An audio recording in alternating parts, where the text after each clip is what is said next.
Testing one, two. Test. Yeah.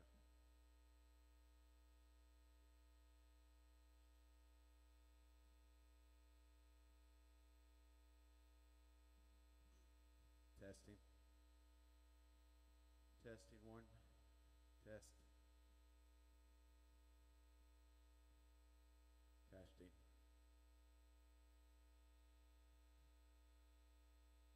Yeah, it's still pretty low though. I don't know why. You still have a hum?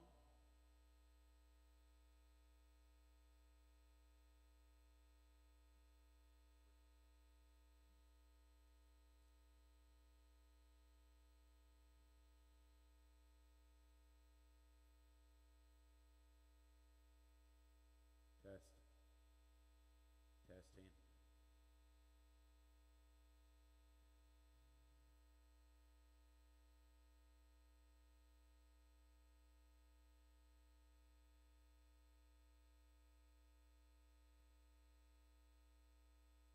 Test. Test. Test. Test. Testing one.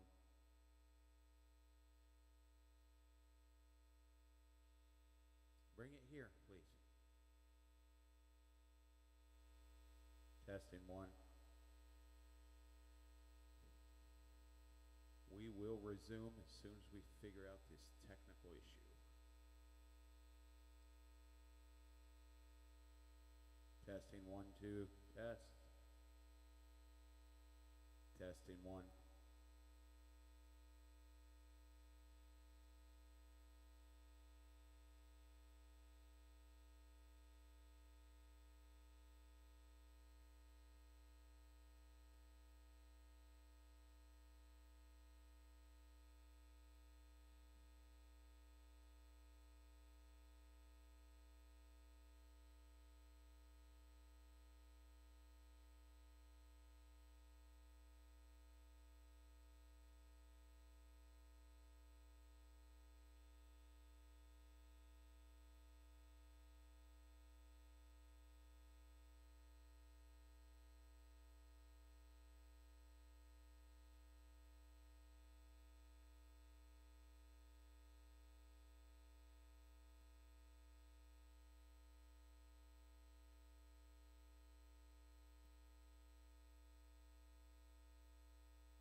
Testing.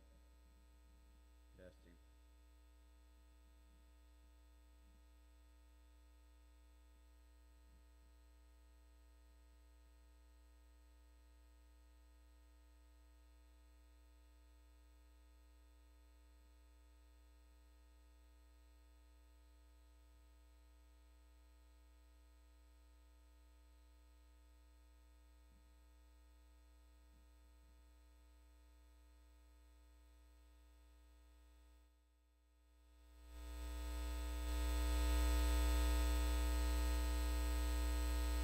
Test.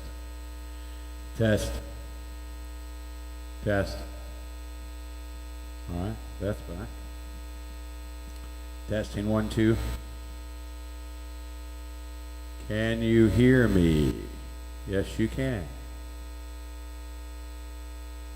Good.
Test.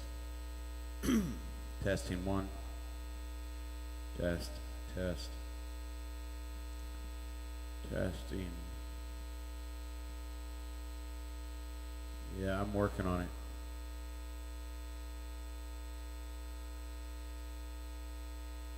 A lot of hums still.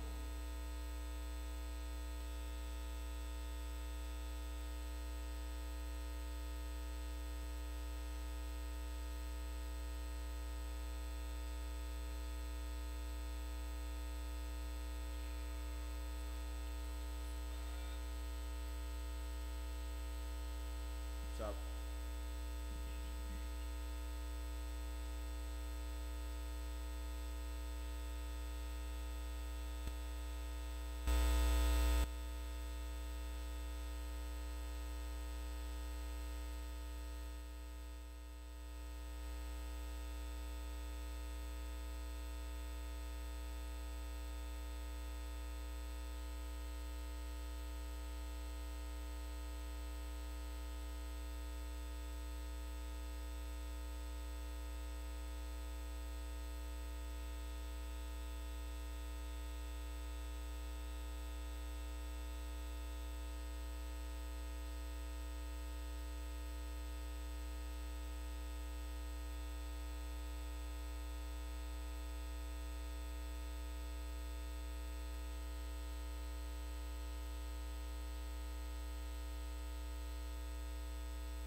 serpent was the most cunning of all the wild animals that the Lord God had made. He said to the woman, "Did God really say you can't eat from any tree in the garden?" The woman said to the serpent, "We may eat the fruit from the trees in the garden, but about the fruit of the tree in the middle of the garden, God said, you must not eat it or touch it, or you will die." "No, you will certainly not die," the serpent said to the woman. "In fact, God knows that when you eat it, your eyes will be opened and you will be like God, knowing good and evil." The woman saw that the tree was good for food and delightful to look at, and that was desirable for obtaining wisdom. So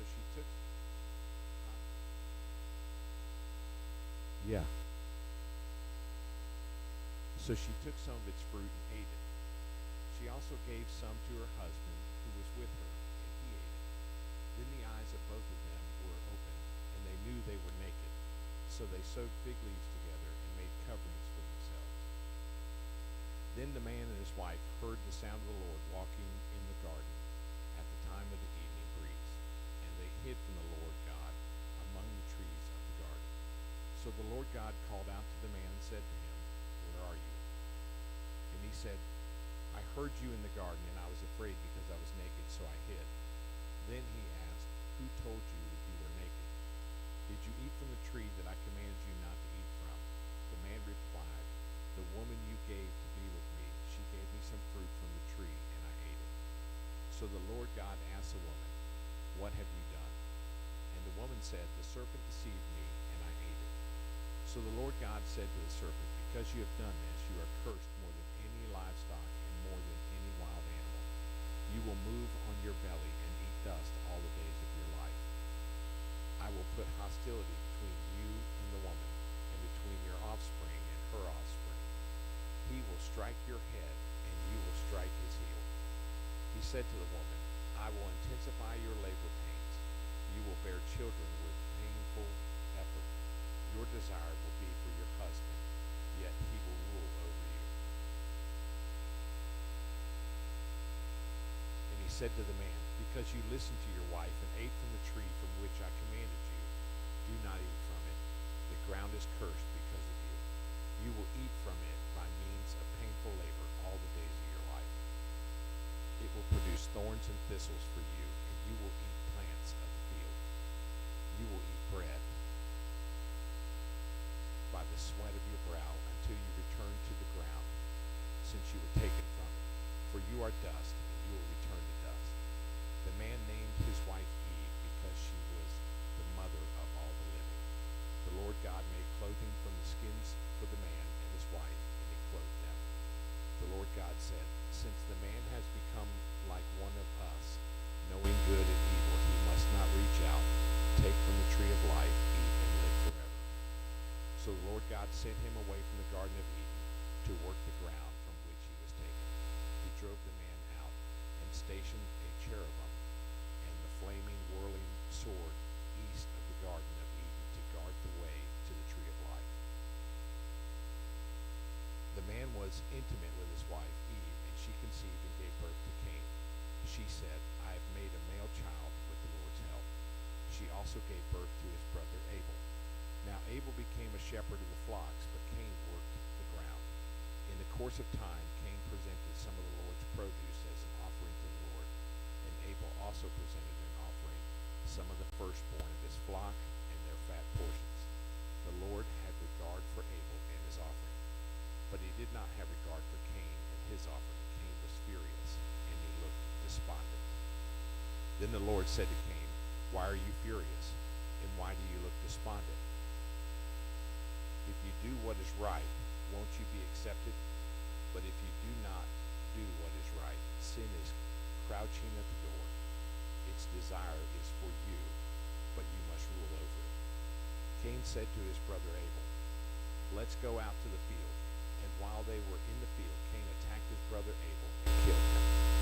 Then the Lord said to Cain, "Where is your brother Abel?" "I don't know," he replied. "Am I my brother's guardian?" Then he said, "What have you done? Your brother's blood cries out to me from the ground.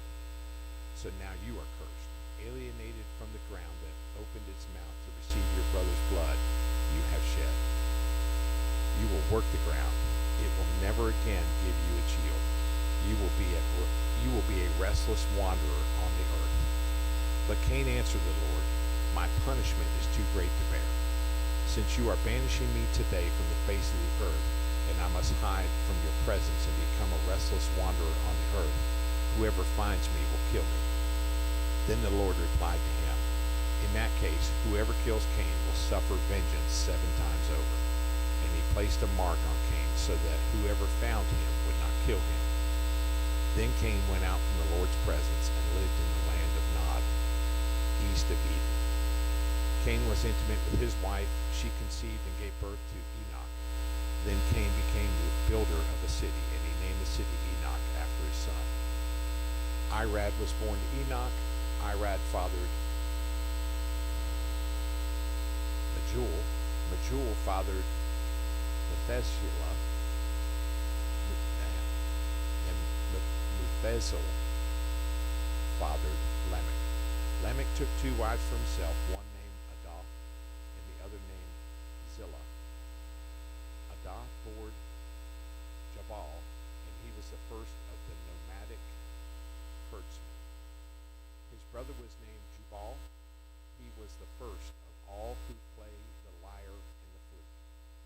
Zillah bore Tubal Cain, who made all kinds of bronze and iron tools. Tubal Cain's sister was Naamah. Lamech said to his wives, Adal and Zillah, hear my voice, wives of Lamech. Pay attention to my words, for I killed a man for wounding me, a young man for striking me.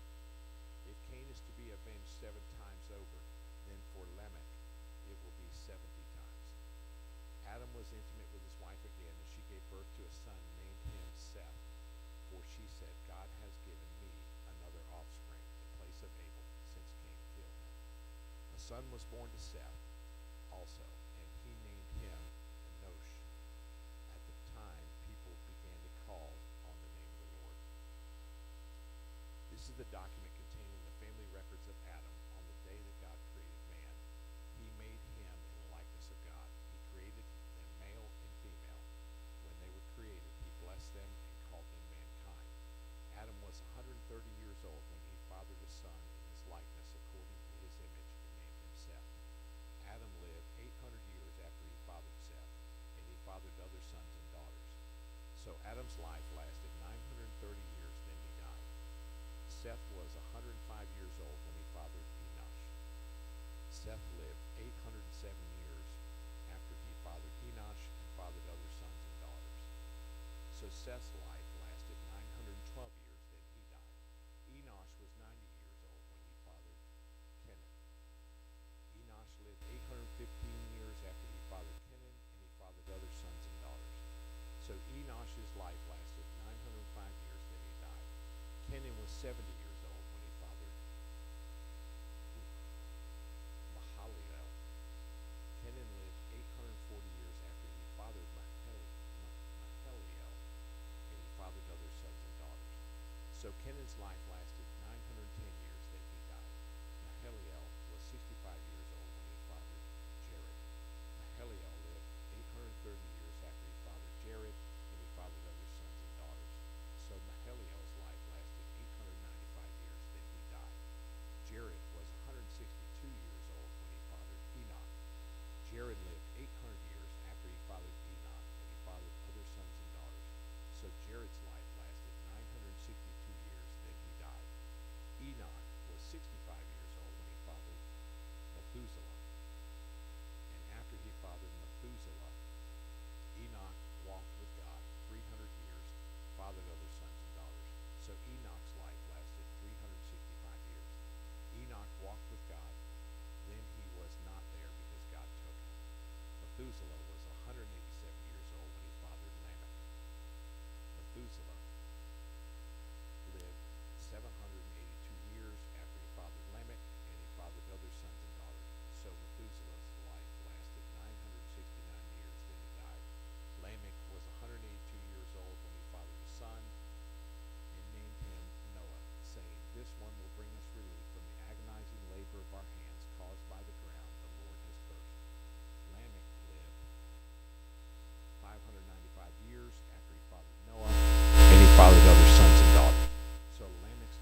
Lord said, My spirit will not remain with mankind forever because they are corrupt. Their days will be 120 years. The Nephilim were on the earth both in those days and afterward, when the sons of God came to the daughters of mankind, who bore children to them. They were the powerful men of old, the famous men. When the Lord saw that the human wickedness was widespread on the earth, and that every inclination of the human mind was nothing but evil all the time, the Lord regretted that he had made man on earth, and he was deeply grieved. Then the Lord said, I will wipe mankind, whom I created, off the face of the earth, together with the animals, creatures that crawl, and the birds of the sky, for I regret that I made them. Noah, however, found favor with the Lord. These are the family records of Noah. Noah was a righteous man, blameless among the contemporaries. Noah walked with God. And Noah fathered 3 sons, Shem, Ham, and Japheth. Now the earth was corrupt in God's sight, and the earth was filled with wickedness. God saw how corrupt the earth was, for every creature had corrupted its way on the earth. Then God said to Noah, I have decided to put an end to every creature, for the earth is filled with wickedness because of them. Therefore I'm going to destroy them along with the earth. Make yourself an ark of gopher wood. Make rooms in the ark and cover it with pitch inside and outside. This is how you are to make it.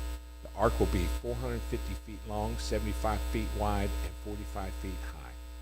You are to make a roof, finishing the sides of the ark to within 18 inches of the roof. You are to put a door in the side of the ark. Make it with the lower, middle, and upper decks. Understand that I'm bringing a flood waters on the earth, to destroy every creature under heaven with the breath of life in it. Everything on earth will perish. But I will establish my covenant with you, and you will enter the ark with your sons, your wife, and your sons' wives. You are to bring into the ark 2 of every living creature, male and female, to keep them alive with you. 2 of everything, from the birds according to their kinds, from the livestock according to their kinds, and from the animals that crawl on the ground according to their kinds, will come to you, so that you can keep them alive. Take with you every kind of food that is eaten. Gather its food for you and for them. And Noah did this, and he did everything that God had commanded him. Then the Lord said to Noah, Enter the ark, you and all your household, for I have seen that you alone are righteous before me in this generation. You are to take with you 7 pairs of a male and its female of all the clean animals, and 2 of the animals that are not clean, a male and its female. And 7 pairs, male and female, of the birds of the sky, in order to keep offspring alive throughout the earth. 7 days from now I will make it rain on the earth 40 days and 40 nights, and everything I have made I will wipe off the face of the earth. And Noah did everything that the Lord commanded him. Noah was 600 years old when the flood came, and the water covered the earth. So Noah, his sons, and his sons' wives entered the ark because of the flood waters. From the animals that are clean, and from the animals that are not clean, and from the birds and every creature that crawls on the ground, 2 of each, male and female, came to Noah, entering the ark, just as God had commanded him. 7 days later, the floodwaters came on the earth. In the 600th year of Noah's life, in the 2nd month, on the 7th day of the month, on that day, all the sources of the vastness watery depths burst open, and the floodgates of the sky were opened, and the rain fell on the earth 40 days and 40 nights. On that same day, Noah and his 3 sons, Shem, Ham, and Japheth, entered the ark, along with Noah's wife and his 3 sons' wives. They entered it with all the wildlife according to their kinds, all the livestock according to their kinds, all the creatures that crawl on the earth according to the kinds, every flying creature, all birds, and every winged creature according to their kinds. 2 of every creature that has the breath of life in it came to Noah and entered the ark. Those that entered, male and female of every creature, entered just as God had commanded him. Then the Lord shut him in. The flood continued for 40 days on the earth. The water increased and lifted up the ark so that it rose above the earth. The water surged and increased greatly on the earth, and the ark floated on the surface of the water. Then the water surged even higher on the earth, and all the high mountains under the whole sky were covered. The mountains were covered as the water surged above them more than 20 feet. Every creature perished, those that crawl on the earth, birds, livestock, wildlife, and those that swarm on the earth, as well as all mankind. Everything with the breath of the Spirit of life in its nostrils, everything on dry land died. He wiped out every living thing that was on the face of the earth, from mankind to livestock to creatures that crawl to the birds of the sky, and they were wiped off the earth. Only Noah was left, and those that were with him in the ark. And the water surged on the earth 150 days. God remembered Noah, as well as all the wildlife and all the livestock that were with him in the ark. God caused a wind to pass over the earth, and the water began to subside. The sources of the watery depths and the floodgates of the sky were closed, and the rain from the sky stopped. The water steadily receded from the earth, and by the end of 150 days, the water had decreased significantly. The ark came to rest in the 7th month, on the 7th day of the month, in the mountains of Ararat. The water continued to recede until the 10th month. In the 10th month, on the 1st day of the month, the tops of the mountains were visible. After 40 days, Noah opened the window of the ark he had made. And he sent out a raven. It went back and forth until the water had dried up from the earth. Then he sent out a dove to see whether the water on the earth's surface had gone down. But the dove found no resting place for its foot. It returned to him in the ark because the water covered the surface of the whole earth. He reached out and brought it into the ark himself. So Noah waited 7 more days and sent out the dove from the ark again. Then the dove came to him at evening. There was a plucked olive leaf in its beak. So Noah knew that the water on the earth's surface had gone down. After he had waited another 7 days, he sent out the dove, but it did not return to him again. In the 601st year, in the 1st month, on the 1st day of the month, the water that had covered the earth was dried up. Then Noah removed the ark's cover and saw that the surface of the ground was drying. By the 27th day of the 2nd month, the earth was dry. Then God spoke to Noah, "Come out of your ark, you, your wife, your sons' wives with you. Bring out all the flying creatures that are with you, birds, livestock, those that crawl on the earth, and they will spread over the earth and be fruitful and multiply on the earth." So Noah, along with his sons, his wife, and his sons' wives, came out. All the creatures, all the animals, all the creatures that crawl, and all the flying creatures, everything that moves on earth came out of the ark by their families. Then Noah built an altar to the Lord. He took some of every kind of clean animal and every kind of clean bird and offered burnt offerings on the altar. When the Lord smelled the pleasing aroma, he said to himself, "I will never again curse the ground because of human beings, even though the inclination of the human heart is evil from youth onward. I will never again strike down every living thing as I have done. As long as the earth endures, seed time and harvest, cold and heat, summer and winter, day and night will not cease." God blessed Noah and his sons and said to them, "Be fruitful and multiply, fill the earth. The fear and terror of you will be in every living creature on the earth, every bird of the sky, every creature that crawls on the ground, and all the fish in the sea. They are placed under your authority. Every creature that lives and moves will be food for you.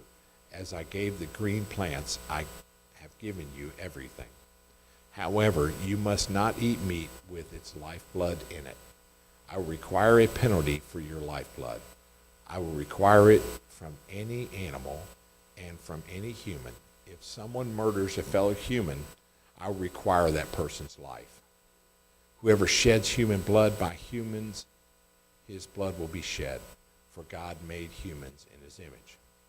But you, be fruitful and multiply, spread out over the earth and multiply in it." Then God said to Noah and his sons with him, "Understand that I am establishing my covenant with you and your descendants after you. and with every living creature that is with you, birds, livestock, and all wildlife of the earth that are with you, all the animals of the earth that come out of the ark. I establish my covenant with you that never again will every creature be wiped out by flood waters. There will never again be a flood to destroy the earth. And God said, this is the sign of the covenant I am making between me and you and every living creature with you, a covenant for all future generations. I have placed my bow in the clouds, and it will be a sign of the covenant between me and the earth. Whenever I form clouds over the earth and the bow appears in the clouds, I will remember my covenant between me and you and all living creatures. Water will never again become a flood to destroy every creature. The bow will be in the clouds, and I will look at it, remember the permanent covenant between God and all the living creatures on the earth. God said to Noah, this is the sign of the covenant I have established between me and every creature on earth. Noah's sons who came out of the ark were Shem, Ham, and Japheth. Ham was the father of Canaan. These three were Noah's sons, and from them the whole earth was populated. Noah was a man of the soil, began by planting a vineyard. He drank some of the wine, became drunk, and uncovered himself inside his tent. Ham, the father of Canaan, saw his father naked and told his two brothers outside. Then Shem and Japheth took a cloak and placed it over both their shoulders. Walking backward, they covered their father's nakedness. Their faces were turned away, and they did not see their father's nakedness. When Noah awoke from his drinking and learned what his younger son had done to him, he said, Canaan is cursed. He will be the lowest of slaves to his brothers. He also said, blessed be the Lord, the God of Shem. Let Canaan be Shem's slave. Let God extend Japheth. Let Japheth dwell in the tents of Shem. Let Canaan be Shem's slave. Now Noah lived 350 years after the flood, so Noah's life lasted 950 years. Then he died. These are the family records of Noah's sons, Shem, Ham, and Japheth. They also had sons after the flood. Japheth's sons, Gomer, Magog, Madai, Javan, Tubal, Meshish, and Tyrus. Gomer's sons, Ashkenaz, Rippeth, and Togarmah. And Javan's sons, Elisha, Tarshish, Kittim, and Dadaman. From these descendants, the peoples of the coast and the islands spread out into their lands according to their clans and their nations.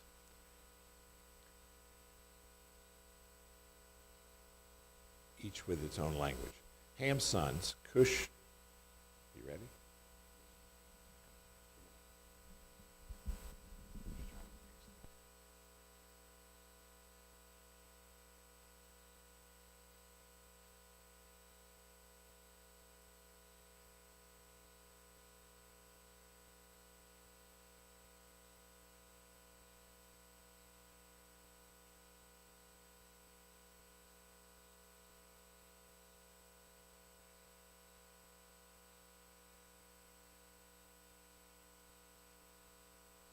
And Ramon's sons, Sheba and Dedan. Cush fathered Nimrod, who began to be powerful in the land.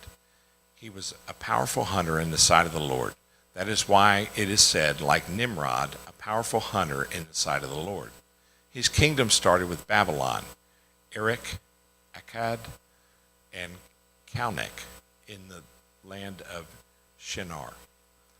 From the land he went to Assyria and built Nevath, Rehoboth, and Kal, and Rezin between Nevath and the great city of Kal.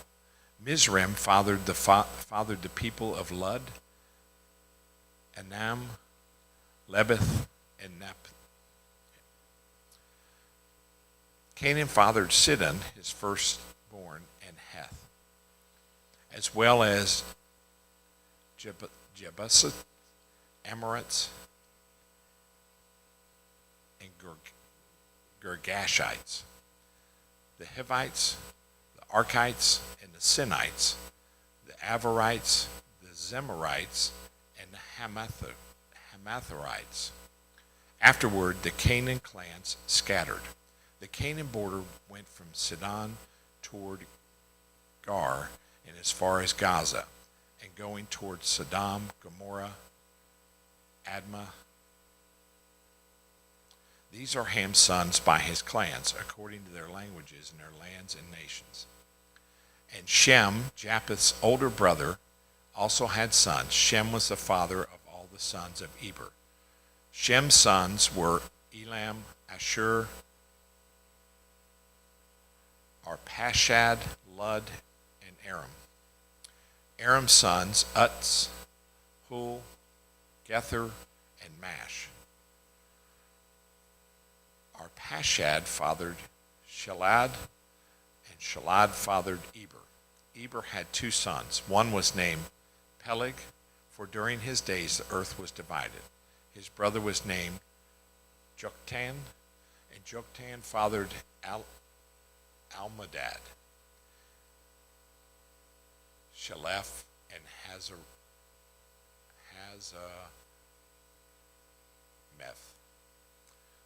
and Jerah.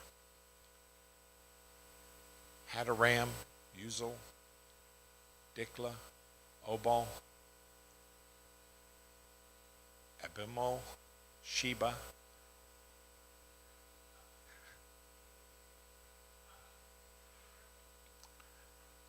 Ophir, Havilah, and Jobab. All these were Jochan's sons.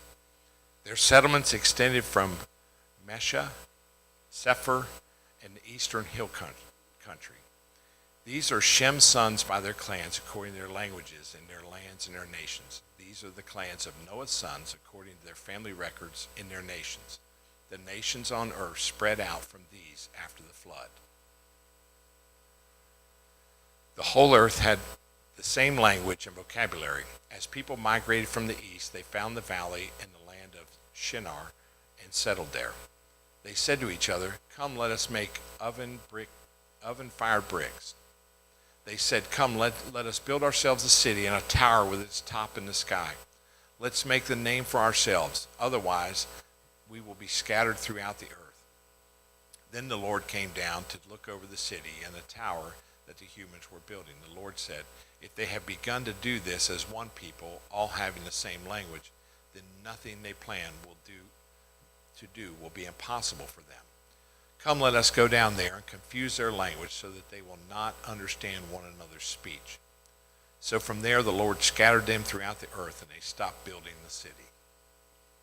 Therefore it is called Babylon, for there the Lord confused the language of the whole earth, and from there the Lord scattered them throughout the earth. These are the family records of Shem. Shem lived 100 years and fathered Arpachshad 2 years after the flood. After he fathered Arpachshad, Shem lived 500 years and fathered other sons and daughters. Arpachshad lived 35 years and fathered Shaliah. After he fathered Shaliah, Arpachshad lived 403 years and fathered other sons and daughters. Shaliah lived 30 years and fathered Eber. After he fathered Eber, Shaliah lived 403 years and fathered other sons and daughters. Eber lived 34 years and fathered Peleg. After he fathered Peleg, Eber lived 430 years and fathered other sons and daughters. Peleg lived 30 years and fathered Reu. After he fathered Reu, Peleg lived 209 years and fathered other sons and daughters. Reu lived 32 years and fathered Serug. After he fathered Serug, Reu lived 207 years and fathered other sons and daughters. Serug lived 30 years and fathered Nahor. After he fathered Nahor, Serug lived 200 years and fathered other sons and daughters. Nahor lived 29 years and fathered Terah. After he fathered Terah, Nahor lived 119 years and fathered other sons and daughters. Terah lived 70 years and fathered Abram, Nahor, and Haran. These are the family records of Terah. Terah fathered Abraham, Nahor, Haran, and Haran fathered Lot. Haran died in his native land in Ur of the Chaldeans during his father Terah's lifetime. Abraham and Nahor took wives. Abraham's wife was named Sarah, and Nahor's wife was named Malachi. Yeah. She was the daughter of Haran and the father of both Malka and Ishka. Sarai was unable to conceive, and she did not have children. Terah took his son Abraham, his grandson Lot, and his daughter-in-law Sarah, his son Abram's wife, and they set out together from Ur of the Chaldeans to go to the land of Canaan. But they came to Haran and settled there. Terah lived 205 years and died in Haran.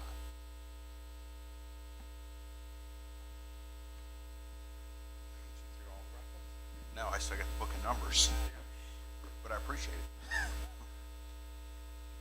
Where'd you stop? Right there, chapter 12. Appreciate you. Chapter 12. The Lord said to Abraham, "Go from your land, your relatives, and your father's house to the land that I will show you. I will make you into a great nation. I will bless you. I will make your name great, and you will be a blessing. I will bless those who bless you. I will curse anyone who treats you with contempt, and all the peoples on the earth will be blessed through you." So Abraham went, as the Lord had told him, and Lot went with him. Abram was 75 years old when he left Haran. He took his wife Sarai, his nephew Lot, and all the possessions they had accumulated, and the people they had acquired in Haran, and they set out to the land of Canaan. When they came to the land of Canaan, Abraham passed through the land to the side of Shechem at the oak of Moreh. At that time the Canaanites were in the land. The Lord appeared to Abram and said, "To your offspring I will give this land." So he built an altar there to the Lord who had appeared to him. From there he moved on to the hill country east of Bethel and pitched his tent, with Bethel on the west and Ai on the east. He built an altar to the Lord there, and he called on the name of the Lord. Then Abram journeyed by stages to the Negev. There was a famine in the land, so Abram went down to Egypt to stay there for a while, because the famine in the land was severe. When he was about to enter Egypt, he said to his wife Sarai, "Look, I know what a beautiful woman you are. When the Egyptians see you, they will say, 'This is his wife.' They will kill me, but let you live. Please say you're my sister, so it will go well for me because of you. My life will be spared on your account." When Abram entered Egypt, the Egyptians saw the woman was very beautiful. Pharaoh's officials saw her and praised her to Pharaoh. So the woman was taken to Pharaoh's household. He treated Abram well because of her, and Abram acquired flocks and herds, male and female donkeys, male and female slaves, and camels. But the Lord struck Pharaoh and his household with severe plagues because of Abram's wife, Sarai. So Pharaoh sent for Abram and said, "What have you done to me? Why didn't you tell me she was your wife? Why did you say, 'She's my sister,' so that I took her as my wife? Now here's your wife, take her and go." Then Pharaoh gave his men orders about him. They sent him away with his wife and all he had. Chapter 13. Abram went up from Egypt to the land of Negev, he, his wife, and all he had, and Lot with him. Abram was very rich in livestock, silver and gold. He went by stages from Negev to Bethel, to places between Bethel and Ai, where his tent had formerly been, to the site where he had built the altar, and Abram called on the name of the Lord there. Now Lot, who was traveling with Abram, also had flocks, herds, and tents, but the land was unable to support them as long as they stayed together, for they had so many possessions that they could not stay together. And there was quarreling between the herdsmen of Abram's livestock and the herdsmen of Lot's livestock. At that time, the Canaanites and Perizzites were living in the land. So Abram said to Lot, "Please, let's not have quarreling between you and me, or between your herdsmen and my herdsmen, since we are relatives. Isn't the whole land before you? Separate from me. If you go to the left, I will go to the right. If you go to the right, I will go to the left." Lot looked out and saw the entire plain of the Jordan as far as Zoar was well watered, everywhere like the Lord's garden and the land of Egypt. This was before the Lord destroyed Sodom and Gomorrah. So Lot chose the entire plain of the Jordan for himself. Then Lot journeyed eastward, and they separated from each other. Abram lived in the land of Canaan, but Lot lived in the cities of the plain and set up his tent near Sodom. Now the men of Sodom were evil, sinning immensely against the Lord. After Lot had separated from him, the Lord said to Abram, "Look from the place where you are. Look north, south, east, and west. For I will give you and your offspring forever all the land that you see. I will make your offspring like the dust of the earth, so that if anyone could count the dust of the earth, then your offspring could be counted. Get up and walk around the land, through its length and width, for I will give it to you." So Abram moved his tent and went to live near the oaks of Mamre at Hebron, where he built an altar to the Lord. Chapter 14. In those days, King Aphral of Shinar, King Arok of Eleazar, King Chelamadar of Elam, and King Tidal of Goim waged war against King Bera of Sodom, King Bashar of Gomorrah, King Shinab of Adam, and King Shemibimber of Zolabim, as well as King Belel, this is Zoar. All of these came as allies to the Siddim Valley, that is, the Dead Sea. They were subject to Shaladar for 12 years, but in the 13th year they rebelled. In the 14th year, Shaladar and the kings who were with him came and defeated Rephaim in Ashtavar, and Zolam and Ham, and Imam in Shavah, and the Horites in the mountains of Sar, and as far as Ephraim by the wilderness. Then they came back to invade Emanish, that is Kadesh, and they defeated the whole territory of the Amalekites as well as the Amorites who lived in Hasan Tamar. Then the king of Sodom and the king of Gomorrah, the king of Adam and the king of Zebulun, and the king of Baal, that is Zoar, went out and lined up for battle in the Siddim Valley against King Chedalbar of Elam, King Tiddim, King Aphral, and King Arok, 4 kings against 5. Now the Siddim Valley contained many asphalt pits, and as the kings of Sodom and Gomorrah fled, some flew into them, but the rest fled to the mountains. The 4 kings took all the goods of Sodom and Gomorrah and all their food and went on. They also took Abram's nephew, Lot, and his possessions, for he was living in Sodom, and they went on. One of the survivors came and told Abram the Hebrew, who lived near the oaks belonging to Mamre the Amorite, and the brother of Eshcol, and the brother of Anar. They were bound by a treaty with Abram. When Abram heard that his relative had been taken prisoner, he assembled his 318 trained men born in his household, and they went up in pursuit as far as Dan. And he and his servants deployed against them by night, defeated them, and pursued them as far as Hobath to the north of Damascus. He brought back all the goods, and also his relative Lot and his goods, as well as the women and the other people. After Abraham returned from defeating Chalamar and the kings who were with him, the king of Sodom went out to meet him in the Sheval Valley, that is, the King's Valley. Melchizedek, king of Salem, brought out bread and wine. He was a priest of God Most High. He blessed him and said, "Abram is blessed by the God Most High, creator of the heaven and the earth, and blessed by God Most High, who has handed over your enemies." And Abram gave him 1/10 of everything. Then the king of Sodom said to Abraham, "Give me the people, but take possessions for yourself." But Abraham said to the king of Sodom, "I have raised my hand in an oath to the Lord, God Most High, creator of heaven and earth, that I will not take a thread or sandal, strap, or anything that belongs to you, so you can never say, 'I made Abram rich.'" I will take nothing except what the servants have eaten, but as for the share of the men who came with me, and are Ashgal and Memar, they can take their share. Chapter 15. After these events, the word of the Lord came to Abram in a vision.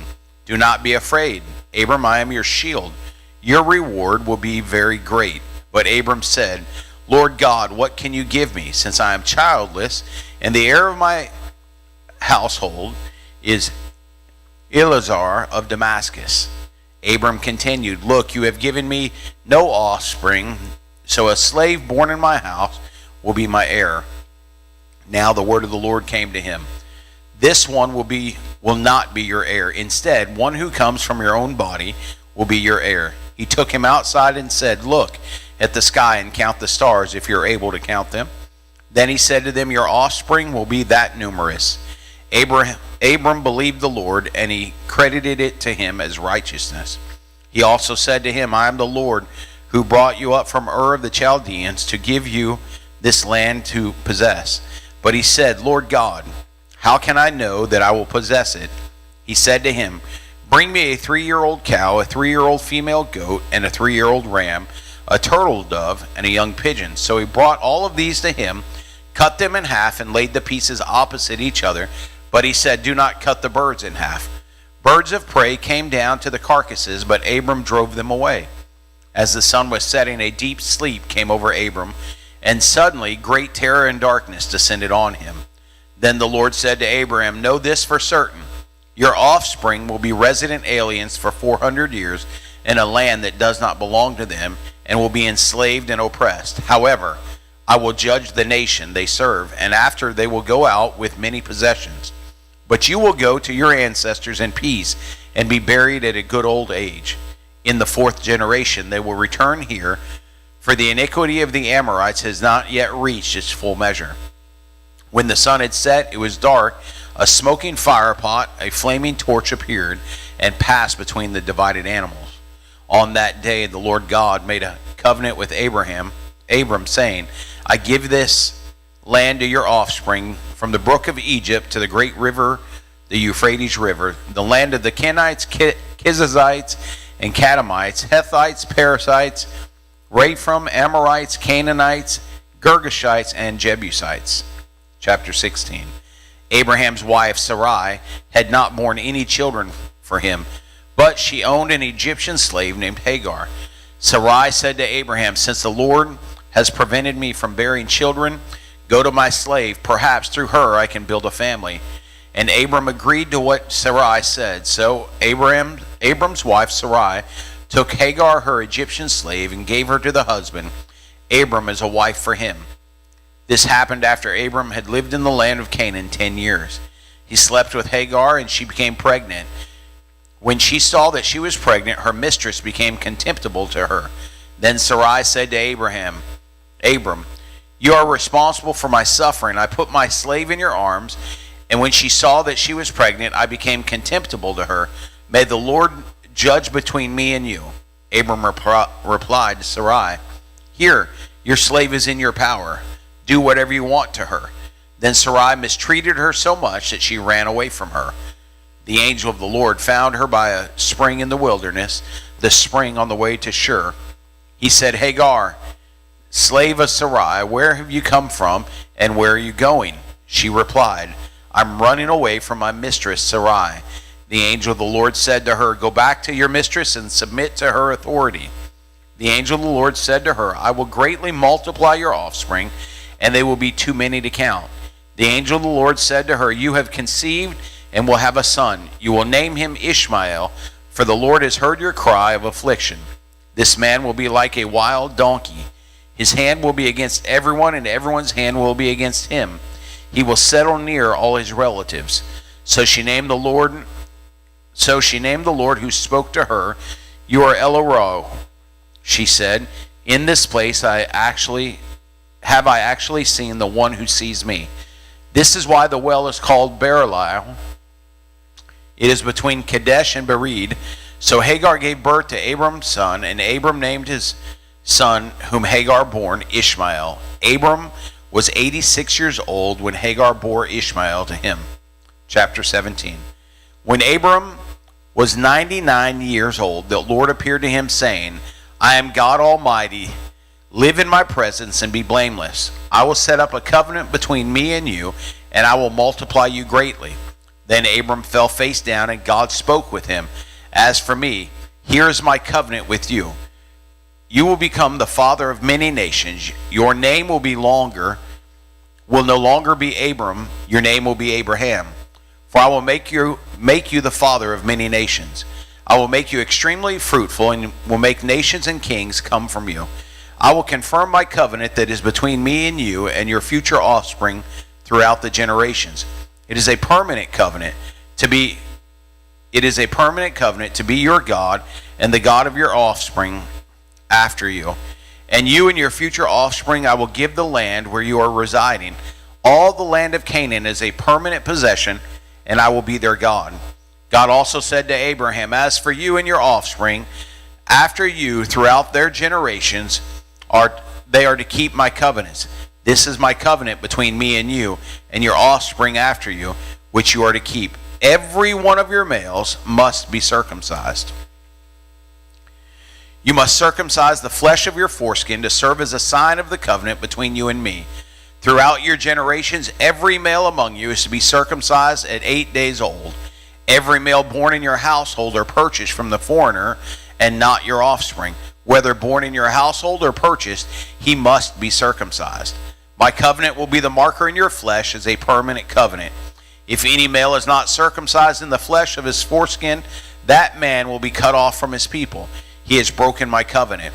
God said to Abraham, as for your wife Sarai, do not call her Sarai, for Sarah will be her name. I will bless her indeed. I will give you a son by her. I will bless her, and she will produce nations. Kings of people will come from her. Abraham fell face down. Then he laughed and said to himself, can a child be born to a 100-year-old man? Can Sarah, a 90-year-old woman, give birth? So Abraham said to God, if only Ishmael were acceptable to you. But God said, no, your wife Sarah will bear you a son, and you will name him Isaac. I will confirm my covenant with him as a permanent covenant for his future offspring. As for Ishmael, I have heard you. I will certainly bless him. I will make him fruitful, and he will multiply him greatly. He will father 12 tribal leaders, and I will make him into a great nation. But I will confirm my covenant with Isaac, whom Sarah will bear to you at this time next year. When he finished talking with him, God withdrew from Abraham. So Abraham took his son Ishmael and those born in his household, or purchased every male among the members of Abraham's household, and he circumcised the flesh of their foreskin on that very day, just as God had said to him. Abraham was 99 years old when the flesh of his foreskin was circumcised, and his son Ishmael was 13 years old when the flesh of his foreskin was circumcised. On that very day, Abraham and his son Ishmael were circumcised. And all the men of his household, whether born in the household or purchased from a foreigner, were circumcised with him. Chapter 18. The Lord appeared to Abraham at the oaks of Mamre, while he was sitting at the entrance of his tent during the heat of the day. He looked up, and he saw 3 men standing near him. When he saw them, he ran from the entrance of his tent to meet them, bowed to the ground, and said, my Lord, if I have found favor with you, please do not go on past your servant. Let a little water be brought, that you may wash your feet and rest yourselves under the tree. I will bring a bit of bread, so that you may strengthen yourselves. This is why you have passed your servant's way. Later, you can continue on. Yes, they replied, do as you have said. So Abraham hurried into the tent and said to Sarah, quick, knead 3 measures of fine flour and make bread. Abraham ran to the herd and got a tender choice calf. He gave it to the young man, who hurried to prepare it. Then Abraham took curds and milk, as well as a calf and that he had prepared, and set them before the men. He served them as they ate under the tree. Where is your wife Sarah? They asked him. There, in the tent, he answered. The Lord said, I will certainly come back to you in about a year's time, and your wife Sarah will have a son." Now Sarah was listening at the entrance of the tent behind him. Abraham and Sarah were old and getting on in years. Sarah had passed the age of childbearing. So she laughed to herself, "After I am worn out, my Lord is old, will I have delight?" But the Lord asked Abraham, "Why did Sarah laugh, saying, 'Can I really have a baby when I am old?' Is anything impossible for God? At the appointed time I will come back to you, and in about a year she will have a son." Sarah denied it. "I did not laugh," she said, because she was afraid, but he replied, "No, you did laugh." The men got up from there and looked out over Sodom, and Abraham was walking with them to see them off. Then the Lord said, "Should I hide what I'm about to do from Abraham? Abraham is to become a great, powerful nation, and all the nations of the earth will be blessed through him. For I have chosen him so that he will command his children, his house, after him, to keep the way of the Lord by doing what is right and just. This is how the Lord will fulfill to Abraham what he promised him." Then the Lord said, "The outcry against Sodom and Gomorrah is immense, and their sin is extremely serious. I will go down to see if what they have done justifies the cry that has come up to me. If not, I will find out." The men turned from there and went toward Sodom, while Abraham remained standing before the Lord. Abraham stepped forward and said, "Will you really sweep away the righteous with the wicked? What if there are 50 righteous people in the city? Will you really sweep it away instead of sparing the place for the sake of the 50 righteous people who are in it? You could not possibly do such a thing, to kill the righteous with the wicked, treating the righteous and the wicked alike. You could not possibly do that. Won't the judge of the whole earth do what is just?" The Lord said, "If I find 50 righteous people in the city of Sodom, I will spare the whole place for their sake." Then Abraham answered, "Since I have ventured to speak to my Lord, even though I am dust and ashes, suppose the 50 righteous lack 5. Will you destroy the whole city for the lack of 5? He replied, "I will not destroy it if I find 45 there." Then he spoke to him again. "Suppose 40 are found there," he answered. "I will not do it on the account of 40. Then he said, "Let my Lord not be angry. I will speak further. Suppose 30 are found there." He answered, "I will not do it if I find 30 there." Then he said, "Since I have ventured to speak to my Lord, suppose 20 are found there." He replied, "I will not destroy it on the account of 20. Then he said, Let my Lord not be angry, and I will speak one more time. Suppose 10 are found there." He answered, "I will not destroy it on the account of 10. When the Lord had finished speaking with Abraham, he departed, and Abraham returned to his place.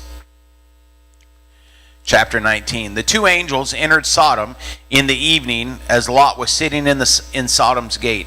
When Lot saw them, he got up to meet them. He bowed with his face to the ground and said, "My lords, turn aside to your servant's house. Wash your feet and spend the night. Then you can get up early and go on your way." "No," they said, "we would rather spend the night in the square." But he urged them so strongly that they followed him and went into his house. He prepared a feast and baked unleavened bread for them, and they ate. Before they went to bed, the men of the city of Sodom, both young and old, the whole population, surrounded the house. They called out to Lot and said, "Where are the men who came to you tonight? Send them out to us so we can have sex with them." Lot went out to them at the entrance and shut the door behind him. He said, "Look, don't do this evil, my brothers. Look, I've got 2 daughters who haven't been intimate with a man. I'll bring them out to you, and you can do whatever you want to them. However, don't do anything to these men, because they have come under the protection of my roof."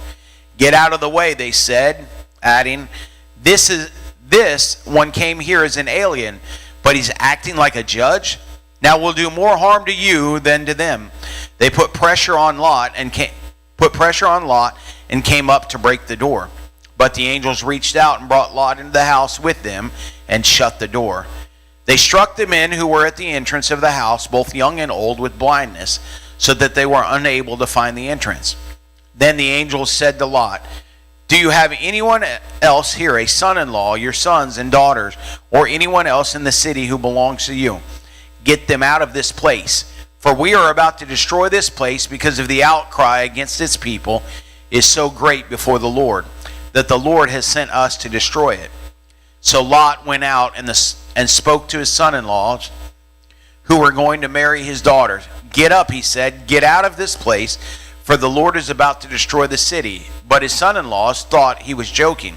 At daybreak, the angels urged Lot on, get up, take your wife, your 2 daughters, who are here, or you will be swept away in the punishment of the city. But he hesitated because of the Lord's compassion for him. The men grabbed his hand, his wife's hand, the hands of his 2 daughters.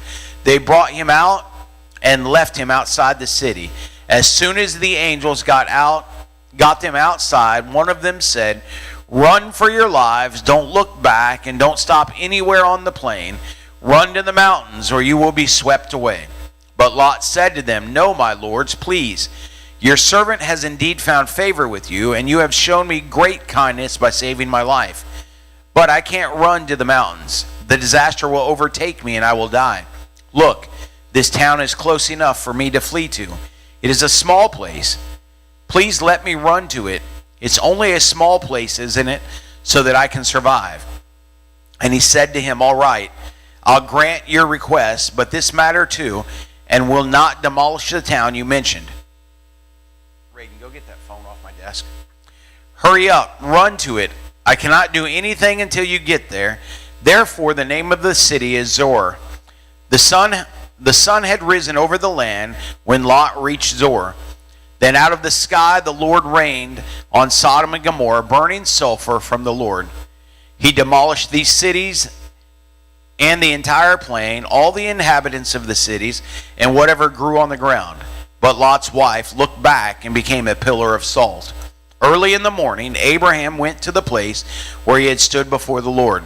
He looked down towards Sodom and Gomorrah and all the land of the plain, and he saw that the smoke was going up from the land like a smoke of a furnace. So it was, when God destroyed the cities of the plain, he remembered Abraham and brought Lot out of the middle of the upheaval when he demolished the cities where Lot had lived.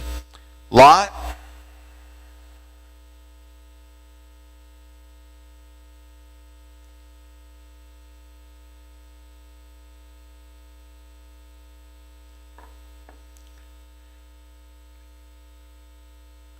departed from Zoar and lived in the mountains along with his 2 daughters, because he was afraid to live in Zoar. Instead, he and his 2 daughters lived in a cave. Then the firstborn said to the younger, our father is old, and there is no man in the land to sleep with us, as is custom of all the land. Come, let's get our father to drink wine, so that we can sleep with him and preserve our father's name. So they got their father to drink wine that night, and the firstborn came in and slept with her father.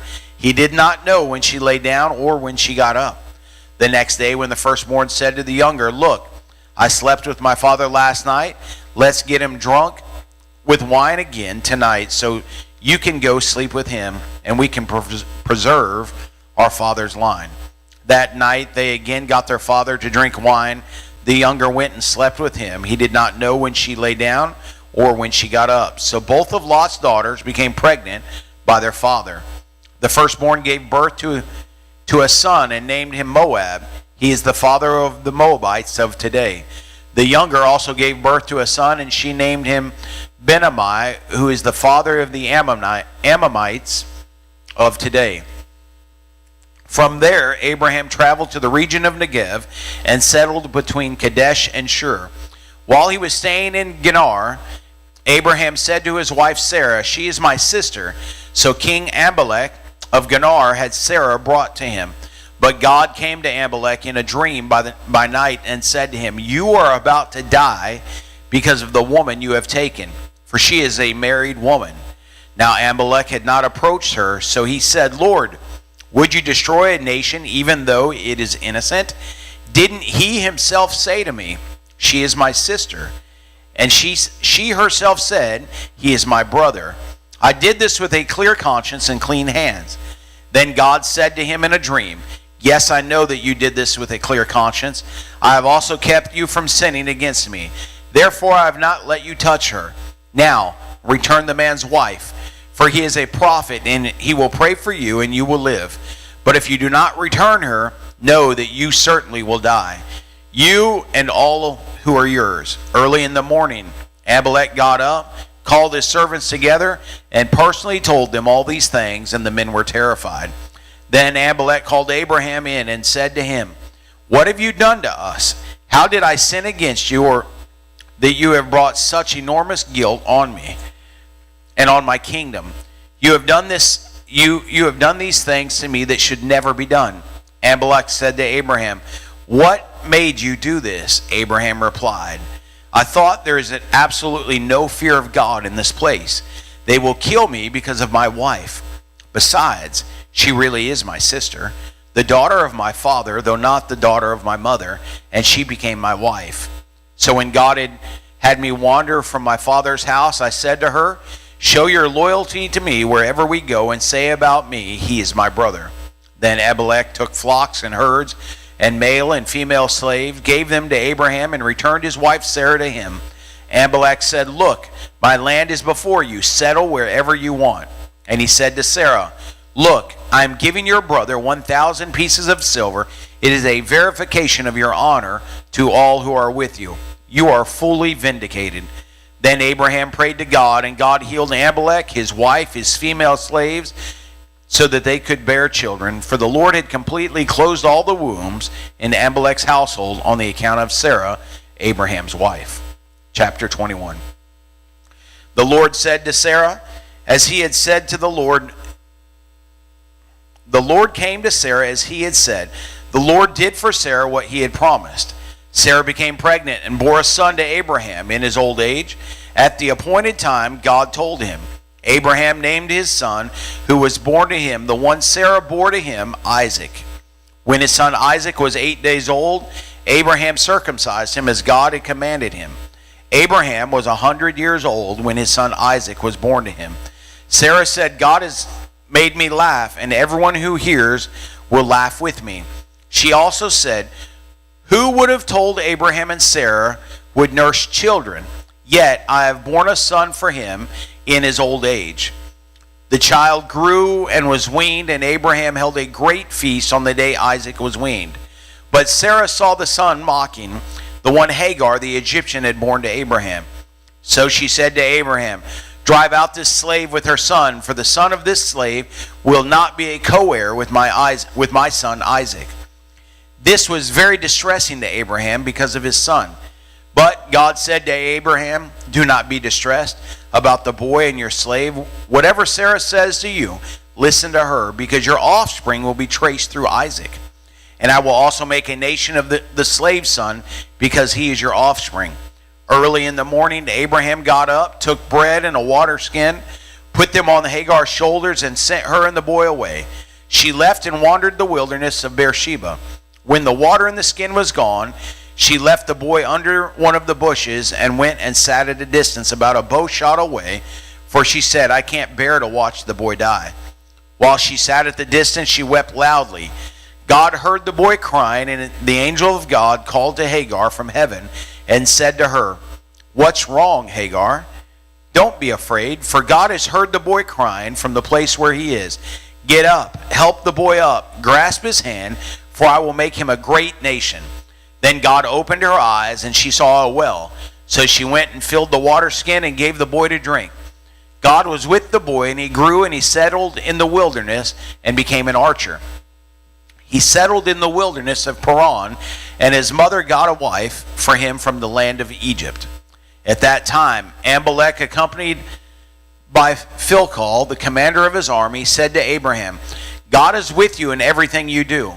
Swear to me by God here and now that you will not break an agreement with me or with my children and descendants. As I've been loyal to you, so you will be loyal to me and to the country where you are a resident alien." And Abraham said, "I swear it." But Abraham complained to Abimelech because of the well the Abimelech's servants had seized. Abimelech replied, "I don't know who did this thing.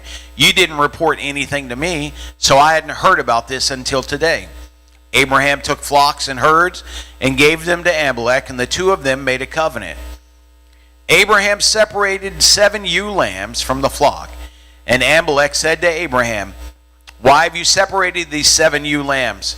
He replied, "You are to accept the 7 ewe lambs from me so that this act will serve as my witness that I dug this well. Therefore that place was called Beersheba, because it was where the two of them swore an oath. After they had made a covenant at Beersheba, Amalek and Philcol, the commander of his army, left and returned to the land of the Philistines. Abraham planted a Tamaskra tree in Beersheba, and there he called on the name of the Lord God, of the Lord, the everlasting God. And Abraham lived as an alien in the land of the Philistines for many days. Chapter 22. Abraham. After these things, God tested Abraham and said to him, Abraham, here I am, he answered. Take your son, he said, your only son Isaac, whom you love. Go to the land of Moriah and offer him as a burnt offering on one of the mountains I will tell you about. So Abraham got up early in the morning, saddled his donkey, and took with him two of his young men and his son Isaac. He split wood for a burnt offering, set out to go to the place God had told him about. On the third day, Abraham looked up and saw the place in the distance. Then Abraham said to his young men, Stay here with the donkey. The boy and I will go over there to worship, and then we'll come back to you. Abraham took the wood for the burnt offering, laid it on his son Isaac in his hand, and he took the fire and the knife, and the two of them walked on together. Then Isaac spoke to his father Abraham and said, My father. And he replied, Here I am, my son. Isaac said, The fire and the wood are here, but where is the lamb for the burnt offering? Abraham answered, God himself will provide the lamb for the burnt offering, my son. Then the two of them walked on together. When they arrived at the place that God had told him about, Abraham built the altar there and arranged the wood. He bound his son Isaac and placed him on the altar on top of the wood. Then Abraham reached out and took the knife to slaughter his son. But the angel of the Lord called to him from heaven and said, Abraham, Abraham. He replied, Here I am. Then he said, Do not lay a hand on your boy or do anything to him. For now I know that you fear God, since you have not withheld your only son from me. Abraham looked up and saw a ram caught in the thicket by its thorns. So Abraham went and took the ram and offered it as a burnt offering in the place of his son. And Abraham named the place, The Lord Will Provide. So today it is said, It will be provided on the Lord's mountain. Then the angel of the Lord called to Abraham a second time from heaven and said, By myself I have sworn, this is the Lord's declaration, because you have done this thing and have not withheld your only son, I will indeed bless you and make your offspring as numerous as the stars of the sky and the sands of the seashore. Your offspring will possess the city gates of their enemies, and all the nations of the earth will be blessed by your offspring, because you have observed my command. Abraham went back to his young men, and they got up and went together to Beersheba, and Abraham settled in Beersheba. Now after these things, Abraham was told, Milcah also has borne sons to your brother Nahor. Uz, his firstborn, his brother Buz, Kemuel, the father of Abram, Chesed, Hazal, Philzadad, Jilbadad, and Bethuel. And Bethuel fathered Rebekah. Milcah bore these 8 to Nahor, Abraham's brother. His concubine also bore, Rahum also bore Tebeth, Gaham, Tahash, and Maacah. Now Sarah lived 127 years. These were all the years of her life. Sarah died in Karabath, that is Hebron, in the land of Canaan. And Abram went in to mourn for Sarah and to weep for her. When Abram got up from beside his dead wife, he spoke to the Hittites, I am an alien residing among you. Give me burial property among you so that I can bury my dead. The Hittites replied to Abraham, Listen to us, my lord. You are a prince of God among us. Bury your dead in one of our finest burial places. None of us will withhold from you his burial place for burying your dead. Then Abraham rose and bowed down to the Hittites, the people of the land. He said to them, If you are willing for me to bury my dead, listen to me and ask Ephraim, son of Zohar, on my behalf, to give me the cave of Machpelah that belongs to him. It is in the end of his field. Let him give it to me in your presence for the full price as burial property. Ephron was sitting among the Hittites, so in the hearing of all the Hittites who came to the gate of his city, Ephron the Hittite answered Abraham, No, my Lord, listen to me. I give you the field, I give you the cave, and that is in it. I give it to you in the sight of my people. Bury your dead. Abraham bowed down to the people of the land and said to Ephron, in the hearing of the people of the land, listen to me, if you please. Let me pay a price of the field, accept it from me, and let me bury my dead there. Ephron answered Abraham and said to him, My Lord, listen to me. The land worth 400 shekels of silver, what is that between you and me? Bury your dead. Abraham agreed to Ephron, and Abraham weighed out to Ephron the silver that he had agreed to in the hearing of the Hittites, 400 standard shekels of silver. So Ephraim's field at Mecheth near Mamre, the field with its cave and all the trees anywhere in the boundaries of the field, became Abraham's possession in the sight of all the Hittites who came to the gate of his city. After this, Abraham buried his wife Sarah in the cave of the field at Mecheth near Mamre, that is Hebron, in the land of Canaan. The field with its cave passed from the Hittites to Abraham as a burial place. Abraham was now old, getting on in years, and the Lord had blessed him in everything.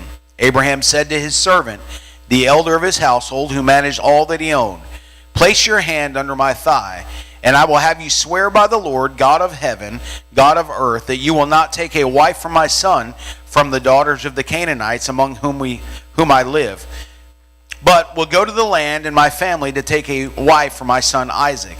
The servant said to him, Suppose the woman is unwilling to follow me to this land. Should I have your son go back to the land of where you came from? Abraham answered, Make sure that you do not take my son back there. The Lord, the God of heaven, who took me from my father's house and from my native land, who spoke to me and swore to me, I will give this land to your offspring. He will send his angel before you, and you can take a wife for my son from there. If the woman is unwilling to follow you, then you are free from this oath to me, but don't let my son go back there. So the servant placed his hand under his master Abraham's thigh and swore an oath to him concerning this matter. The servant took 10 of his master's camels with all kinds of his master's goods in hand and went to Amraphel to Nahor's town. At evening, the time the women went out to draw water, he made the camels kneel beside the well outside the town. Lord, God of my master Abraham, he prayed, make this happen for me today and show kindness to my master Abraham. I am standing here at the spring where the daughters of the men of the town are coming out to draw water. Let the girl to whom I say, please lower your water jug so that I may drink, and who responds, drink, and I'll water your camels also, let her be the one who you have appointed for your servant Isaac. By this I will know that you have shown kindness to my master. Before he had finished speaking, there was Rebekah, daughter of Bethuel, son of Milcah, the wife of Abraham's brother Nahor, coming with a jug of water on her shoulder. Now the girl was beautiful, a virgin. No man had been intimate with her. She went down to the spring, filled her jug, and came up. Then the servant ran to meet her and said, please, let me have a little water from your jug. She replied, drink, my lord. She quickly lowered her jug to her hand and gave him a drink. When she had finished giving him a drink, she said, I'll also draw water for your camels, until they have had enough to drink. She quickly emptied her jug into the trough and hurried to the well again to draw water. She drew water for all his camels, while the man silently watched her to see whether or not the Lord had made his journey a success. As the camels finished drinking, the man took the gold ring weighing half a shekel, and for her wrist 2 bracelets weighing 10 shekels of gold. Whose daughter are you? He asked. Please tell me, is there room in your father's house for us to spend the night? She answered him, I am the daughter of Bethuel, son of Milcah, who she bore to Nahor. She also said to him, we have plenty of straw and feed and a place to spend the night. Then the man knelt low, worshiped the Lord. and said, Blessed be the Lord, the God of my master Abraham, who has not withheld his kindness and faithfulness from my master. As for me, the Lord has led me on this journey to the house of my master's relatives. The girl ran and told her mother's household about these things. Now Rebekah had a brother named Laban, and Laban ran out to the man at the spring. And as soon as he had seen the ring and the bracelets on his sister's wrists, and when he had heard his sister Rebekah's words, the man said this to me. He went to this man. He was standing there by the camels at the spring. Laban said, Come, you who are blessed by the Lord, why are you standing out here? I've prepared the house and a place for the camels. So the man came to the house, and the camels were unloaded. Straw and feed were given to the camels, and water was brought to wash his feet and the feet of the men with him. A meal was set before him, but he said, I will not eat until I have said what I have to say. So Laban said, Please speak. I am Abraham's servant, he said. The Lord has greatly blessed my master, and he has become rich. He has given him flocks and herds, silver and gold, male and female slaves, camels and donkeys. Sarah, my master's wife, bore a son to my master in her old age, and he has given him everything he owns. My master put me under this oath. You will not take a wife for my son from the daughter of the Canaanites in whose land I live, but will go to my father's family, to my clan, and take a wife for my son. But I said to my master, Suppose the woman will not come back with me. He said to me, The Lord before whom I have walked will send his angel with you and make your journey a success. And you will take a wife for my son from my clan and from my father's family. Then you will be free from my oath. If you go to my family and they do not give her to you, you will be free from my oath.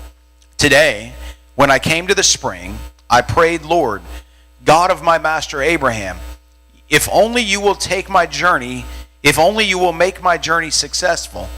I am standing here at a spring. Let the younger woman who comes out to draw water, and I say to her, Please let me drink a little water from your jug.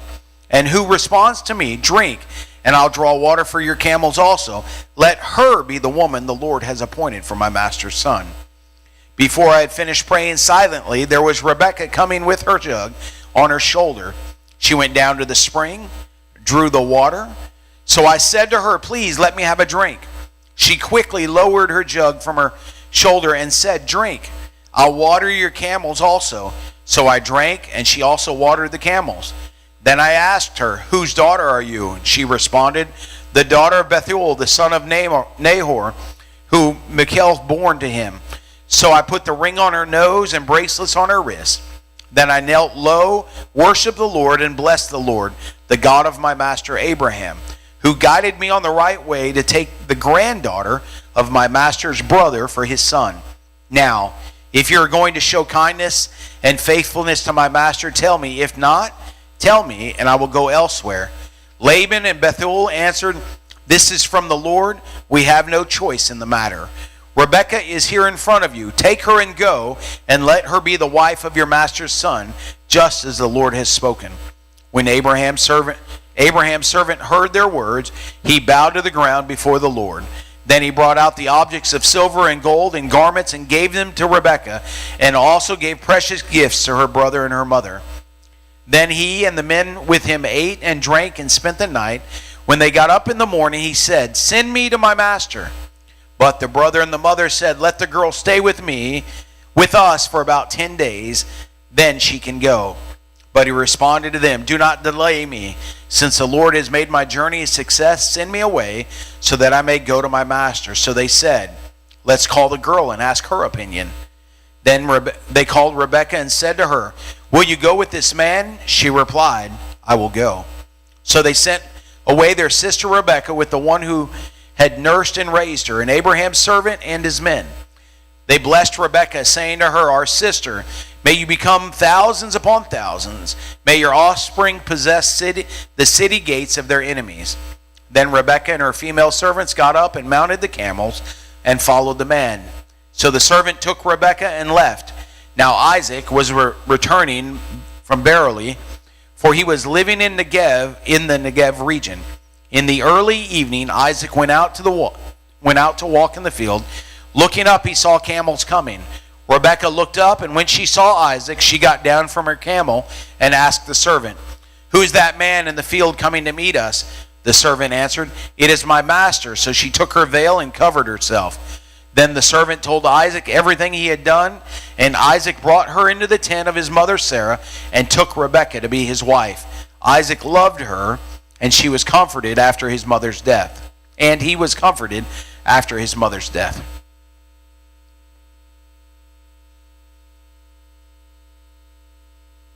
Chapter 25. Abraham had taken another wife whose name was Kethra. She bore Zemar, Jokashan, Midian, Ishbak, and Shinam. Jokashan fathered Sheba and Dedan. Dedan's sons were Ashimar, Lesem, and Liam. And Midian's sons were Epham, Ephar, Hanak, Hebadad, Eladal. And these were the sons of Keturah. Abraham gave everything he owned to Isaac. But Abraham gave gifts to the sons of his concubines, and while he was still alive, he sent them eastward, away from his son Isaac, to the land of the east. This is the length of Abraham's life, 175 years. He took his last breath and died at a good old age, and contended, and he was gathered to his people. His sons, Isaac and Ishmael, buried him in the cave of Machpelah, near Mamre, in the field of Ephron, son of Zozar, the Hittite. This is the field that Abraham bought from the Hittites. Abraham was buried there with his wife Sarah. After Abraham's death, God blessed his son Isaac, who lived near Beer Lathriah. These are the family records of Abraham, Abraham's son Ishmael, whom Hagar the Egyptian, Sarah's slave, bore to Abraham. These are the names of Ishmael's sons. Their names, according to the family records, are Neboth, Ishmael's firstborn, then Kedar, Adibiel, Mibislam, Mishlam, Demal, Mashlam, Hadad, Timah, Jetar, Nephisha, and Kadim. These are Ishmael's sons, and these are their names by their settlements and their encampments, 12 leaders of their 12 clans. This is the length of Ishmael's life, 137 years. He took his last breath and died and was gathered to his people. And they settled from Haval to Shur, which is opposite Egypt, as you go towards Ashura. He stayed near all his relatives. These are the family records of Isaac, the son of Abraham. Abraham fathered Isaac. Isaac was 40 years old when he took Rebekah, daughter of Bethuel, the Amaron, from Padabram, the sister of Laban, the Aramean. Isaac prayed to the Lord on behalf of his wife because she was childless. The Lord was receptive to his prayer, and his wife Rebekah conceived. But the children inside her struggled with each other, and she said, "Why is this happening to me?" So she went to inquire of the Lord. But the Lord said to her, "Two nations are in your womb. Two peoples will come from you and be separated. One people will be stronger than the other, and the older will serve the younger." When it came time for her to give birth, there was indeed twins in her womb. The first one came out red-looking, covered with hair like a fur coat, and they named him Esau. After this, his brother came out, grasping Esau's heel with his hand. So he was named Jacob. Isaac was 60 years old when they were born. When the boys grew up, Esau became an expert hunter and outdoorsman, but Jacob was a quiet man who stayed at home. Isaac loved Esau because he had a taste for wild game, but Rebekah loved Jacob. Once, when Jacob was cooking a stew, Esau came in from the field exhausted. He said to Jacob, "Let me eat some of that red stuff, because I'm exhausted." That is why he was also named Edom. Jacob replied, "First, sell me your birthright." "Look," said Esau, "I'm about to die. So what good is a birthright to me?" Jacob said, "Swear to me first." So he swore to Jacob and sold his birthright to him. Then Jacob gave bread and lentil soup to Esau, and he ate, drank, got up, and went away. So Esau despised his birthright. chapter 26. There was another famine in the land in addition to the one that occurred in Abraham's time, and Isaac went to Amalek, king of the Philistines, at Gerar. The Lord appeared to him and said, "Do not go down to Egypt. Live in the land that I tell you about. Stay in the land as an alien, and I will be with you and bless you. For I will give all these lands to you and your offspring, and I will confirm the oath that I swore to your father Abraham. I will make your offspring as numerous as the stars of the sky, and I will give your offspring all the lands, and all the nations of the earth will be blessed by your offspring. Because Abraham listened to me and kept my mandate, my commands, my statutes, and my instruction." So Isaac settled in Gerar.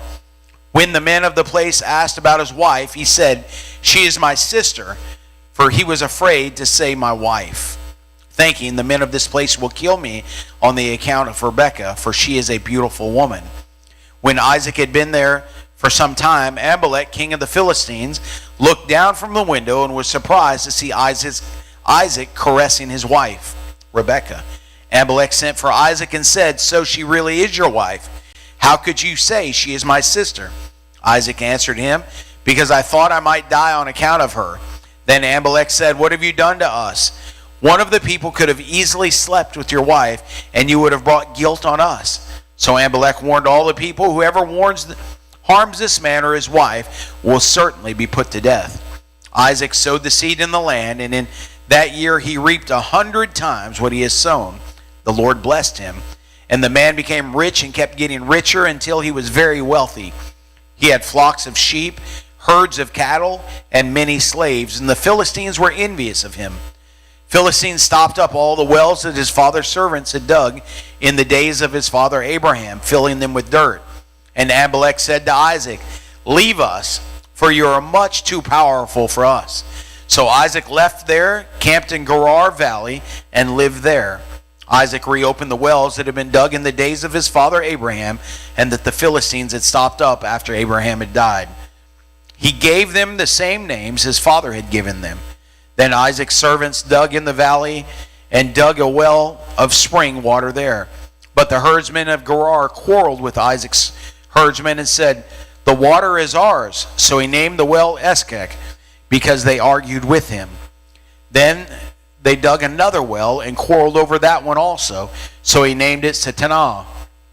He moved from there and dug another, and they did not quarrel over it. He named it Rehoboth, and said, "For now the Lord has made a space for us.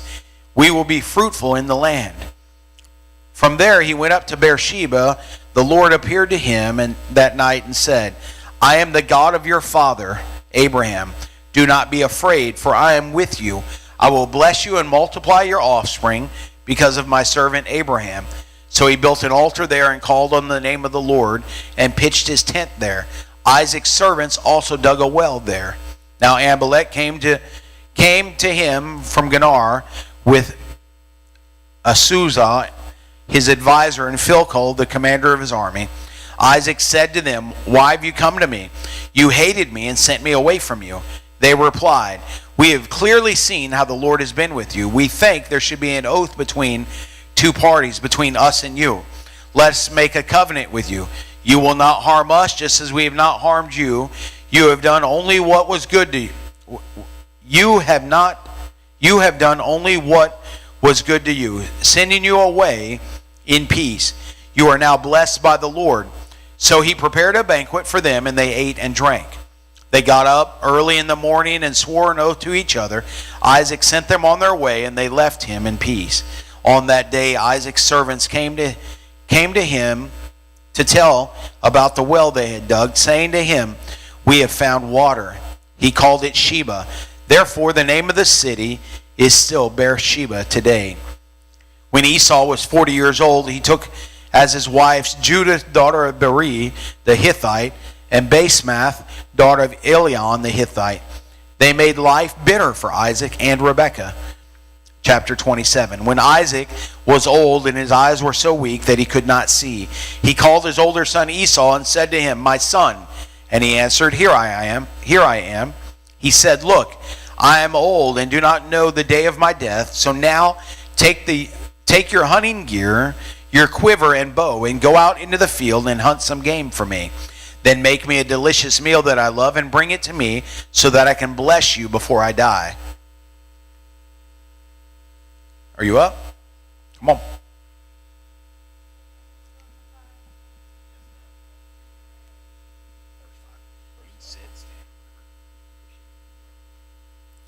Now Rebekah was listening to what Isaac said to his son Esau. So while Esau went to the field to hunt some game to bring in, Rebekah said to her son Jacob, "Listen, I heard your father talking with your brother Esau. He said, 'Bring me game and make a delicious meal for me to eat, so that I can bless you in the Lord's presence before I die.' Now, my son, listen to me and do what I tell you. Go to the flock and bring me 2 choice young goats, and I will make them unto a delicious meal for your father, the kind he loves. Then take it to your father to eat, so that he may bless you before he dies." Jacob answered Rebekah, his mother, "Look, my brother Esau is a hairy man, but I am a man with smooth skin. Suppose my father touches me, then I will be revealed to him as a deceiver and bring a curse rather than a blessing on myself." His mother said to him, "Your curse be on me, my son. Just obey me and go. Get them for me." So he went and got the goats and brought them to his mother, and his mother made delicious food his father loved. Then Rebekah took the best clothes of her old son Esau, which were in the house, and had her younger son Jacob wear them.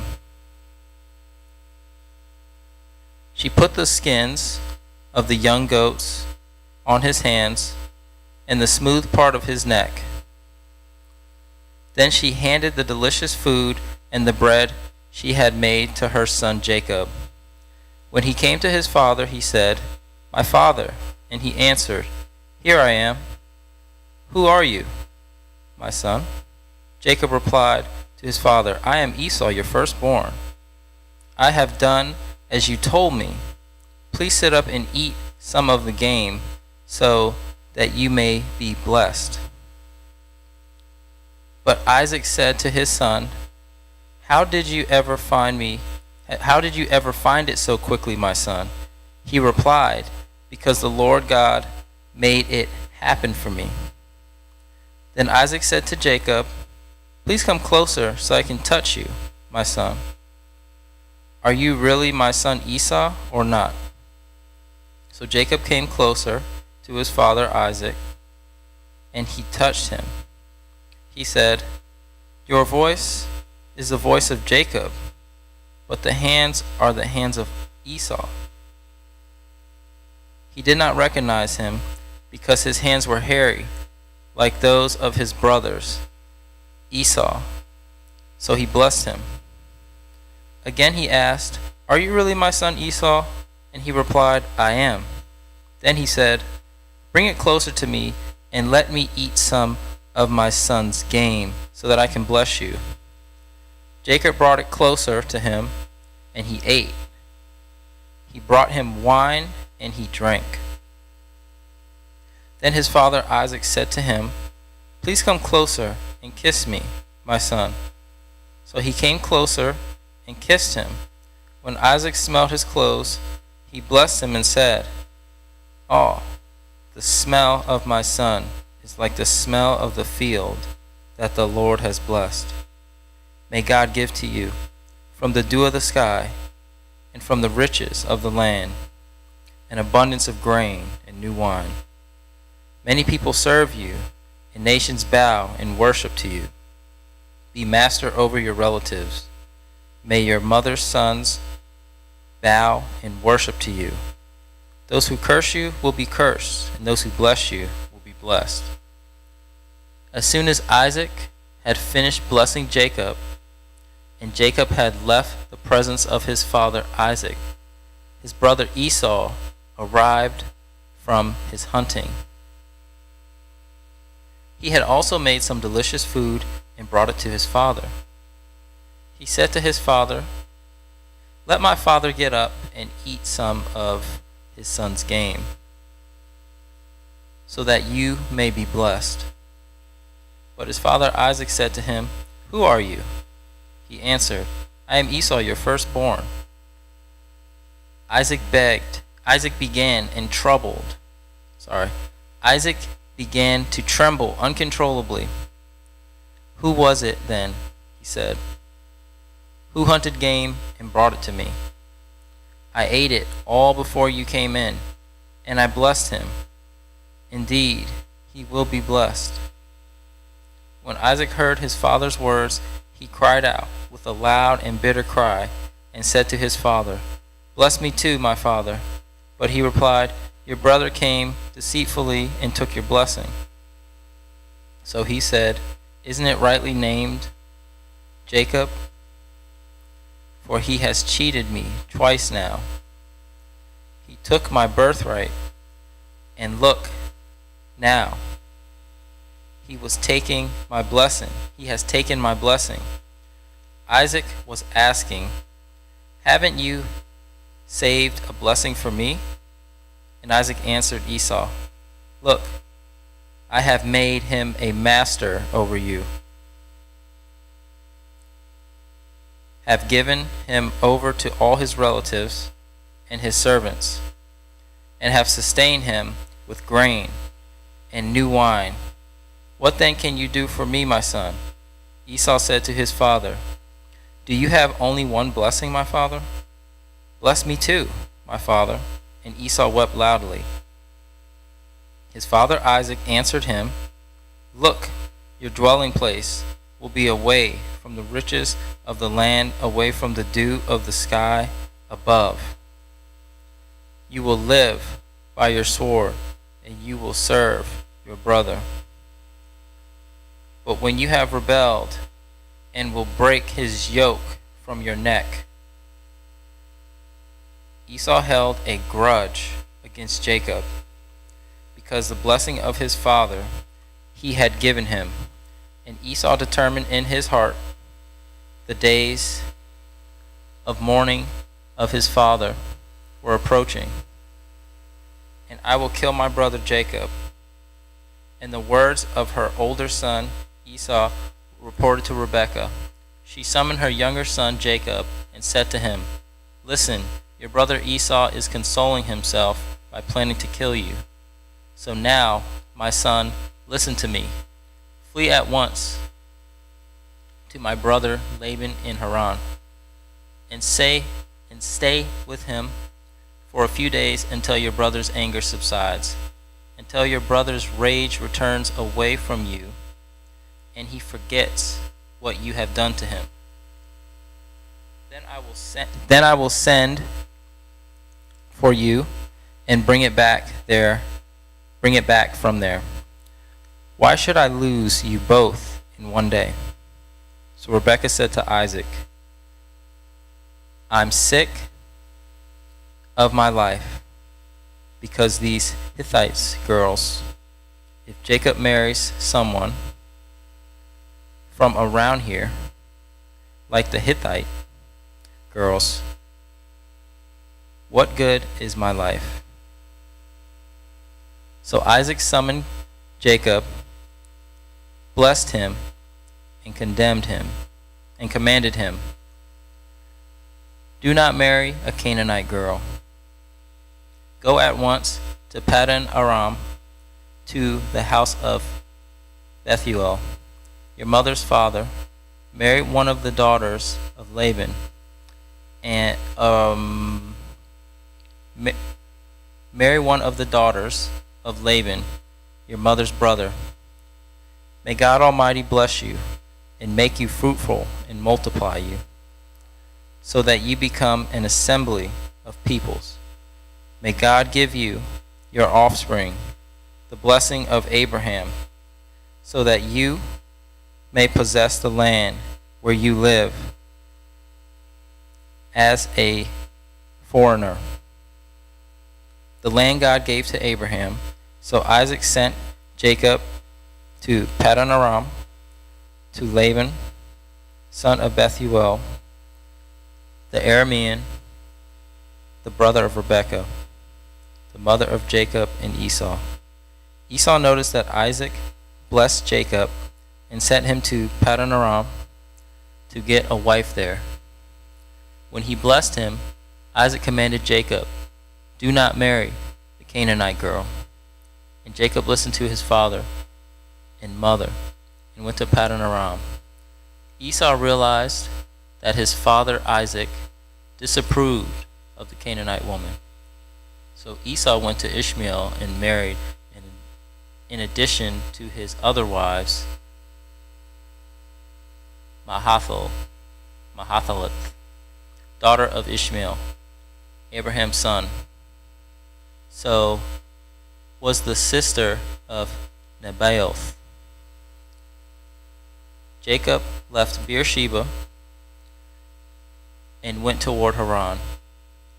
He reached a certain place and spent the night there because the sun had set.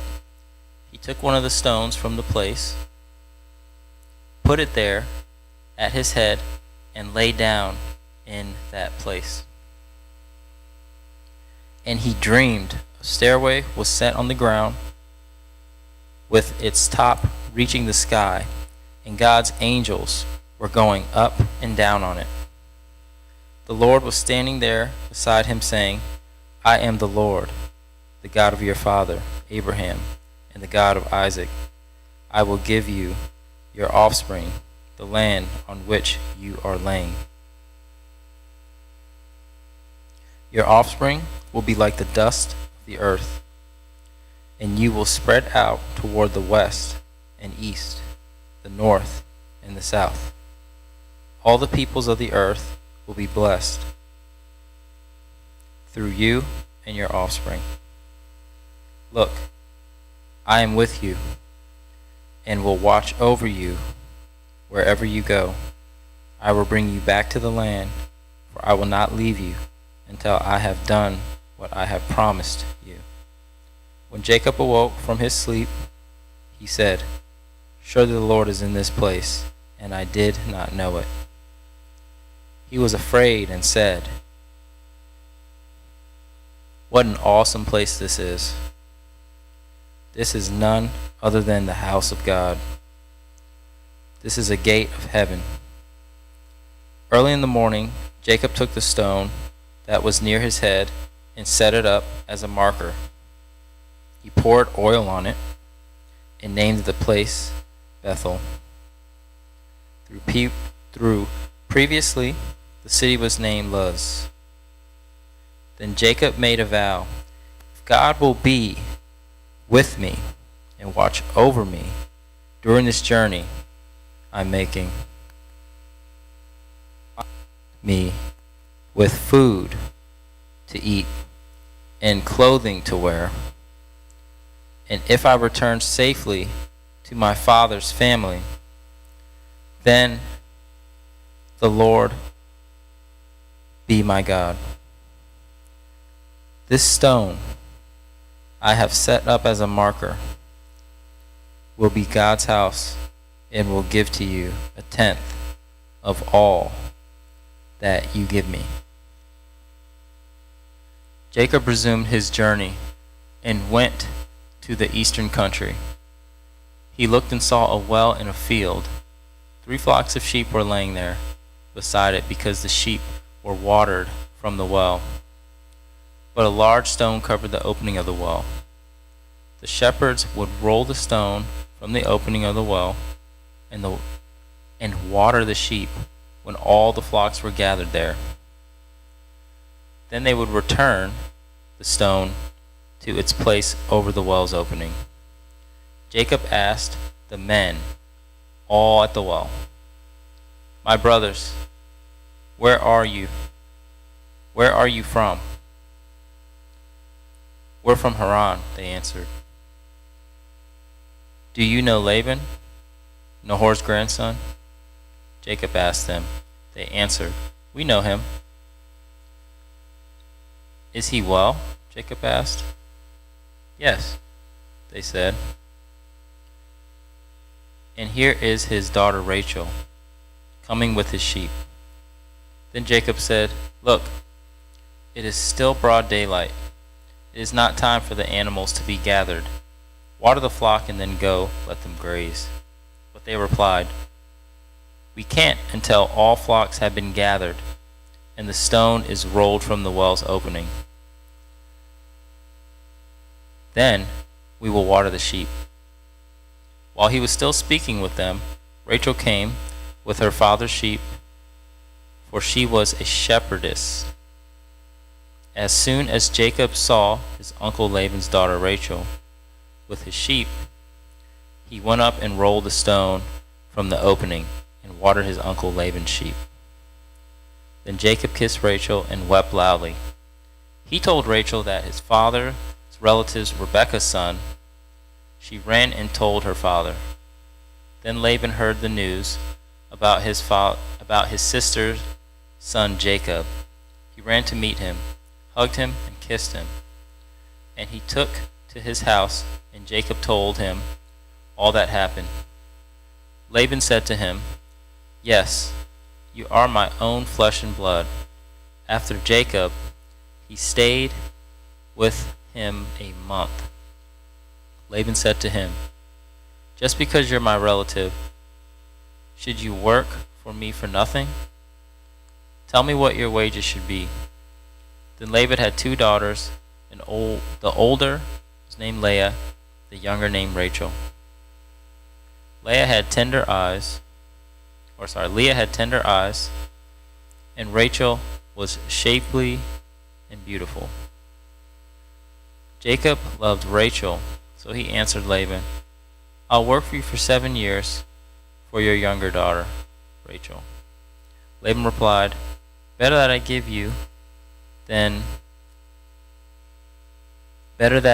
her to you than to some other man. Stay with me." So Jacob worked 7 years for Rachel, and then seemed only a few days to him because of his love for her. Then Jacob said to Laban, "Since my time is complete, give me my wife so I can sleep with her." So Laban invited all the men of the place and sponsored a feast. That evening, Laban took his daughter Leah and gave her to Jacob, and he slept with her. And Laban gave his slave Zilpah to his daughter Leah as her slave. When morning came, there was Leah. So he said to Laban, "What have you done to me? Wasn't it for Rachel that I worked for you?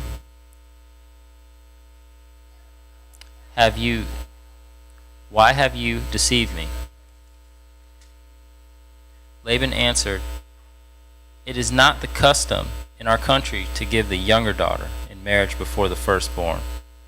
Complete this week of wedding celebration, and we will also give this younger one in return for working yet another 7 years for me."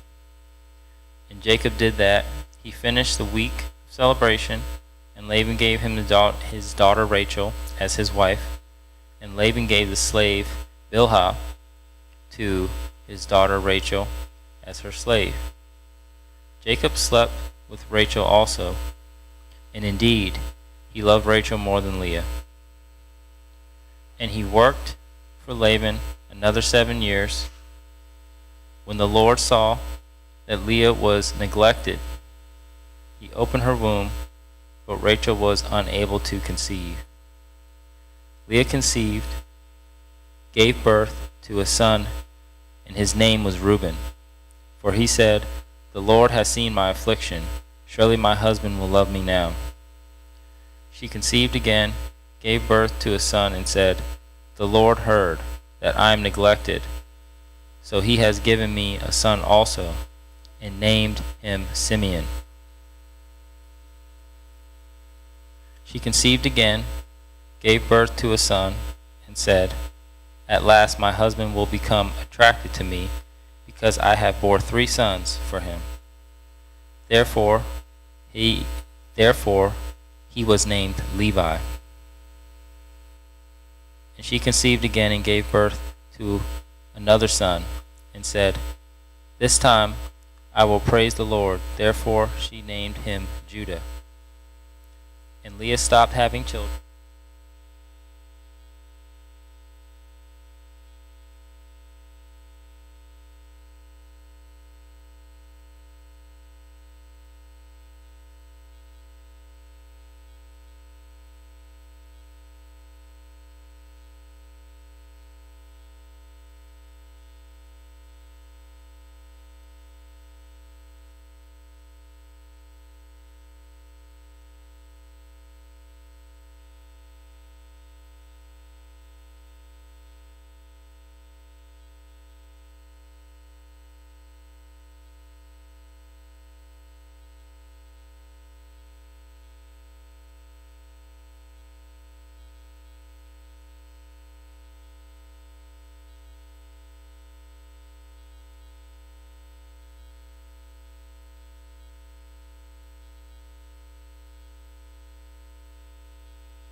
My son's Mandrake.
though no one is with us, understand that God will be a witness between you and me." Laban also said to Jacob, "Look at this mound and the marker I have set up between you and me. This mound is a witness, and the marker is a witness that I will not pass beyond this mound to you, and you will not pass beyond this mound and this marker to do me harm. The God of Abraham and the gods of Nahor."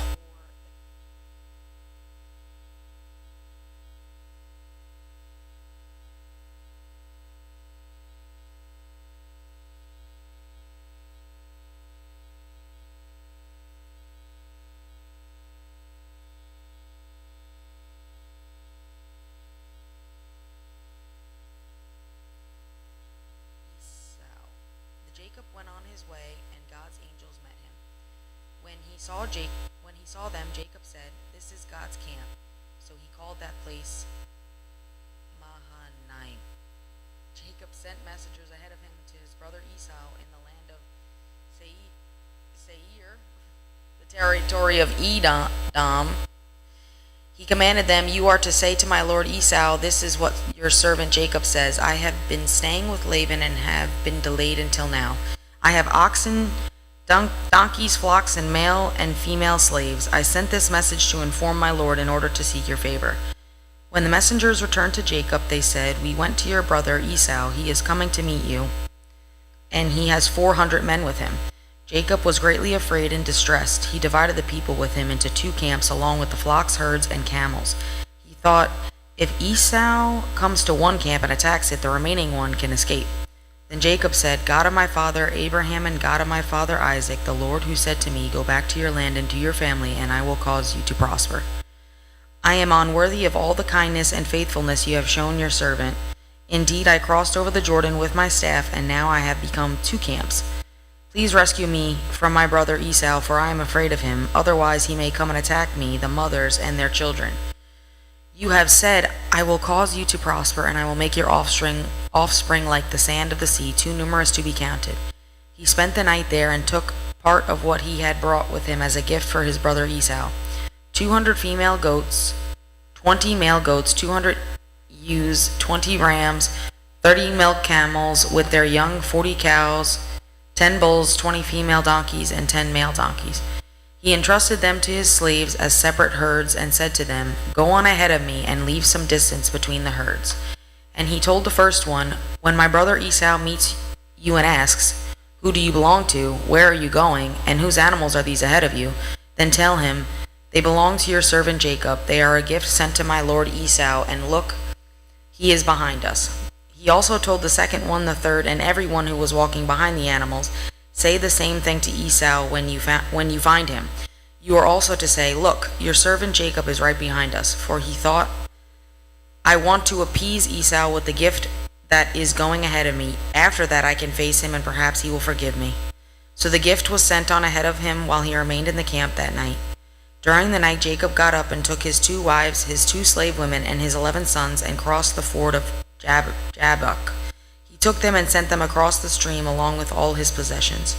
Jacob wrestles with God. Jacob was left alone, and a man wrestled with him until daybreak. When the man saw that he could not defeat him, he struck Jacob's hip socket as they wrestled and dislocated his hip. Then he said to Jacob, "Let me go, for it is daybreak." But Jacob said, "I will not let you go unless you bless me." "What is your name?" the man asked. "Jacob," he replied. "Your name will no longer be Jacob," he said. "It will be Israel, because you have struggled with God and with men and have prevailed." Then Jacob asked him, "Please tell me your name." But he answered, "Why do you ask my name?" And he blessed him there. Jacob then named the place Peniel, "For I have seen God face to face," he said, "yet my life has been spared." The sun shone on him as he passed by Peniel, limping because of his hip. That is why still today the Israelites don't eat the thigh muscle that is at the hip socket, because he struck Jacob's hip socket at the thigh muscle. Jacob meets Esau. Now Jacob looked up and saw Esau coming toward him with 400 men, so he divided the children among Leah, Rachel, and the 2 slave women. He put the slaves and their children first, Leah and her children next, and Rachel and Joseph last. He himself went on ahead and bowed to the ground 7 times until he approached his brother. But Esau ran to meet him, hugged him, threw his arms around him, and kissed him. Then they wept. When Esau looked up and saw the women and children, he asked, "Who are these with you?" He answered, "The children God has graciously given your servant." Then the slaves and their children approached him and bowed down. Leah and her children also approached and bowed down, and then Joseph and Rachel approached and bowed down. So Esau said, "What do you mean by this whole procession I met?" "To find favor with you, my lord," he answered. "To find favor with you, my lord," he answered. "I have enough, my brother," Esau replied. "Keep what you have." But Jacob said, "No, please, if I have found favor with you, take this gift from me, for indeed I have seen your face, and it is like seeing God's face, since you have accepted me. Please take my present that was brought to you, because God has been gracious to me, and I have everything I need." So Jacob urged him until he accepted. Then Esau said, "Let's move on, and I'll go ahead of you." Jacob replied, "My Lord knows that the children are weak, and I have nursing flocks and herds. If they are driven hard for one day, the whole herd will die. Let my Lord go ahead of his servant. I will continue on slowly at a pace suited to the livestock and the children until I come to my Lord at Seir." Esau said, "Let me leave some of my people with you." But he replied, Why do that? Please indulge me, my lord." That day Esau started on his way back to Seir, but Jacob went to Succoth. He built a house for himself and shelters for his livestock. That is why the place was called Succoth. After Jacob came from Padan Aram, he arrived safely at Shechem in the land of Canaan and camped in front of the city. He purchased a section of the field where he had pitched his tent from the sons of Hamor, Shechem's father, for 100 pieces of silver, and he set up an altar there and called it God, the God of Israel. Dinah defiled. Leah's daughter Dinah, whom Leah bore to Jacob, went out to see some of the young women of the area. When Shechem, son of Hamor the Hivite, who was the region's chieftain, saw her, he took her and raped her. He became infatuated with Jacob's daughter Dinah, he loved the young girl and spoke tenderly to her. "Get me this girl as a wife," he told his father. Jacob heard that Shechem had defiled his daughter Dinah, but since his sons were with his livestock in the field, he remained silent until they returned. Meanwhile, Shechem's father Hamor came to speak with Jacob. Jacob's sons returned from the field. When they heard about the incident, they were deeply grieved and very angry, for Shechem had committed an outrage against Israel by raping Jacob's daughter, and such a thing should not be done. Hamor said to Jacob's sons, "My son Shechem has his heart set on your daughter. Please give her to him as a wife. Intermarry with us, give your daughters to us, and take our daughters for yourselves. Live with us, the land is before you. Settle here, move about, and acquire property in it." Then Shechem said to Dinah's father and brothers, "Grant me this favor, and I'll give you whatever you say. Demand of me a high compensation and gift, and I'll give you whatever you ask me. Just give the girl to be my wife." But Jacob's sons answered Shechem and his father Hamor deceitfully, because he had defiled their sister Dinah. "We cannot do this thing," they said to them. "Giving our sister to an uncircumcised man is a disgrace to us. We will agree with you only on this condition: if all your males are circumcised as we are, then we will give you our daughters, take your daughters for ourselves, live with you, and become one people. But if you will not listen to us and be circumcised, then we will take our daughters and go." Their words seemed good to Hamor and his son Shechem. The young man did not delay doing this, because he was delighted with Jacob's daughter. Now he was the most important in all his father's family. So Hamor and his son Shechem went to the gate of their city and spoke to the men of their city. "These men are peaceful towards us," they said. "Let them live in our land and move about in it, for indeed the region is large enough for them. Let's take their daughters as our wives and give our daughters to them. But the men will agree to live with us and be one people only on this condition: if all our men are circumcised as they are. Won't their livestock, their possessions, and all their animals become ours? Only let's agree with them, and they will live with us." All the men who had come to the city gates listened to Hamor and his son Shechem, and all those men were circumcised. On the third day, when they were still in pain, 2 of Jacob's sons,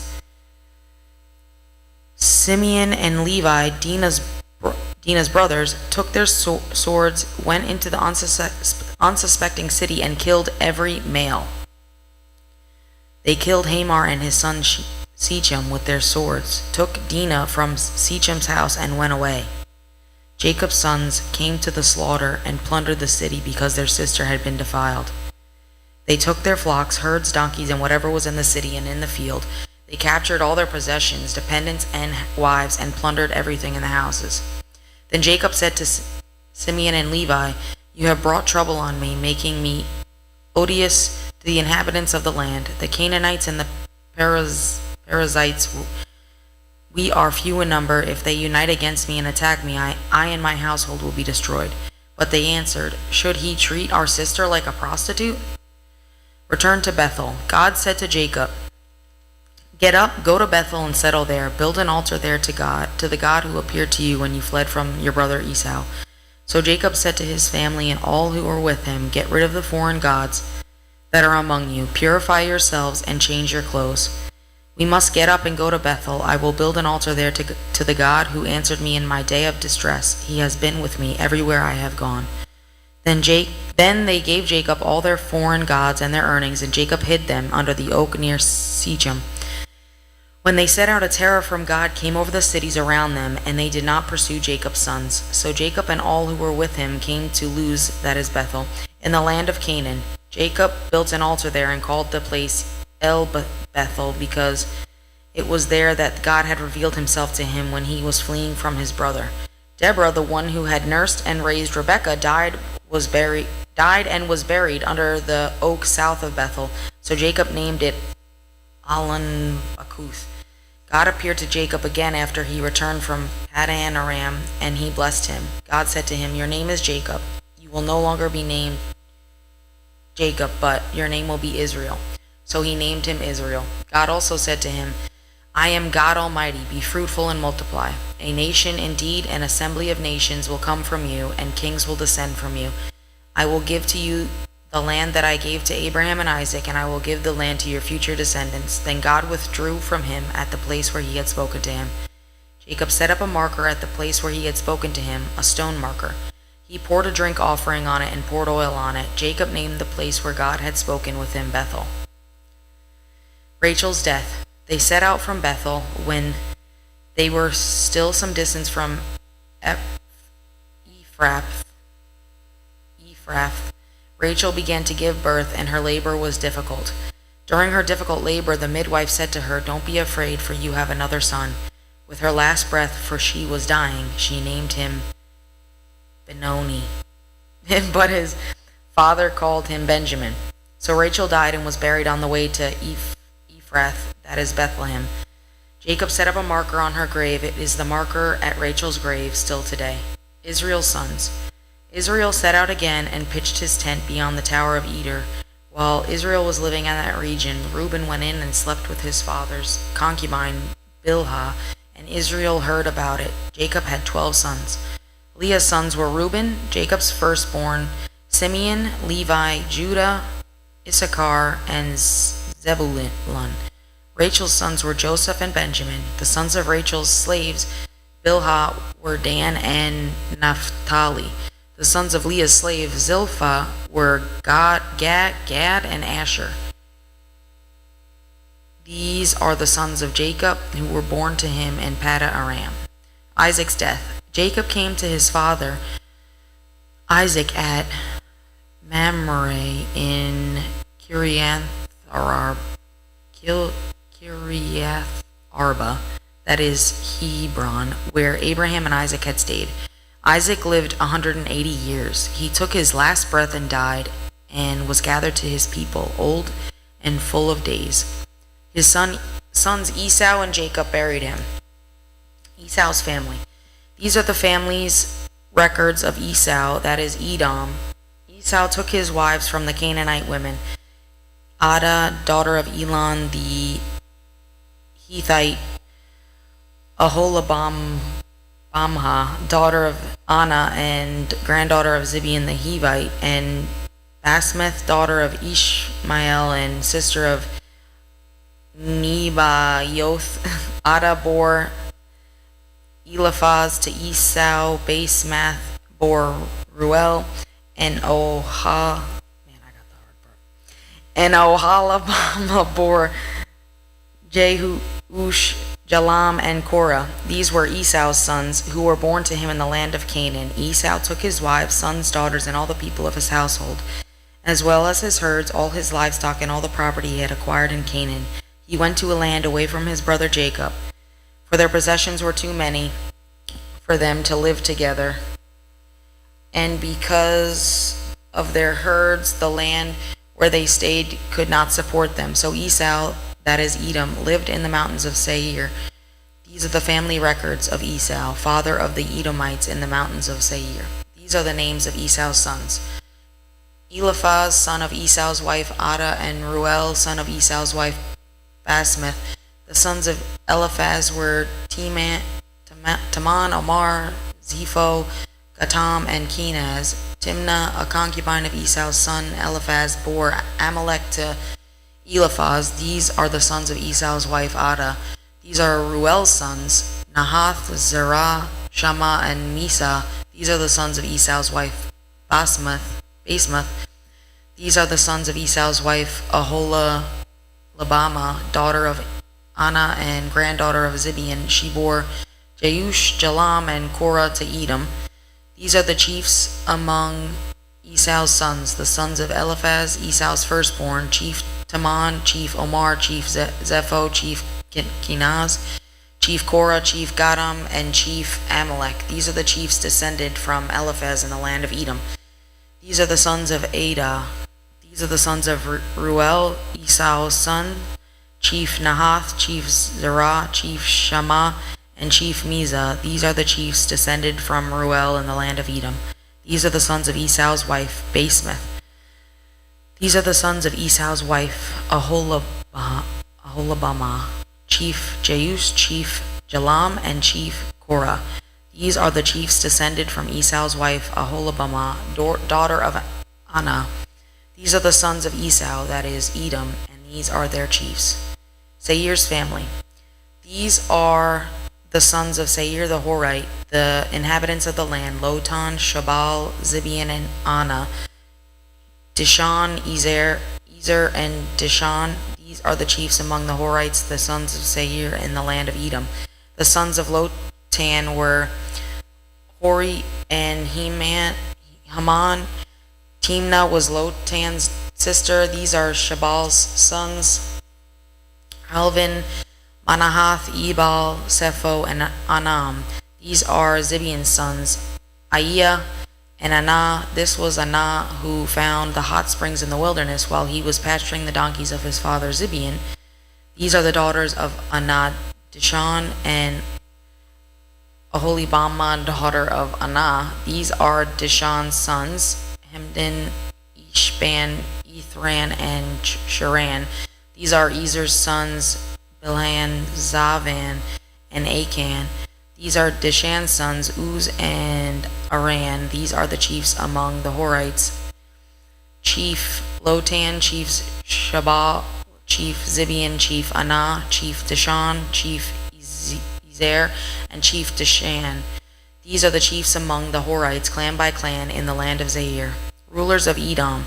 These are the kings who reigned in the land of Edom before any king reigned over the Israelites. Bela, son of Beor, reigned in Edom.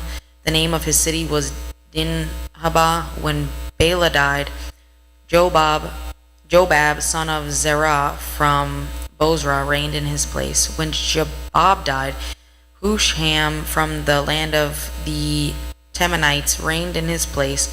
When Husham died, Hadad, son of Bedad, reigned in his place. He defeated Midian in the field of Moab. The name of his city was Avith. When Hadad died, Samlah from Masrekah reigned in his place. When Samlah died, Shaul from Rehoboth on the Euphrates River reigned in his place. When Shaul died, Baal-Hanan, son of Akbor, reigned in his place. When Baal-Hanan, son of Akbor, died, Hadar reigned in his place. His city was Pau, and his wife's name was Mehatabel, daughter of Matrid, daughter of Mezahab. These are the names of Esau's chiefs according to their families and their localities by their names. Chief Timnah, Chief Alva, Chief Jettith, Chief Aholabama, Chief Elah, Chief Pinon, Chief Kenaz, Chief Teman, Chief Mibzar, Chief Magdiel, and Chief Iram. These are Edom's chiefs. According to their settlements in the land they possessed, Esau was father of the Edomites, Joseph's dreams. Jacob lived in the land where his father had stayed, the land of Canaan. These are the family records of Jacob. At 17 years of age, Joseph tended sheep with his brothers.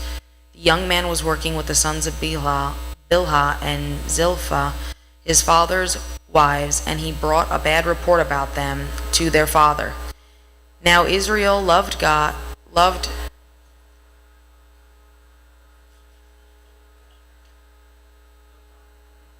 Oh, okay. Now, yeah, right here. 37:3. Now Israel loved God, Joseph more than his other brothers, other sons, because Joseph was a son born to him in his old age. And he made a long sleeved robe for him. When his brothers saw that their father loved him more than all the other brothers, they hated him and could not bring themselves to speak peacefully to him. Then Joseph had a dream. When he told it to his brothers, they hated him even more. He said to them, "Listen to this dream I had. There were binded sheaves of grain in the field. Suddenly, my sheaf stood up, and your sheaves gathered around it and bowed down to my sheaf. Are you really going to reign over us?" His brothers asked him. "Are you really going to rule over us?" So they hated him even more because of his dreams and what he said. Then he had another dream and told it to his brothers. "Look," he said, "I had another dream, and this time the sun, the moon, and even the stars were bowing down to me." He told this to his father and his brothers, and his father rebuked him. "What kind of dream is this that you have had?" He said, "I am, and your mother and your brothers really going to come and bow down to the ground before you." His brothers were jealous of him, but his father kept the matter in his mind. His brothers had gone to the pasture, their flock of Shechem. Israel said to Joseph, "Your brothers, you know, are pasturing the flocks at Shem. Get ready, I'm sending you to them." "I'm ready," Joseph replied. Then Israel said to him, "Go and see how your brothers and the flock are doing, and bring the word back to me." So he sent him from Hebron, the valley, and went to Shem. A man found him that were there, wandering in the field, and asked him, "What are you looking for?" "I'm looking for my brothers," Joseph said.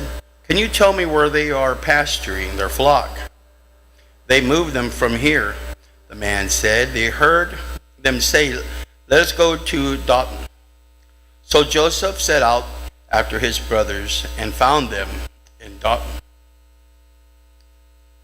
They saw him in the distance, and before he had reached them, they plotted to kill him. They said to one another, "Oh, look, here comes the dreamer, the dream expert. So now, come, let us kill him and throw him into one of the pits. We can say that a vicious animal ate him, then we'll see what becomes of his dreams." When Reuben heard this, he tried to save him from them. He said, "Let us not take his life." Reuben also said to them, "Don't shed blood. Throw him into this pit, into this pit in the wilderness, but don't lay hands on him," intending to rescue him from them and return him to his father. When Joseph came to his brothers, they stripped off Joseph's robe, the robe of many colors that he had on. Then they took him and threw him into the pit. The pit was empty, without water. They sat down to eat a meal, and when they looked up, there was a caravan of Ishmaelites coming to Gilead. Their camels were carrying aromatic gum and balm and resin and going down to Egypt. Judah said to his brothers, "What do we have to gain if we kill the brother and cover up his blood? Come on, let us sell him to the Ishmaelites and not lay a hand on him, for he is our brother, our own flesh." And his brothers agreed. When the Midianite traders passed by, his brothers pulled Joseph out of the pit and sold him for 20 pieces of silver to the Ishmaelites, who took Joseph to Egypt. When Reuben returned to the pit and saw that Joseph was there no more, he tore his clothes. He went back to his brothers and said, "The boy is gone. What am I going to do?" So they took Joseph's robe, slaughtered a male goat, and dipped the robe in its blood. They set the long-sleeved robe to their father and said, "We found this. Examine it. Is it your son's robe or not?" His father recognized it. "It's my son's robe," he said. A vicious animal had devoured him. Joseph had been torn to pieces. Then Jacob tore his clothes and put on a sackcloth around his waist and mourned for his son for many days.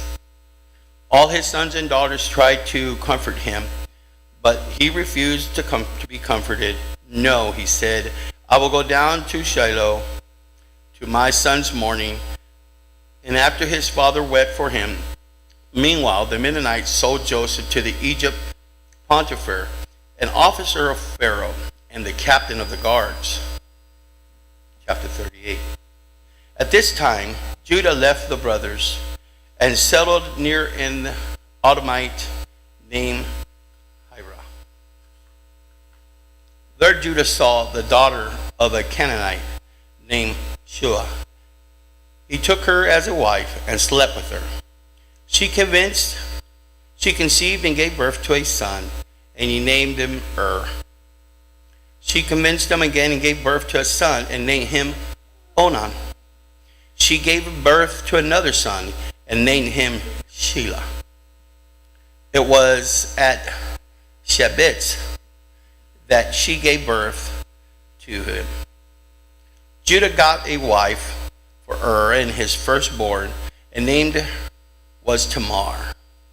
Now Judah's firstborn, was evil in the Lord's sight, and the Lord put him to death.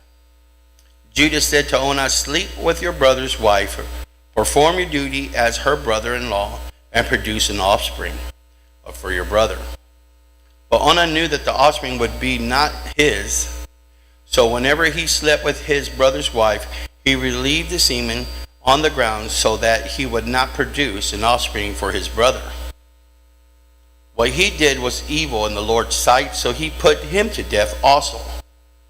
Judah said to his daughter-in-law Tamar, "Remain a widow in your father's house until my son Shelah grows up."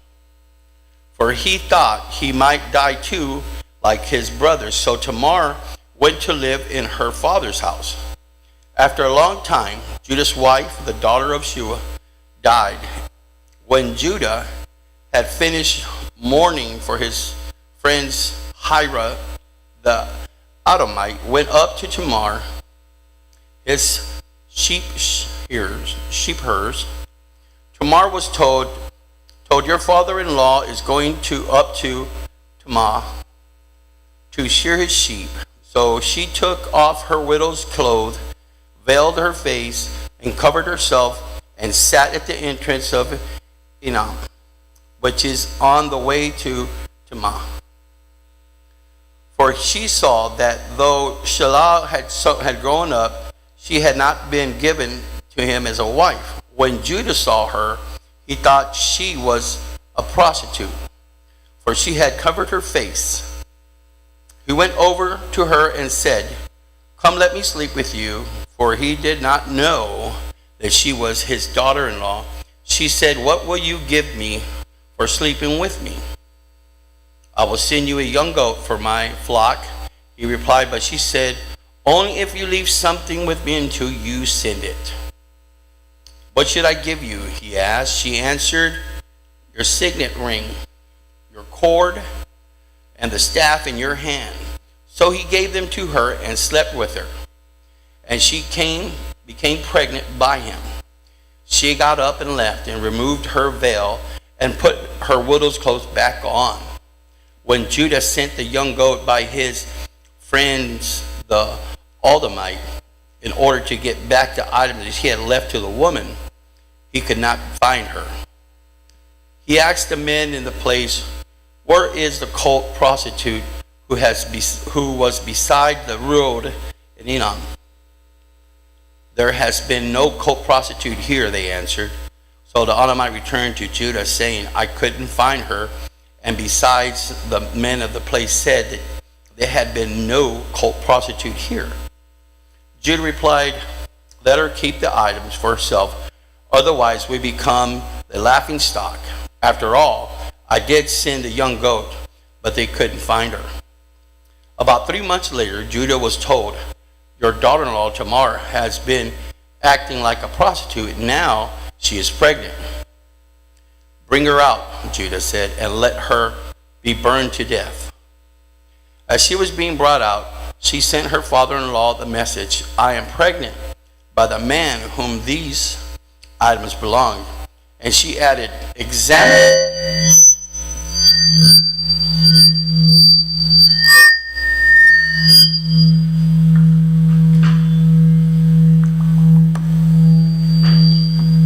Too hot. Gain.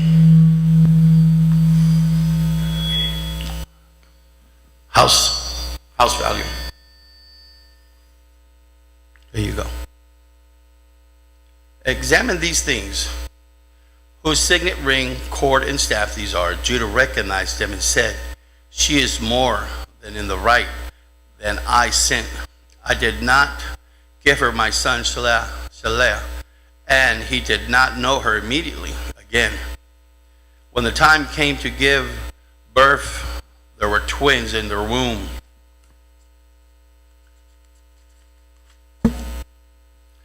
As she was giving birth to one of them, put on his hand, and the midwife took and tied it, scarlet thread around it, and announcing, this one came out first. But then he pulled his hand back out, and came his brother, and she said, what a breakthrough, what a breakout you have made for yourself. So he was named Perez. Then his brother, who had a scarlet thread tied around his head, came out and was named Zerah. Now Joseph had been taken to Egypt, and the Egyptians named Potiphar, at the officer of Pharaoh, and the captain of the guards bought him from the Ishmaelites who had brought him there. The Lord was with Joseph, and he became a successful man, serving in the household of the Egyptian's master. When the master saw that the Lord was with him, and the Lord made everything he did successful, Joseph found favor with the master and became his personal attendant. Potiphar also put him to charge in his household and placed all he owned under his authority. From the time he put him in charge of his household and all that he owned, the Lord blessed the Egyptian's household because of Joseph. The Lord's blessing was on all that he owned in his house and in his fields. He left all that he owned under Joseph's authority. He did not concern himself with anything except the food that he ate. Now Joseph was well built and handsome. After some time, his master's wife looked longingly at Joseph and said, sleep with me. But he refused. Look, he said, master's wife, with me here my master does not concern himself with anything in his household. He has put all that he owns under my authority. No one in the house is greater than I am. He has withheld nothing from me except you, because you are his wife. So, how could I do this imminent evil, and how could I sin against God? Although I spoke to Joseph day after day, he refused to go to bed with her. Now the day went into the house to do his work, and none of the household servants were there. She grabbed him by his garment and said, "Sleep with me." But leaving his garment in her hand, he escaped and ran outside. When she saw that he had left his garment with her, he had run outside. She called for her household servants. "Look," she said to them, "my husband brought a Hebrew man into my folds, a man to make fools of us. He came to me so he could sleep with me. I screamed as loud as I could. When he heard me screaming for help, he left the garment beside me and ran outside." She put Joseph's garment beside her until his master came home. Then she told him the same story. "The Hebrew slave you brought to us came to make fool of me. But when I screamed for help, he left his garment beside me and ran outside." When the master heard the story his wife told him, "These are the things your slave did to me," he was furious and had told him, "Throw him in prison, where the king's prisoners were confined." So Joseph was there in prison. But the Lord was with Joseph and extended kindness to him. He granted him favor with the prison warden. The warden put all the prisoners who were in the prison under Joseph's authority, and he was responsible for everything that was done there. The warden did not bother with anything under Joseph's authority, because the Lord was with him, and the Lord made everything that he did successful.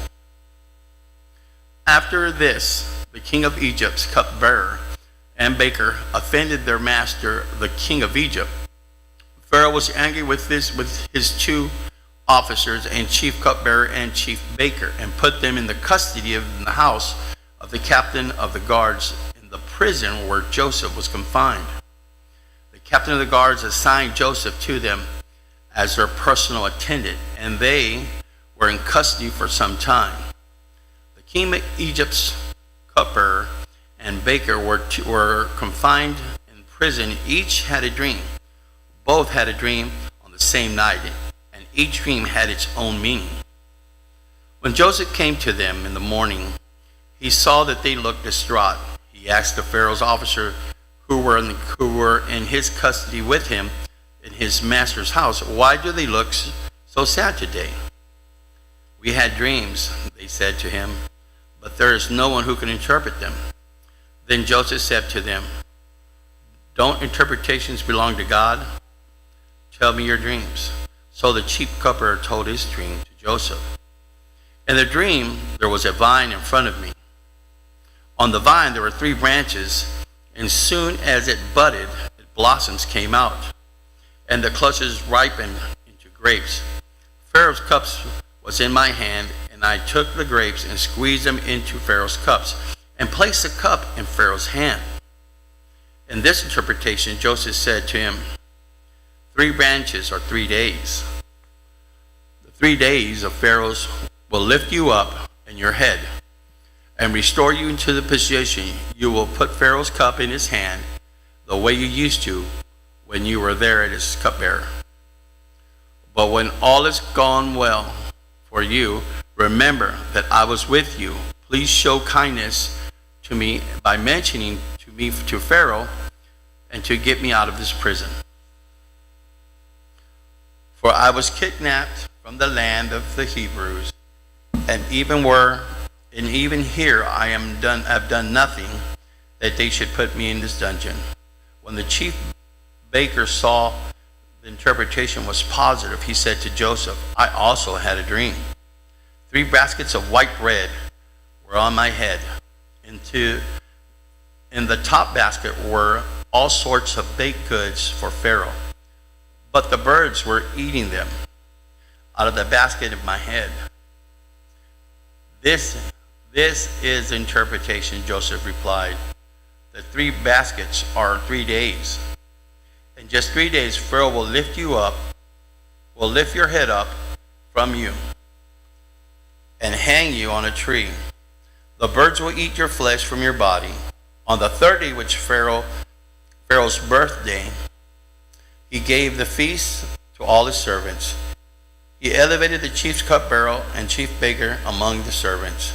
Pharaoh restored the chief cupbearer to his position as cupbearer, and he placed the cup in Pharaoh's hand. But the Pharaoh hanged the chief baker, just as Joseph explained to him. Yet the chief cupbearer did not remember Joseph. He forgot him. At the end of 2 years, Pharaoh had a dream, and he was standing beside the Nile, when 7 healthy-looking, well-fed cows came up from the Nile and began to gaze among the reeds. After them, 7 other cows, strictly thin, came up from the Nile and stood beside the cows along the bank of the Nile. The sickly, thin cows ate the healthy, well-fed cows. Then Pharaoh woke up and fell asleep in the dream a second time. 7 heads of grains, plump and good, came up on one stalk. After then, 7 heads of grain, thin and scorchly by the east wind, sprouted up. The thin heads of grain swallowed up the 7 plump, full ones. Then Pharaoh woke up, and it was only a dream. When morning came, he was troubled and summoned his magicians of Egypt and all the wise men. Pharaoh told them his dreams, but no one could interpret them for him. Then the chief cupbearer said to Pharaoh, "Today I remember my faults." Pharaoh was angry with his servant and put me and the chief baker in his custody and the captain of the guards. He and I had dreams on the same night. Each dream had its own meaning. Now a young Hebrew, a slave of the captain of the guards, was there. He told us of our dreams, and he interpreted our dreams for us, and its own interpretation. It turned out just as he had interpreted them to us. I was restored to my position, and the other was hanged. Pharaoh sent for Joseph, and they quickly brought him from the dungeon. He shaved and changed his clothes and went to Pharaoh. Pharaoh said to Joseph, "I had a dream, and no one can interpret it. But I have heard it said about you that you can hear a dream and interpret it." "I am not able to," Joseph answered Pharaoh. "It is God who will give Pharaoh the favorable answer." So Pharaoh said to Joseph, "In my dream I am standing on the bank of the Nile, when 7 well-fed, healthy-looking cows came up from the Nile and grazed among the reeds. After them, seven cows, weak and sickly and thin, came up from that I've never seen such sickly ones as these in all the land of Egypt. Then the thin, sickly cows ate the first 7 well-fed cows. When they had devoured them, you could not tell that they had devoured them. Their appearance was as bad as it had been before I woke up. In my dream, I also saw 7 heads of grain, full and good, coming up of one stalk. After them, 7 heads of grain, withered and thin and scorched by the east wind, sprouted up. The thin heads of grain swallowed up the 7 good ones. I told this to my magicians, but no one could tell me what it means. Then Joseph said to Pharaoh, "Your dreams mean the same thing."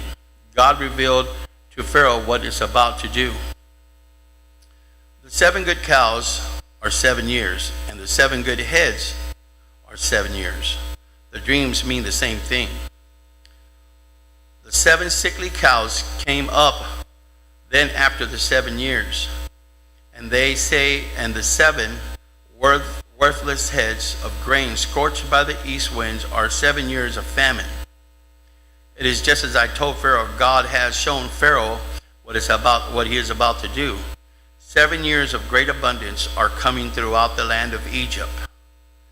After them, 7 years of famine will take place, and all the abundance in land of Egypt will be forgotten. The famine will devastate the land, and the abundance in the land will not be remembered because of the famine that follows it.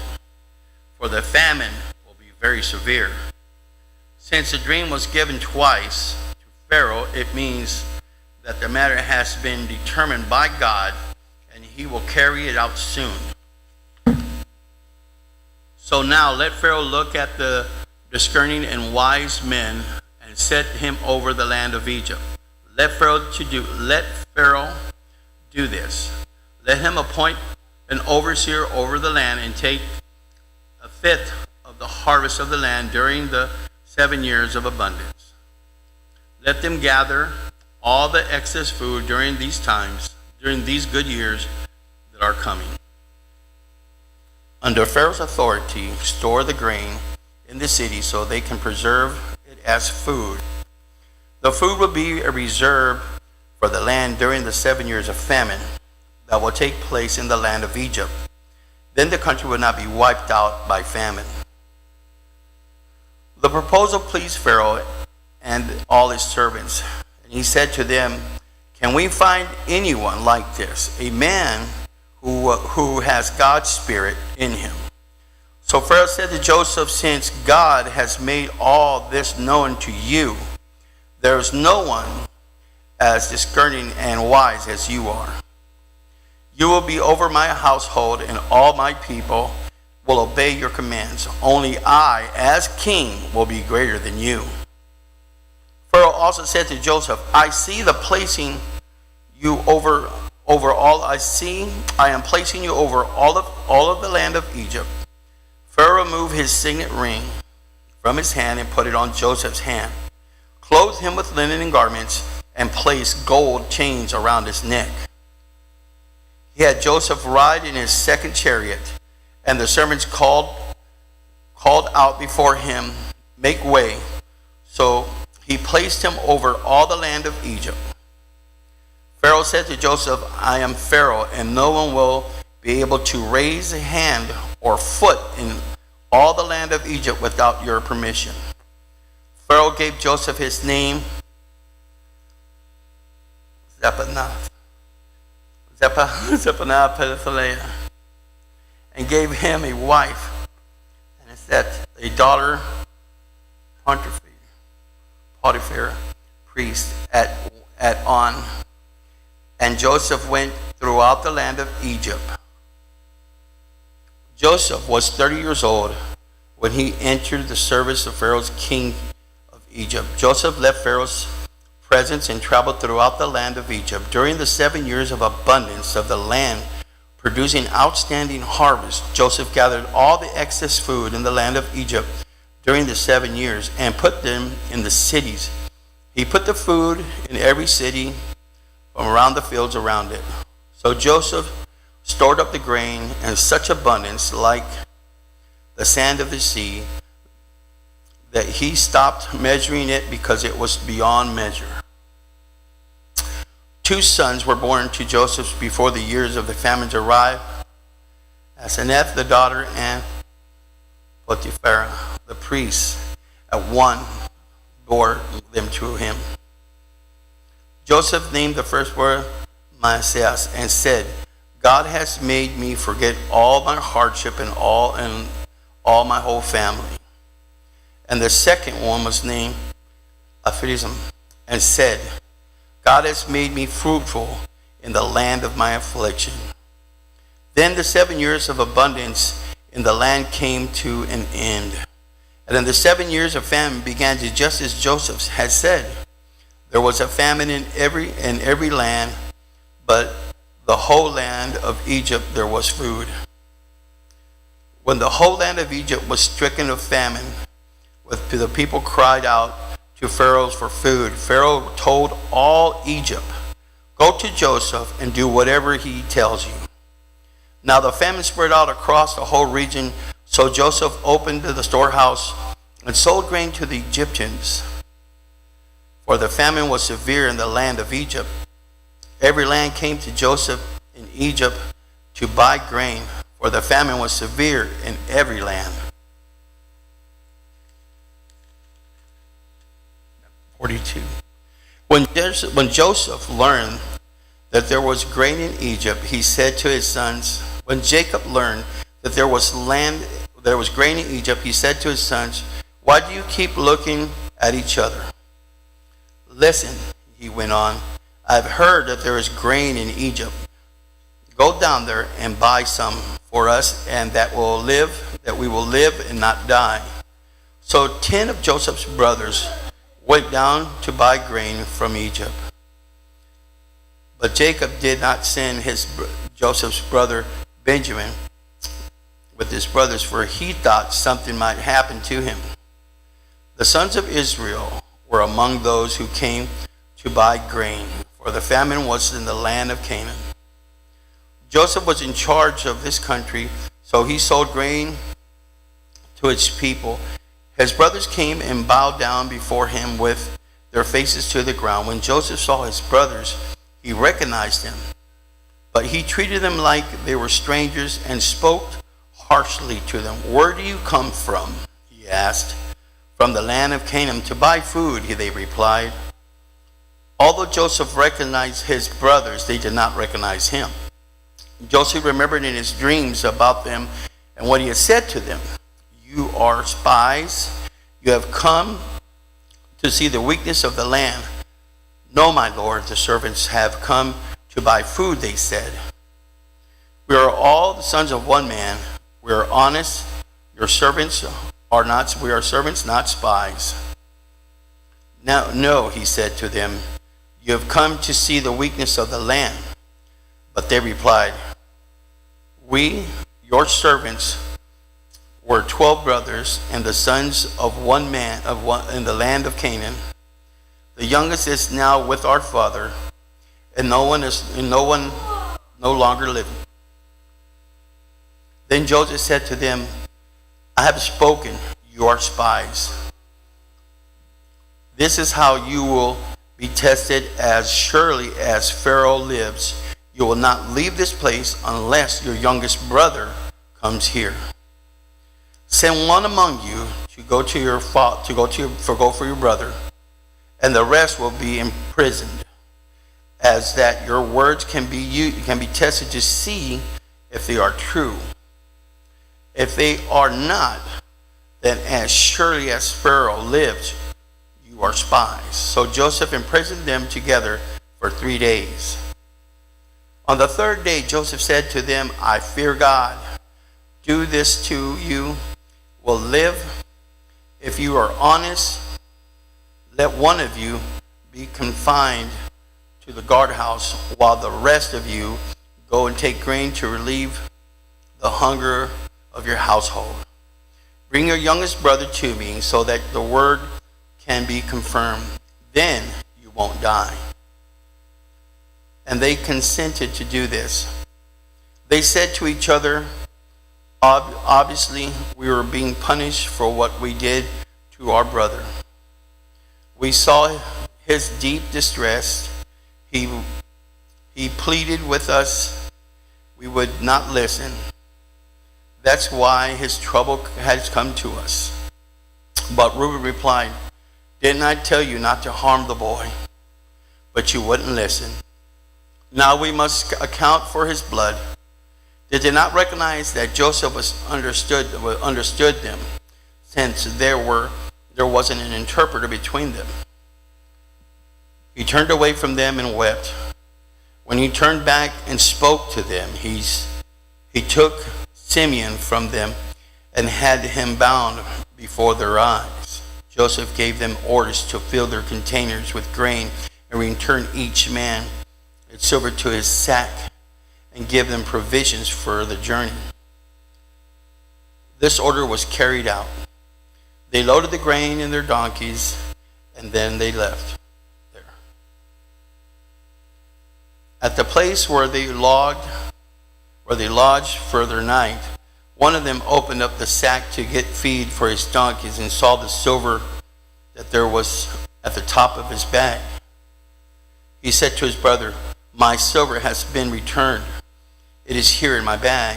Their hearts sank. Trembling, they turned to one another and said, what has God done to us?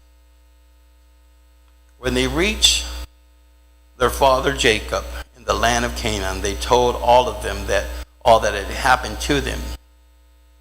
The man who was the Lord of the country spoke harshly to us and accused us of spying in the country.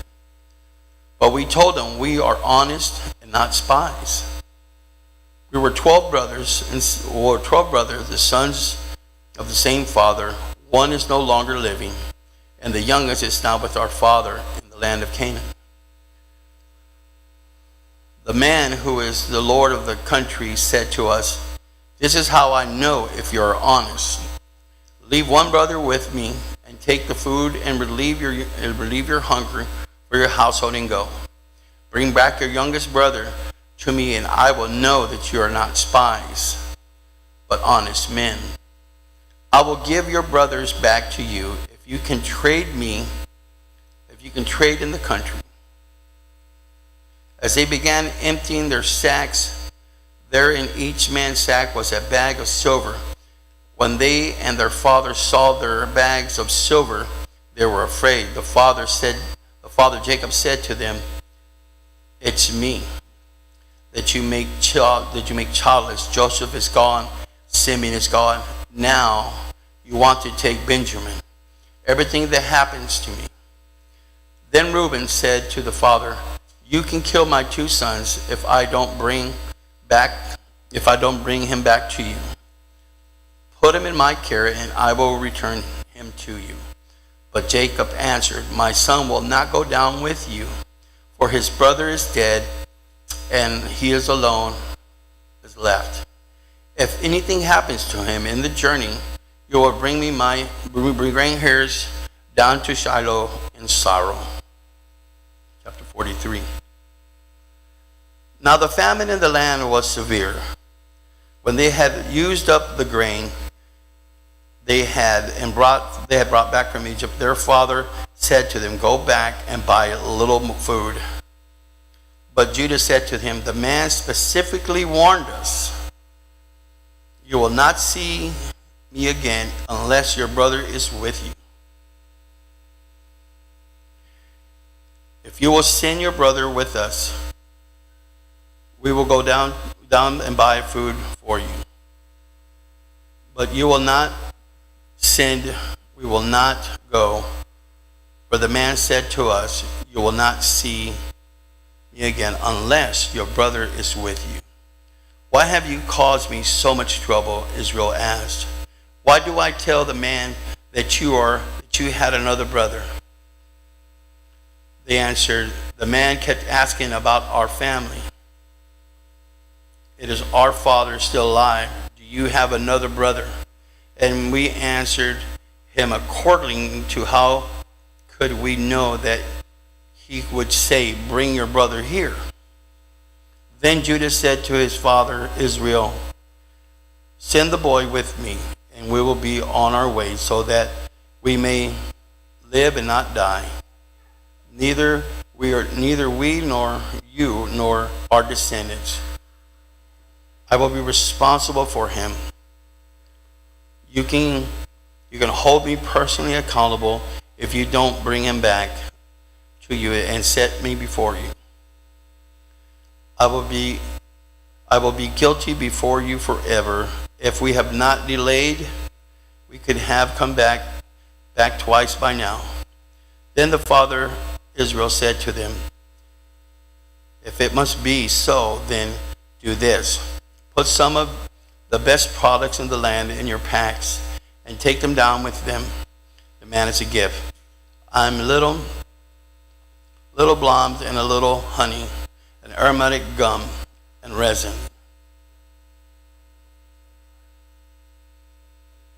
Is it hot enough? Is it too hot? Yeah, no. Because I'm having to pull it over here.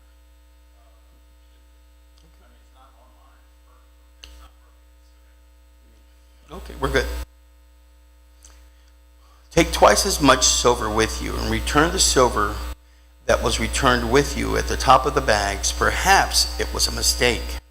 Take your brother also and go back at once. May God Almighty cause a man to be merciful, so he will be released to your brother and Benjamin to you.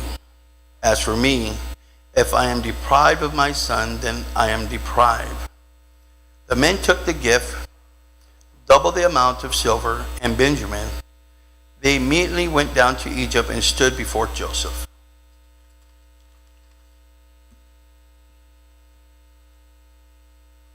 When Joseph saw that Benjamin was with him, he said to his brother, to his steward, "Take the men to my house, slaughter an animal and prepare it, for they will eat with me at noon." The man did as Joseph had said and brought him to Joseph's house. But the men were afraid because they were taken to Joseph's house. They said, "We have been brought to here because of the silver that was returned in our bags for the first time." They intended to overpower us, seize us, and make us slaves. Take our donkeys. So they approached Joseph's steward and spoke to him in the doorway of the house. They said, "My lord, we really did not come down here the first time to buy food. When we came to the place where we were lodged for the night and opened our bags of grain, each one's silver was at the top of the bag. It was the full amount of our silver, and we have brought it back with us. We have brought an addition of silver with us to buy food. We don't know how to put our silver in our bags." Then the steward said, "May you be well. Don't be afraid. Your God and the God of your father must have put a treasure in your bags. I received your silver." Then he brought Simeon out with him. The steward brought out the men into Joseph's house and gave them water to wash their feet and got feed for their donkeys. Since the men had heard that they were going to eat a meal there, then they prepared their gift for Joseph's arrival. When Joseph came, they brought him the gifts that they had carried from into the household with the donkey, and they bowed down on the ground before him. They asked if they were well. He said, "How is your elderly father that you told me about? Is he still alive?" They answered him, "Your servant, our father, is well. He is still alive." And they knelt low and paid homage to him. When he was looking up, he saw his brother Benjamin, his mother's son. He asked if this is your youngest brother, and he told it that he had told me about. They said, "May God gracious to you and to my son." Joseph hurried out because he was overcome with emotion for his brothers, and he was about to weep when he went into the inner room and wept there. Then he washed his face and came out. Regaining his composure, he said, "Serve the meal."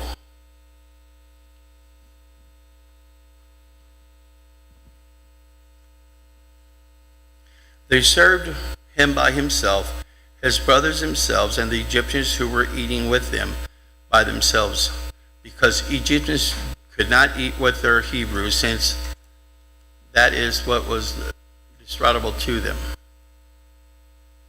They were seated before him in order by age, from the firstborn of the youngest men. He looked at each other astonishment. Portions were served to them from Joseph's table, and Benjamin's portion was 5 times larger than the others. They drank and became drunk with Joseph. Joseph commanded his steward to fill the men's bag with much food as they could carry, and put each one's silver back on the top of his bag. "Put my cup, the silver one, at the top of the youngest one's bag, along with silver for grain." So he did as Joseph told him. At the morning light, the men were sent off with their donkeys. They had gone very far from the city when Joseph said to his steward, "Get up, pursue the men, and when you overtake them, say to them, why have you repaid evil for good? Isn't this the cup that my master drinks from and uses for deviations? What have you done that is wrong?" When he overtook them, he said these words to them. They said to him, "Why does my Lord say these things? Your servants could not possibly do such things. Have you even brought back to you? We even brought back to you from the land of Canaan the silver that was found in top bags. How could we steal a silver or gold from the master's house?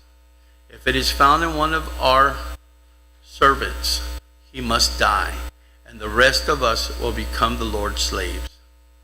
The steward replied, "What have you said is right, but the one who has found it to have it will be my slave, and the rest of you will be blameless." So each quickly lowered the sack to the ground and opened it. The steward searched, beginning with the oldest and ending with the youngest, and the cup was found in Benjamin's sack.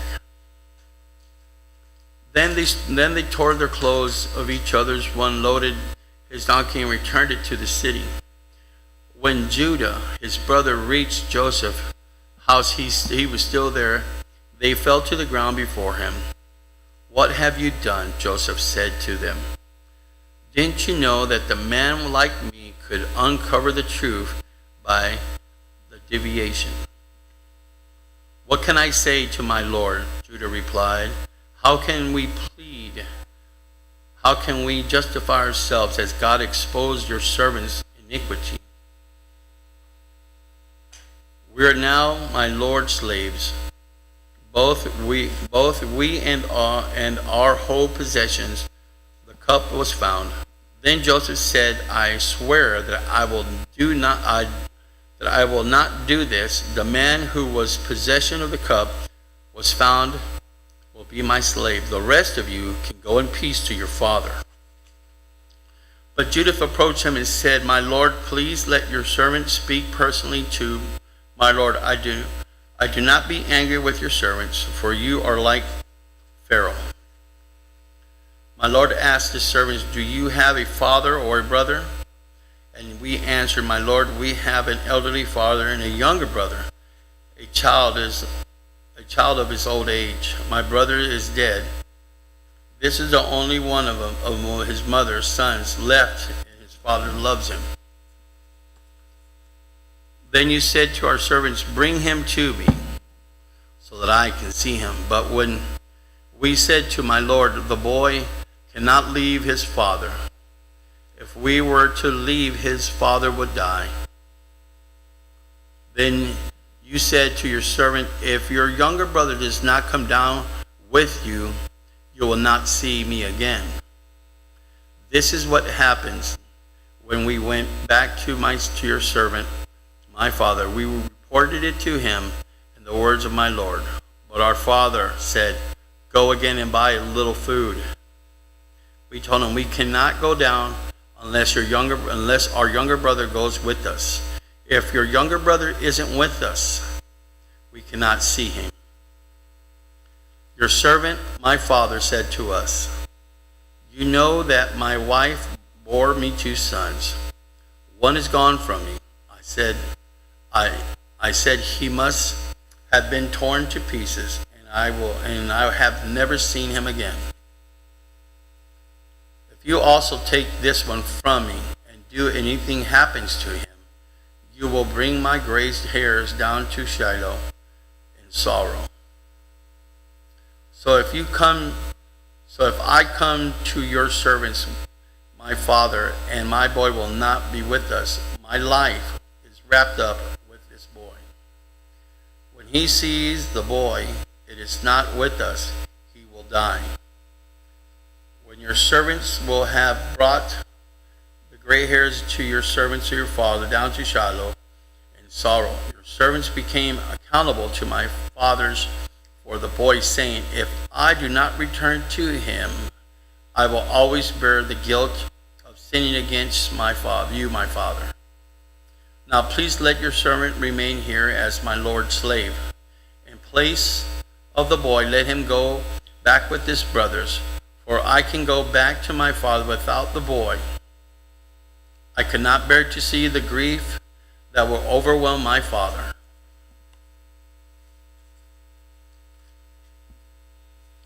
Joseph could no longer keep his composure in front of his attendants, so he called out, send everyone away from me. No one was with him when he revealed his identity to his brothers, but he wept loudly that the Egyptians heard it, and said to Pharaoh's household, hear it. Joseph said to his brothers, I am Joseph. Is my father still alive? But they could not answer because they were terrified of his presence. Then Joseph said to his brothers, please come near me. And they came near. I am Joseph, your brother, he said, the one you sold to Egypt. And now don't be grieved or angry with yourselves by selling me here, because God set me ahead of you to preserve life. The famine has been in the land these 2 years, and there will be 5 more years without plowing or harvesting. God sent me ahead of you to establish you as a remnant with the land and to keep you alive by great deliverance. Therefore, it was not you who has sent me here, but God. He has made me the father to Pharaoh, Lord of his entire household, and ruler over the land of Egypt. Return quickly to my father and say to him, this is your son Joseph says, God has made me Lord of all of Egypt. Come down to me without delay. You can settle your land in Goshen and be near me. You, your children, and your grandchildren, and your flock and your herds, and all you have, there I will sustain for you. There will be 5 more years of famine. Otherwise, you and your house will, and everything you have will become desolate. Look, your eyes and your eyes of my brother and Benjamin can see that I am speaking to you. Tell my father that all the glory in Egypt and about all that you have seen, and bring my father here quickly. Then Joseph threw his arms around his brother and Benjamin and wept, and Benjamin wept on his shoulders. Joseph kissed each of his brothers as he wept, and afterwards his brothers talked to him. When the news reached Pharaoh's palace, Joseph's brother had come. Pharaoh and his servants were pleased. Pharaoh said to Joseph, tell your brothers to do this. Load your animals and go back to the land of Canaan. Get your father and your families and come back to me. I will give you the best land of Egypt, and you can eat from the richness of the land. You are also commanded to tell them to do this. Take their wagons to the land of Egypt for your descendants and for your wives, and bring your fathers here. Do not be concerned about your belongings, for the best of the land of Egypt is yours. The sons of Israel did this. Joseph gave them wagons as Pharaoh had commanded, and he gave them provisions for their journey. He gave each of the brothers charge of a change of clothes, but he gave Benjamin 300 pieces of silver and 5 changes of clothes. he sent his father the following: 10 donkeys carrying the best products of Egypt, and 10 female donkeys carrying grain of food and provisions for their fathers on the journey.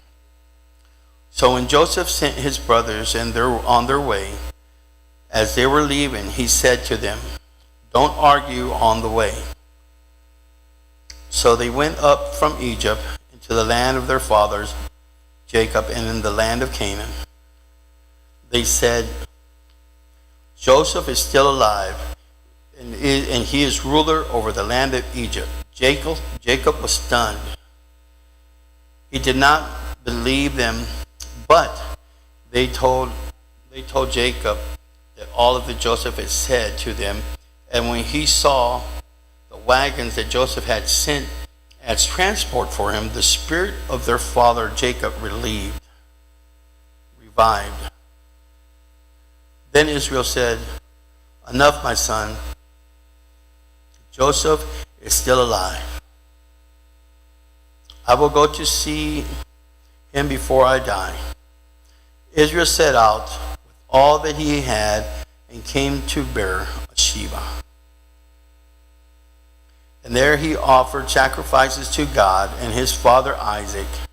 The night God spoke to Israel in the visions, "Jacob, Jacob," he said, and Jacob replied, "Here I am." God said, "I am God, the God of your father. Do not be afraid and go down to Egypt, for I will make you into a great nation there. I will go down with you to Egypt, and I will bring everything and you will also bring you back. Joseph will close your eyes when you die." Joseph left Beersheba, and the sons of Israel, I took their father Jacob in the wagon, and Pharaoh had sent to carry him, along with their dependents and their wives. They also took their cattle and their possessions as they had acquired in the land of Canaan. And Jacob and his offspring with him came to Egypt. His sons and grandsons and daughters, indeed, all his offspring he brought with him to Egypt. These are the names of the sons of Israel who came to Egypt: Jacob and his sons, Jacob's firstborn, Reuben. Reuben's sons, Hanok, Palau, Harzan, and Kamri. Simeon's sons, Jemuel, Jamin, and Ohad. Jachin, Zoar, Shaul, the son of Canaanite woman. Levi's sons, Gershon, Kohat, and Merari. Judah's sons, Onan, Shelez, and Perez, and Zerah.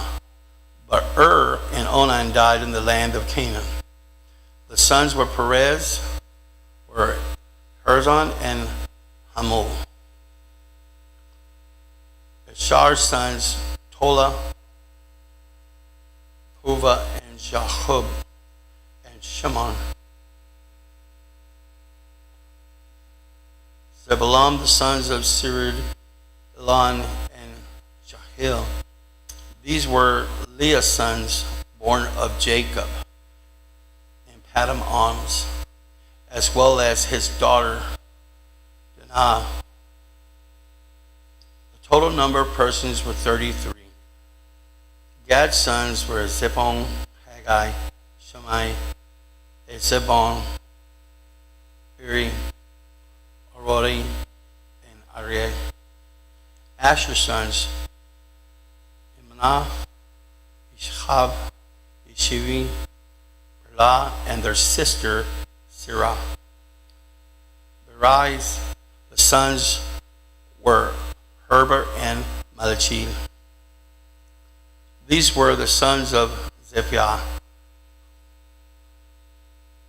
whom Laban gave to his daughter Leah, and she bore to Jacob 16 persons.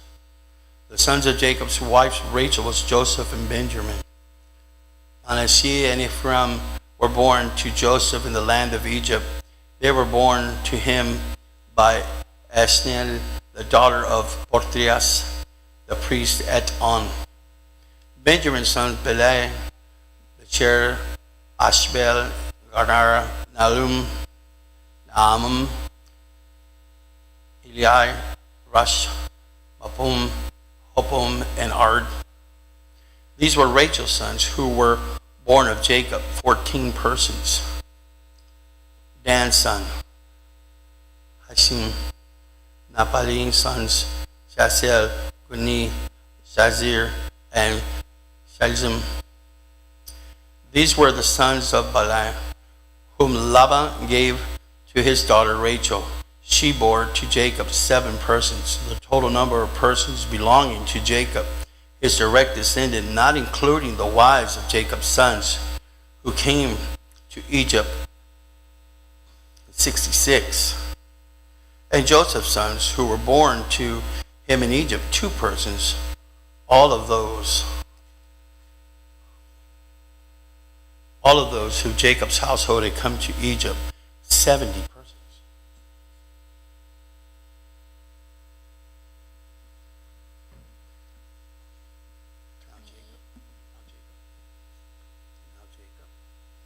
Now Jacob had sent Judah ahead from him to Joseph to prepare for his arrive at Joshin. When they came to the land of Joshin, Joseph hitched the horse to this chariot and went up to Goshen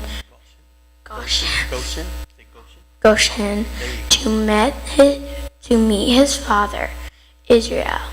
Joseph presented himself to him, threw his arms around him, and wept for a long time.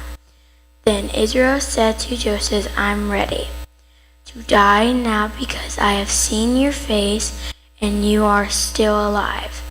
Joseph said to his brothers and his father's family, I will go up and inform Proshu, telling him my brothers and my father's family who will in the land of Canaan have come to me.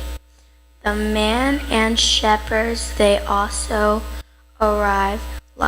raise livestock. They have brought their flocks and herds and all that they have. When Prosher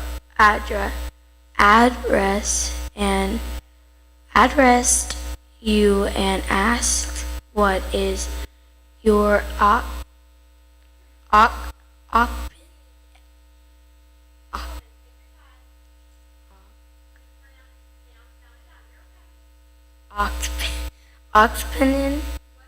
option? You are to say your servants, both we and our actuaries have raised livestock from our youth until now. Then you will be allowed to settle in the land of Goshen, since all shepherds are disabled to Egyptian. So, 47. So Joseph went and informed Pharaoh, my father and my brothers, will they flocks and herds and all that they own have come from the land of Canaan, and now in the land of Goshen. I keep getting that one wrong. Joseph.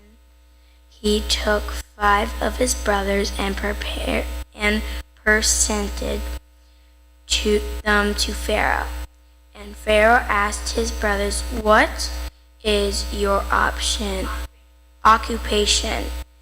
They said to Pharaoh, "Your servants, both we and our ancestors, and shepherds." And they said to Pharaoh, "We have come to stay in the land for a while because there is no grazing land for your servants. Sheep, since the famine in the land of Canaan has been severe. How now, please let your servants settle in the land of Goshen."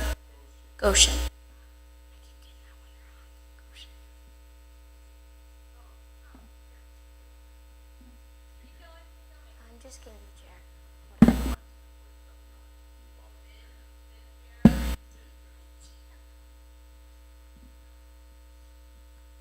Then Pharaoh said to Joseph, "Now that your father and brothers have come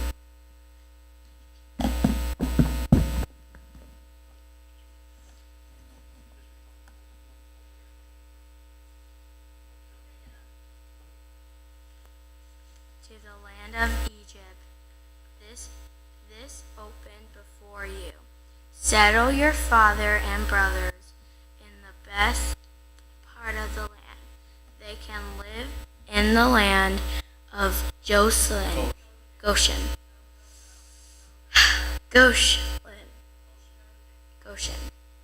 Live in the land of Goshen. And if you know how many cattle, capable man among them, put them in charge for my livestock." Joseph, they brought his father's Jacob and I'm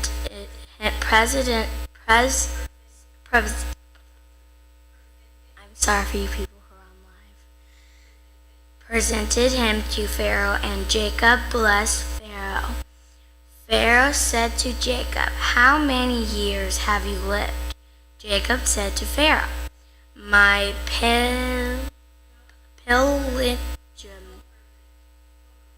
pilgrimage has lasted 130 years. My years have been few and hard, and they have not reached the years of my ancestors during their pilgrimage." So Jacob blessed Pharaoh and departed from Pharaoh's presence. Then Joseph settled his father and brothers in the land of Egypt and gave them property in the best part of the land of Ramesses, and Pharaoh had commanded, and Joseph provided his father and his brothers and all his father's family with food and for their dependents. The land becomes Pharaoh's. But there was no food in the entire region. For the famine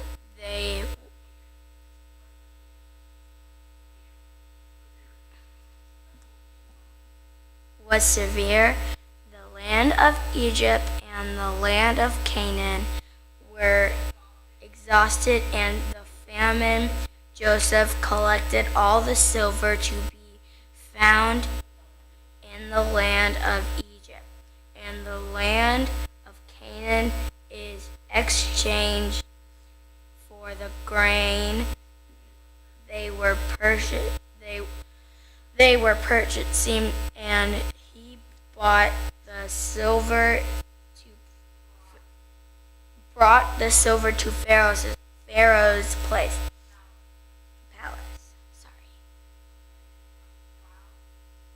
When the silver from the land of Egypt and the land of Canaan was gone, all the Egyptians came to Joseph and said, "Give us food. Will die in. Why should we die here in front of you? The silver is gone." But Joseph said, "Give me your livestock. Since the silver is gone, I will give you food in exchange for your livestock." So they brought their livestock to Joseph, and he gave them food in exchange for their horses and their flocks and their sheep and the herds and of the cattle and the donkeys. The year he provided them with food in exchange for all their livestock. When that year was over, they came the next year and said to him, "We cannot hide from our Lord. That silver is gone, and that all our livestock belongs to our Lord. There is nothing left for the Lord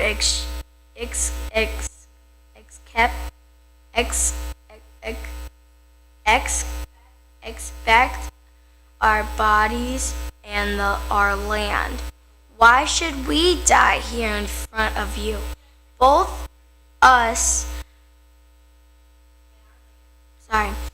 us and our land, buy us and our land in exchange for food.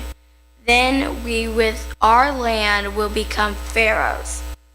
Slaves, give us seed so that we can live and not die, and so that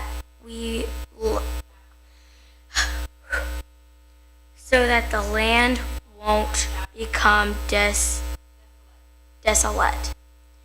In this way, Joseph acquired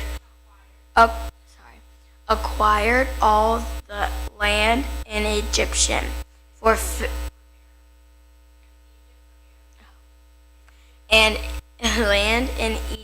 for Pharaoh, because every Egyptian sold his field, since the famine was so severe for them. The land became Pharaoh's. And Joseph made the people servants from one end to Egypt to the other, and the only land he did not acquire belonged to the priests, for they had an allowance from Pharaoh. They ate from their allowance that Pharaoh gave them. Therefore, they did not sell their land. Joseph said to the people, "Understand today that I have acquired you and your land for Pharaoh. Here is seed, for you shall it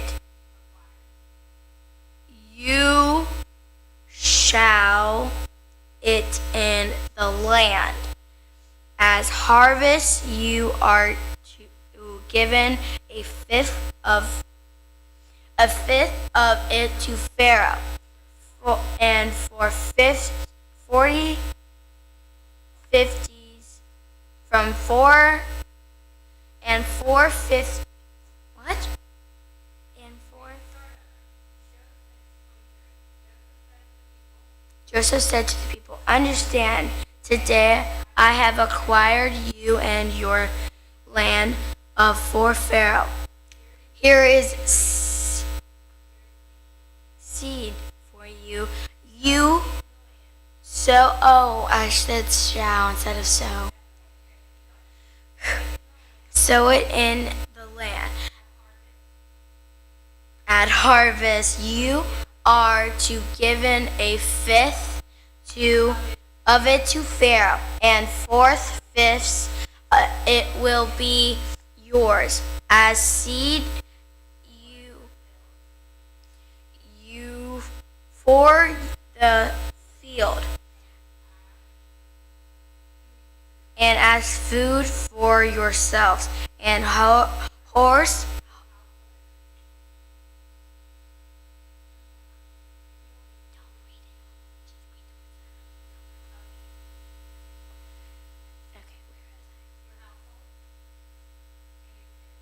Your household and your dependents. You have saved our lives, they said. We'll have found favor with our Lord and will be Pharaoh's slaves. So Joseph made it a law, still in effect today in the land of Egypt, that a fifth of the produce belongs to Pharaoh. Only the priest and does not priest land because not belong to Pharaoh. Israel settling in Goshen. I got it. Israel settled in the land of Egypt in the region of Goshen, and they acquired property in it and became fruitful. They are very numerous. Now Jacob lived in the land of Egypt 17 years, and his lifespan was 147 years. When the time approached for him to die, he called his son Joseph and said to him, "If I have found favor with you, put your hand over my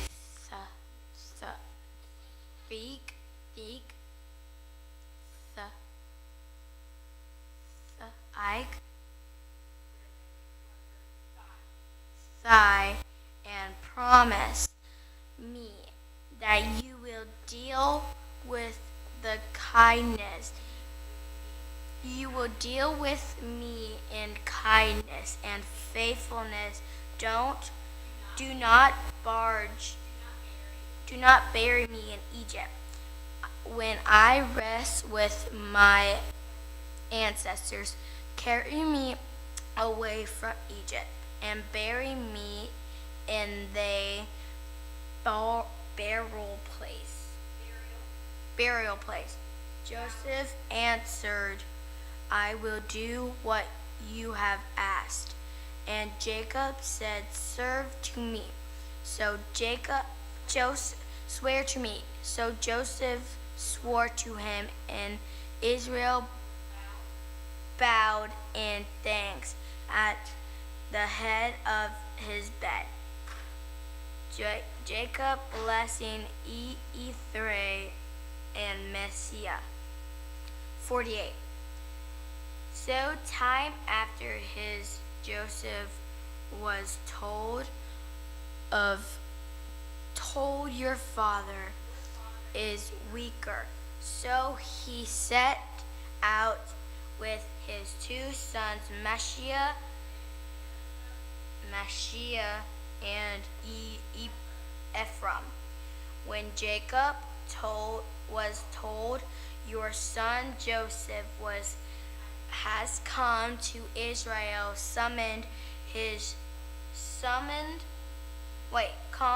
has come to you. Israel summoned his strength and sat up in bed.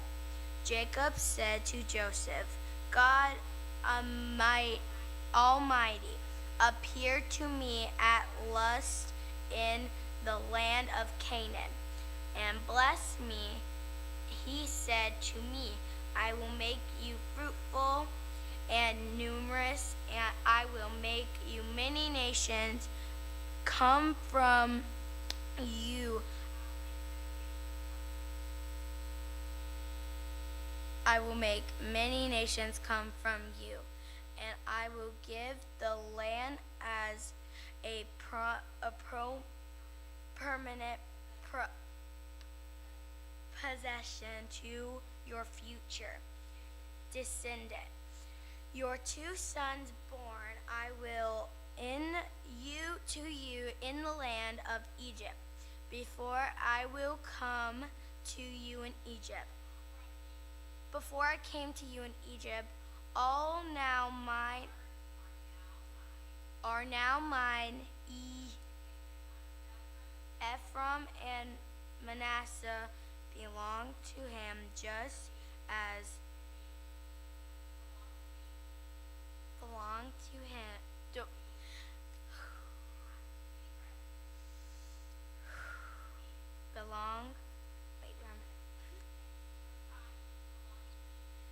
Belong your 2 sons born in you in the land of Egypt, for before I came to you in Egypt, are now mine. Ephraim and Manasseh belong to me, just as Reuben and Simeon do.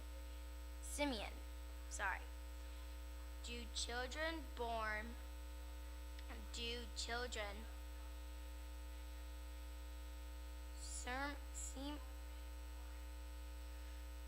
I didn't say do though. Oh. Children born to you after them will be yours and will be recorded under the. I have to.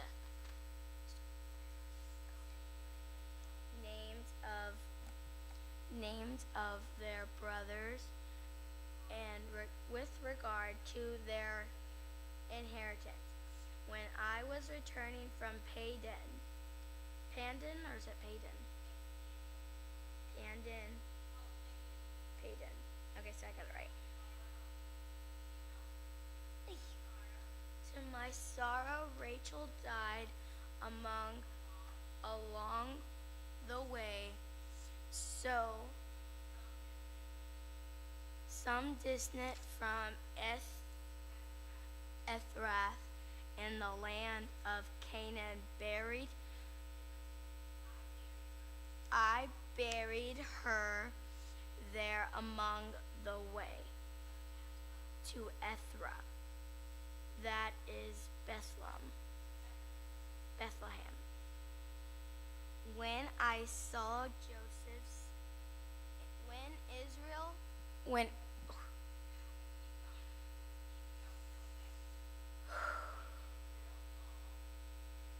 when Israel saw Joseph's sons, he said, Who are these? And Joseph said to his father, They are my sons. God has given me them here. So Israel said, Bring them to me, and I will bless them. Now his eyesight was poor because of old age. He could hardly see Joseph. Brought them to him, and he kissed and embraced them. Sorry. I feel like I'm doing a terrible job.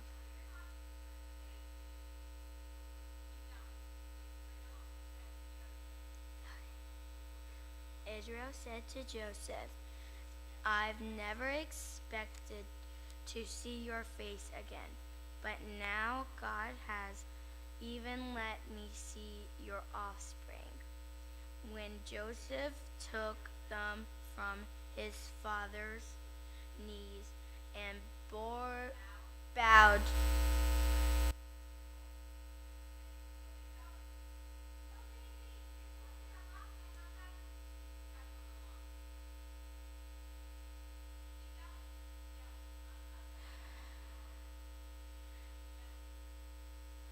Their knees and bowed.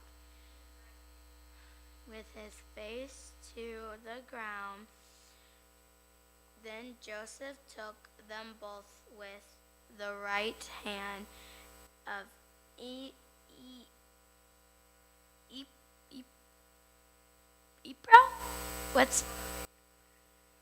There's Manasseh, and who's the other one? 13. What's the other child? Manasseh and Ephraim. Ephraim towards Israel left, and his left hand on Manasseh toward Israel's right, and brought them to Israel. But Israel stretched out his right hand and put it on the hand of head of Ephraim.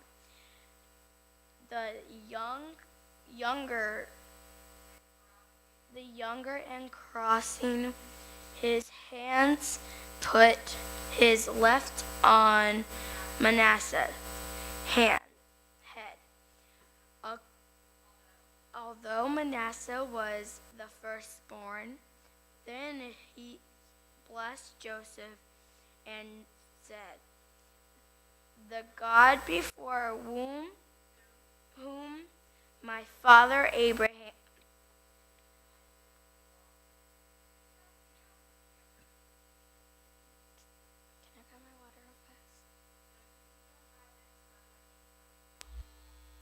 It's right there.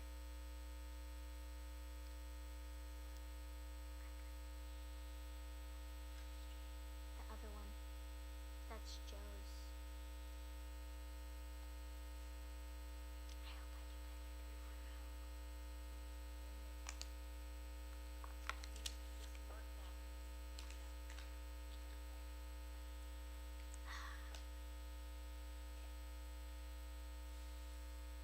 Although Manasseh, whom my father Abraham and Isaac walked, the God who has been my shepherd all my life to this day, the angel who has redeemed me from all harm. May he bless these boys, and may they be called by my name, and their names, and the names of my father Abraham and Isaac. And may they grow to be numerous within the land of Joseph. So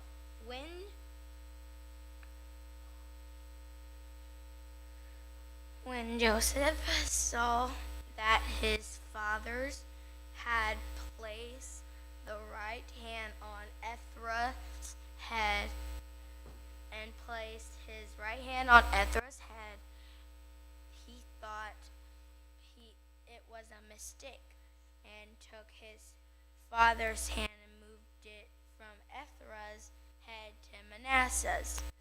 Joseph said to his father, Not that way. My father is this one is the firstborn. Put your right hand on his head. But his father refused and said, I know, my son. I know he too will become a tribe. And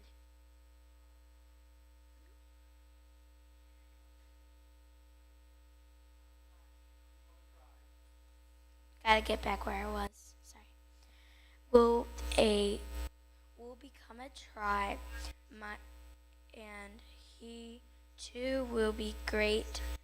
Never, never, never, nevertheless, his younger brother will be greater than he have. Then he and his offspring will become a populous nation.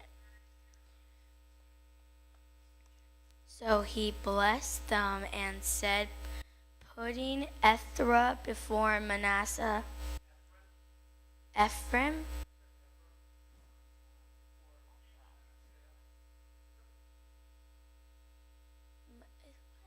Is it Manasseh or is it Manasseh?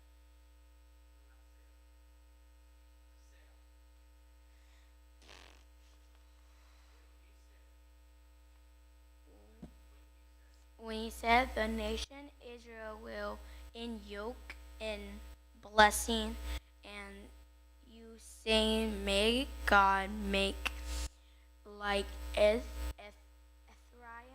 Ephraim and Manasseh.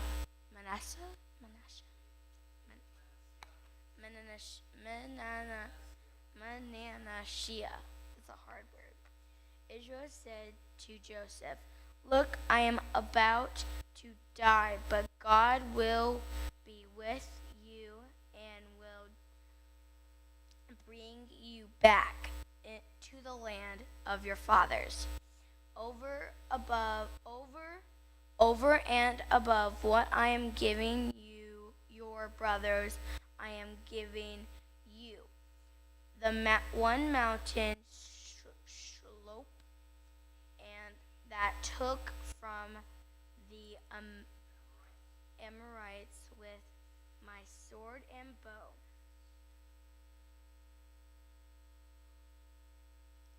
Page 49.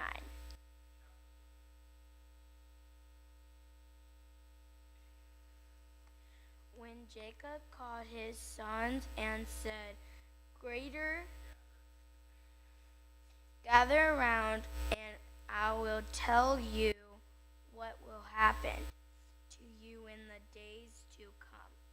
Come together and listen, sons of Jacob. Listen to your father Israel. Reuben, you are the firstborn, my strength and my first fruits, and my value. Right? Is that value? Is that value? Ready, expect, I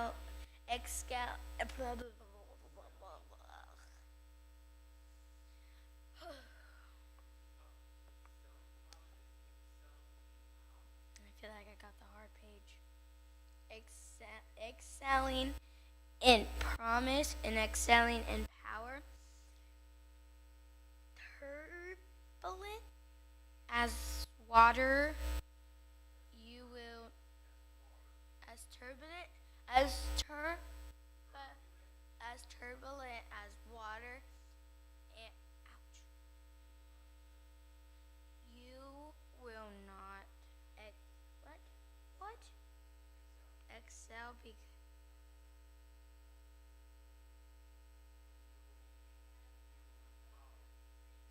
you can take over.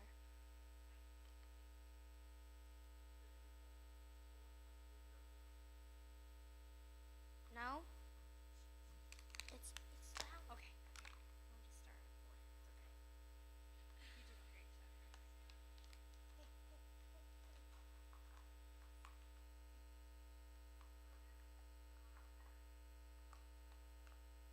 Don't you dare go cry, okay, baby? You did great.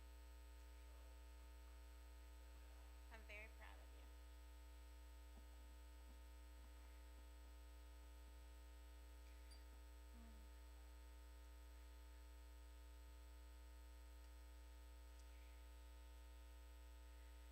Turbulent as water, you will not excel, because you got into your father's bed and you defiled it.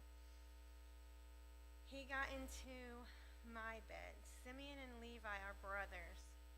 Their knives are vicious weapons. May I never enter their council. May I never join their assembly. For in their anger they kill men, and on a whim they hamstring oxen.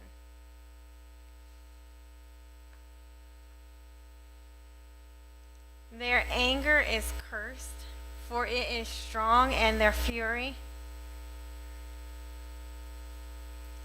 for it is cruel. I will disperse them throughout Jacob and scatter them throughout Israel. Judah, your brothers will praise you. Your hand will be on the necks of your enemies. Your father's sons will bow down to you. Judah as a lion, Judah is a young lion. My son, you return from the kill. He crouches, he lies down like a lion or a lioness. Who dares to arouse him? The scepter will not depart from Judah, or the staff from between his feet, until he whose right it is comes, and the obedience of the peoples belong to him. He ties his donkey to a vine, and the colt of his donkey to the choice vine. He washes his clothes with wine, and the robes in the blood of grapes. His eyes are darker than wine, and his teeth are whiter than milk. Zebulun will live by the seashore, and will be a harbor for ships. And his territory will be next to Sidon. Aziashar is a strong donkey lying down between the saddlebags. He saw that his resting place was good, and that the land was pleasant. So he leaned his shoulder to bear a load, and became a forced laborer. Dan will judge his people as one of the tribes of Israel. Dan will be a snake by the road, a viper beside the path that bites the horse's heel, so that the riders fall backward. I wait for your salvation, Lord. Gad will be attached to raiders, but he will attack their heels. Asher's food will be rich, and he will produce loyal delicacies. Naphtali is a doe set free that bears beautiful fawns. Joseph is a fruitful vine beside a spring. Its branches climb over the wall. The archers attack him, shot at him, and were hostile toward him. Yet his bow remained steady, and his strong arms were made agile by the hands of the mighty one of Jacob. By the name of the shepherd, the rock of Israel, by the God of your fathers who helps you, and by the Almighty who blesses you with blessings of the heavens above, blessings of the deep that lies below, and blessings of the breasts and the womb. The blessings of the Father excel the blessings of my ancestor, and the bounty of the ancient hills. May they rest on the head of Joseph, on the brow of the prince of his brothers. Benjamin is a wolf who tears his prey in the morning. He devours the prey, and in the evening he divides the plunder. There are the tribes of Israel, 12 in all. And this is where their father said to them, he blessed them, and he blessed each one of the suitable blessings, with a suitable blessing. Then he commanded them, I'm about to gather to my people, bury me with my ancestors in the cave of the fields of Ephron and the Hittite. The cave in the field of Mashapil. Where's my helper reading? Mashalapaha. Near Mamre in the land of Canaan. This is the field of Abraham. This is the field Abraham purchased from Ephron, the Hittite, as burial property. Abraham and his wife Sarah are buried there. Isaac and his wife Rebekah are buried there. And I buried Leah there. The field and the cave in it were purchased from the Hittites. I need it, I think. Just a When Jacob had finished giving charge to his sons, he drew his feet into the bed, took his last breath, and was gathered to his people. Then Joseph, leaning over his father's face,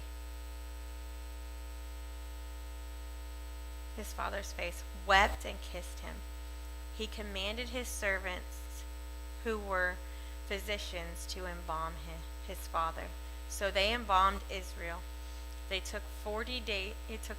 They took 40 days to complete this, for embalming takes that long, and the Egyptians mourned for him 70 days. When the days of mourning were over, Joseph said to Pharaoh's household, "If I have found favor with you, please tell Pharaoh that my father made me take an oath, saying, 'I am about to die. You must bury me there in the tomb that I made for myself in the land of Canaan.' Now let me go and bury my father. Then I will return." So Pharaoh said, "Go and bury your father, in keeping with your oath." When Joseph went to bury his father and all Egyptian servants, the elder in his household, and all the elders in the land of Egypt went with him, along with all of Joseph's family, his brothers and his father's family. Only their dependents, their flock, and their herds were left in the land of Goshen. Horses and chariots went up with him. It was a very impressive procession. When they reached the threshing floor of Atad, which is across the Jordan, they lamented and wept loudly, and Joseph mourned 7 days for his father. When the Canaanite inhabitants of the land saw the mourning at the threshing floor of Atad, they said, "This is of Solomon's mourning. This is a solemn mourning on the part of the Egyptians. Therefore, the place is named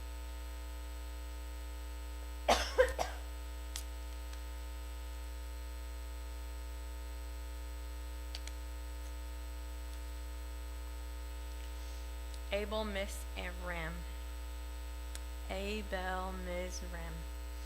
It is across the Jordan. So Jacob's sons did for him what he commanded them. They carried him to the land of Canaan and buried him in the cave at Mashapela, in the field near Mamre, which Abraham had purchased as burial property from Ephron the Hittite. After Joseph buried his father, he returned to Egypt with his brothers and all who had gone with him to bury his father. When Joseph's brothers saw that their father was dead, he said to one another, "If Joseph was holding a grudge against us, he will certainly repay as for all the suffering we caused him. So they sent this message to Joseph. Before he died, your father gave a command. Say this to Joseph, forgive your brothers' transgressions and their sin, the suffering they caused you. Therefore, please forgive the transgression of the servants of the God of your father. Joseph wept when their message came to him. His brother also came to him, bowed down before him, and said, we are your slaves. But Joseph said to them, don't be afraid. Am I in the place of God? You planned evil against me. God planned it for good to bring about the present result, the survival of many people. Therefore, don't be afraid. I will take care of you and your children. And he comforted them and spoke kindly to them. Joseph and his father's family remained in Egypt. Joseph lived 110 years. He saw Ephraim's son to the third generation.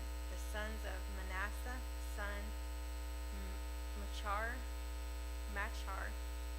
were recognized by Joseph. Joseph said to his brothers, I am about to die, but God will certainly come to your aid and bring you up from this land to the land he swore to give Abraham, Isaac, and Jacob. So Joseph made the sons of Israel take an oath. When God comes to your aid, you are to carry my bones up.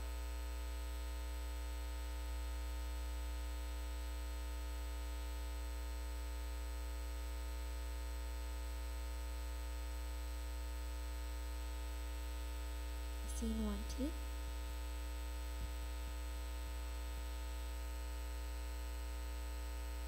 So Joseph made the sons of Israel take an oath. When God comes to your aid, and you are to carry my bones up from here. Joseph died at the age of 110. They embalmed him and placed him in a coffin in Egypt. Exodus. These are the names of the son of Israel who came to Egypt with Jacob. Each came with his family: Reuben, Simeon, Levi, and Judah. Issachar, Zebulun, and Benjamin, Dan and Naphtali, Gad, Asher. The total number of Jacob's descendants was 70. Joseph was already in Egypt. Joseph and all his brothers and all that generation eventually died, but the Israelites were fruitful, increasing rapidly, multiplied, and became extremely numerous, so that the land was filled with them. A new king, who did not know about Joseph, came to power in Egypt.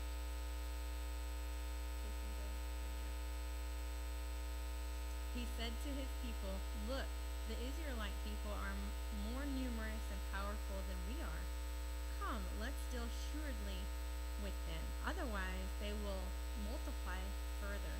And when war breaks out, they will join our enemies, fight against us, and leave the country. So the Egyptians assigned taskmakers over the Israelites to oppress them with forced labor. They built Pithom and Remius as supply cities for Pharaoh.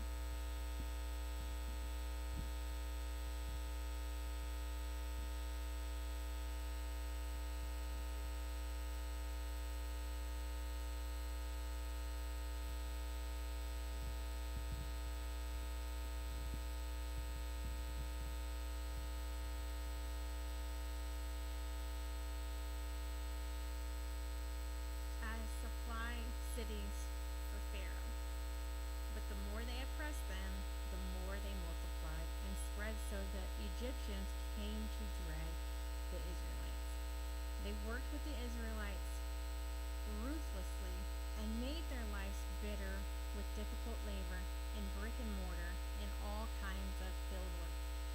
They ruthlessly imposed all these works on them. The king of Egypt said to the Hebrew midwives, the first whose name was Shiphrah,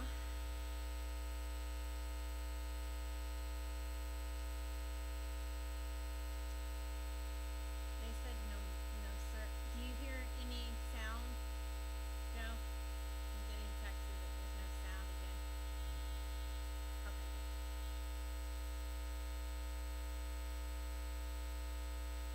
Testing. Here we go.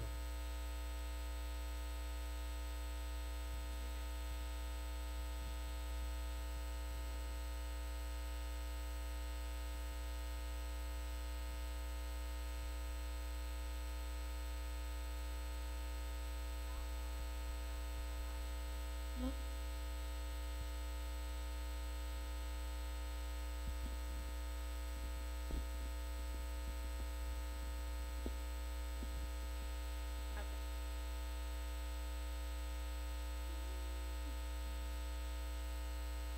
The king of Egypt said to the Hebrew midwives, first, whose name was Shiphrah,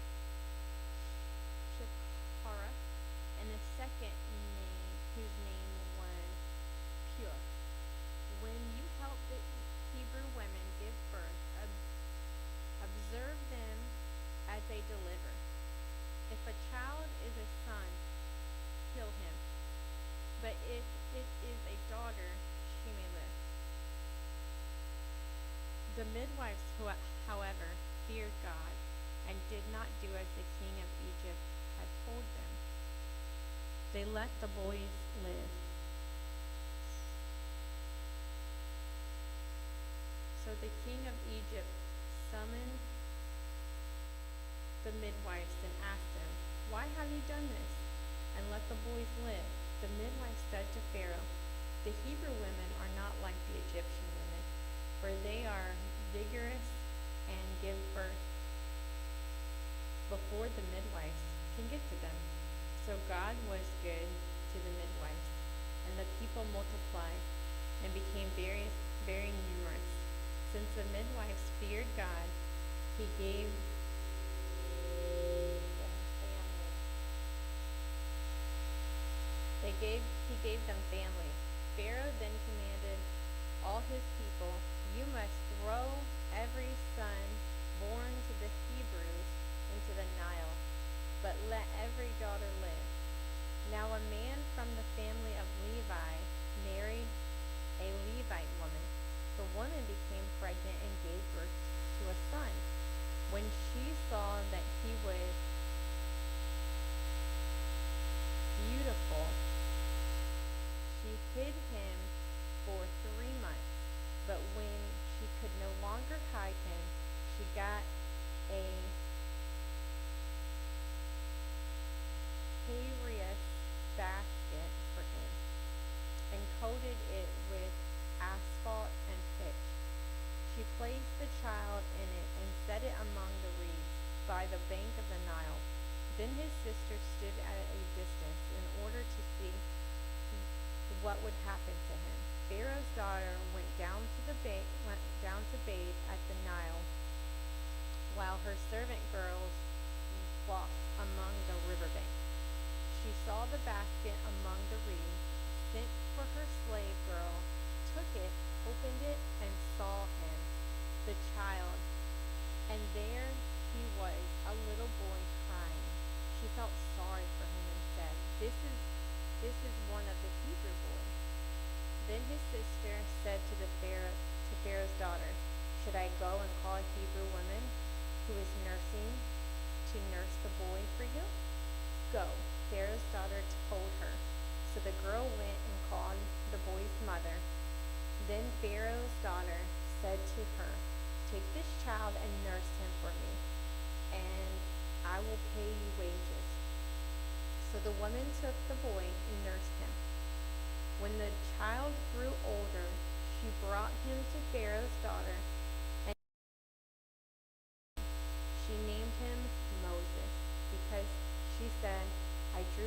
the water. Years later, after Moses had grown up, he went out to his own people and observed their forced labor. He saw an Egyptian striking a Hebrew, one of his own people. Looking all around and seeing no one, he struck the Egyptian dead and hid him in the sand. The next day he went out and saw two Hebrews fighting. He asked the one in the wrong, "Why are you attacking your neighbor? Who made you a commander and judge over us? Are you planning to kill us like you killed the Egyptian?" Then Moses became afraid and thought, "What I did is certainly known." When Pharaoh heard about this, he tried to kill Moses, but Moses fled from Pharaoh and went to live in the land of Midian and sat down by a well. Now the priest of Midian had 7 daughters. They came to draw water and filled the troughs with water. To water their father's flock.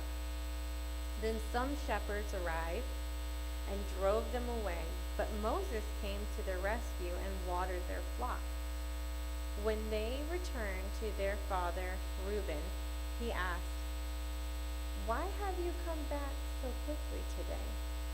Then they answered, "An Egyptian rescued us from the shepherds. He even drew water for us and watered the flock." "So where is he?" he asked his daughters. "Why did you leave the man behind? Invite him to eat dinner." Moses agreed to stay with the man, and he gave his daughter Zipporah to Moses in marriage. She gave birth to a son whom he named Gershom. For he said, "I have been a resident alien in a foreign time."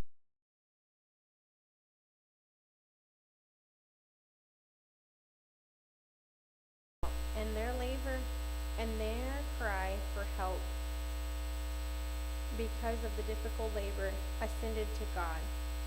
God heard their groaning, and God remembered his covenant with Abraham, with Isaac and Jacob. God saw the Israelites, and God knew. Babe, can you come give me, Joe, can you give me a break just so I can, I'll be right back. Meanwhile, Moses was shepherding the flock of his father-in-law, Jethro, the priest of Midian. He led the flock to the far side of the wilderness and came to Horeb, the mountain of God.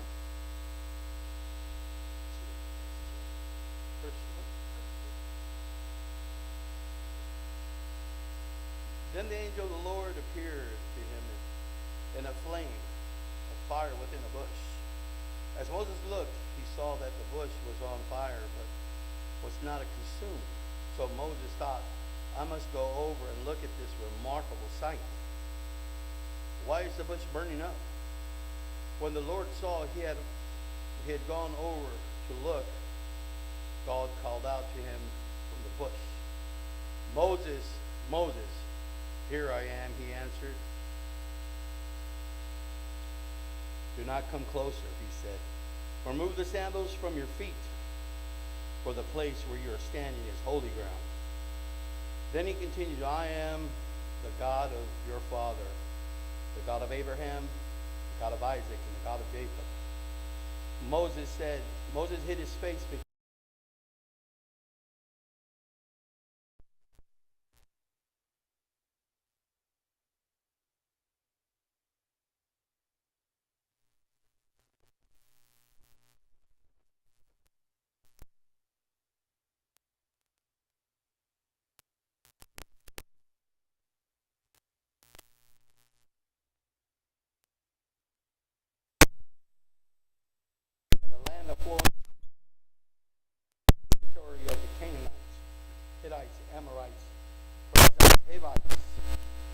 Jebusites. So because the Israelites' crying for help has come to me, and I have also seen the ways of the Egyptians are oppressing them. Therefore go. I am sending you to Pharaoh so that you may lead my people, the Israelites, out of Egypt. But Moses asked God, who am I, that I should go to Pharaoh and that I should bring the Israelites out of Egypt? He answered, I will certainly be with you, and this will be the sign to you that I am the one who sent you. When you bring the people out of Egypt, you will worship God at this mountain.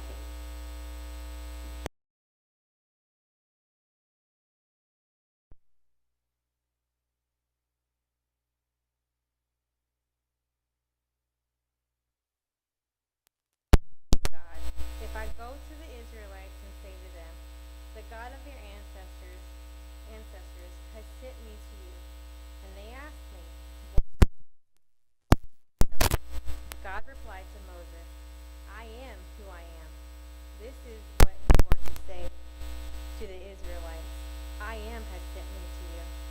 God also said to Moses, say this to the Israelites. The Lord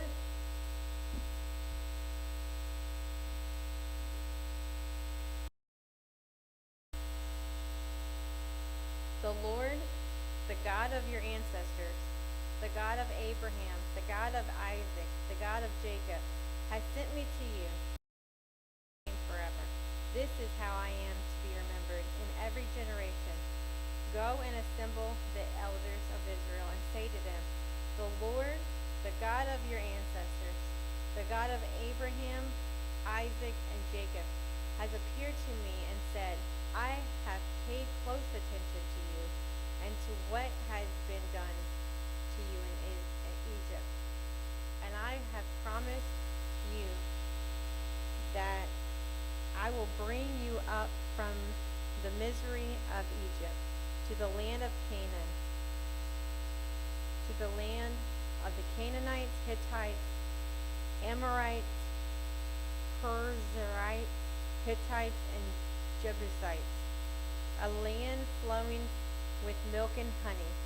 They will listen to what you say.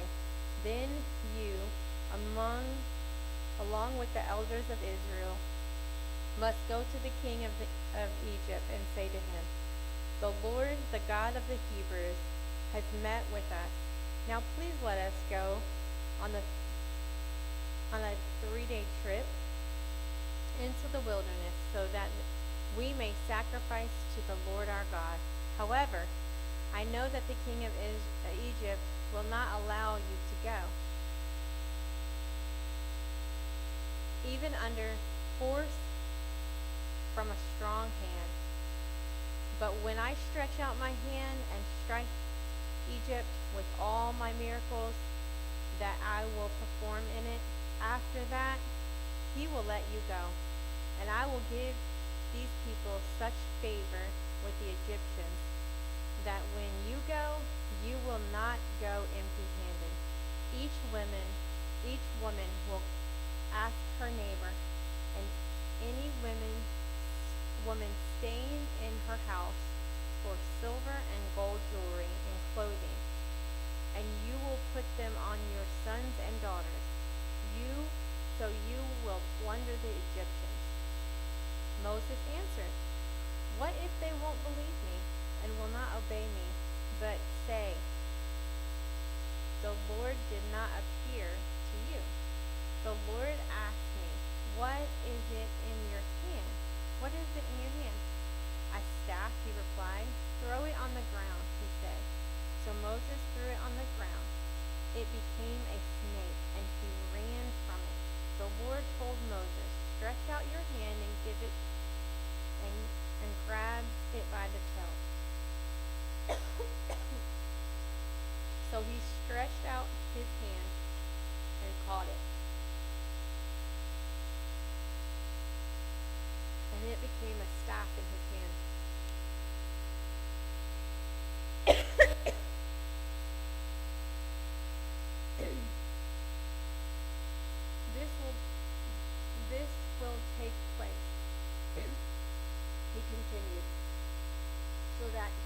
will believe that the Lord, the God of their ancestors,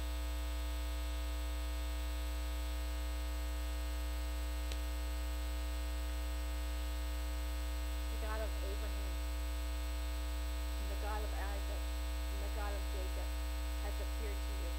In addition to the Lord said to him, put your hand inside your cloak. So he put his hand inside his cloak, and when he took it out, his hand was diseased, resembling snow. Put your hand back inside your cloak, he said. So he put his hand back inside his cloak, and when he took it out, it had again become like the rest of his skin. If they will not believe you, and will not respond to the evidence of the first sign, they may believe the evidence of the second sign. And if they don't believe even these two signs, or listen to what you say, take some water from the Nile and pour it on the dirt, the dry ground. The water you take from the Nile will become blood on the ground. But Moses replied to the Lord, please, Lord, I have never been eloquent, neither in the past or recently, or since you have been speaking to your servant, because my mouth and my tongue are sluggish. The Lord said to him, who placed a mouth on humans? Who makes a person mute or deaf, seeing or blind? Is it not I, the Lord? Now go. I will help you speak. I will teach you what to say. Moses said, please, Lord, send someone else. Then the Lord's anger burned against Moses, and he said, isn't Aaron the Levite, your brother? I know that he can speak well, and awesome. He is on his way now to meet you. He will rejoice when he sees you. You will speak with him and tell him what to say. I will help you both and him to speak, and will teach you both what to do. He will speak to the people for you. He will serve as a mouth for you, and you will serve as God to him. And take this staff in your hand that you will perform the signs with. Then Moses went back to his father-in-law Jethro and said to him, please let me return to my relatives in Egypt and see if they are still living. Jethro said to Moses, go in peace. Now in Midian, the Lord told Moses, return to Egypt, for all the men who wanted to kill you are dead. So Moses took his wife and the sons, put them on a donkey, and returned to the land of Egypt. And Moses took God's staff in his hand. The Lord instructed Moses, when you go back to Egypt, make sure you do before Pharaoh all the wonders that I have put within your power. But I will harden his heart so that he won't let the people go. And you will say to Pharaoh, this is what the Lord says, Israel is my firstborn son. I told you, let my son go, so that he may worship me. But you refuse to let him go. Look, I'm about to kill your firstborn son on the trip at an overnight campsite. It happened that the Lord confronted him and intended to put him to death. So Zipporah took a flint, cut off the son's foreskin, threw it at Moses' feet, and said, you are a bridegroom of blood to me. So he let him alone. At that time she said, "You are a bridegroom of blood," referring to the circumcision. Now the Lord has said to Aaron, "Go and meet Moses in the wilderness." So he went and met him at the mountain of God and kissed him. Moses told Aaron everything the Lord had sent him to say and about all the signs he had commanded him to do. Then Moses and Aaron went and assembled all the elders of the Israelites.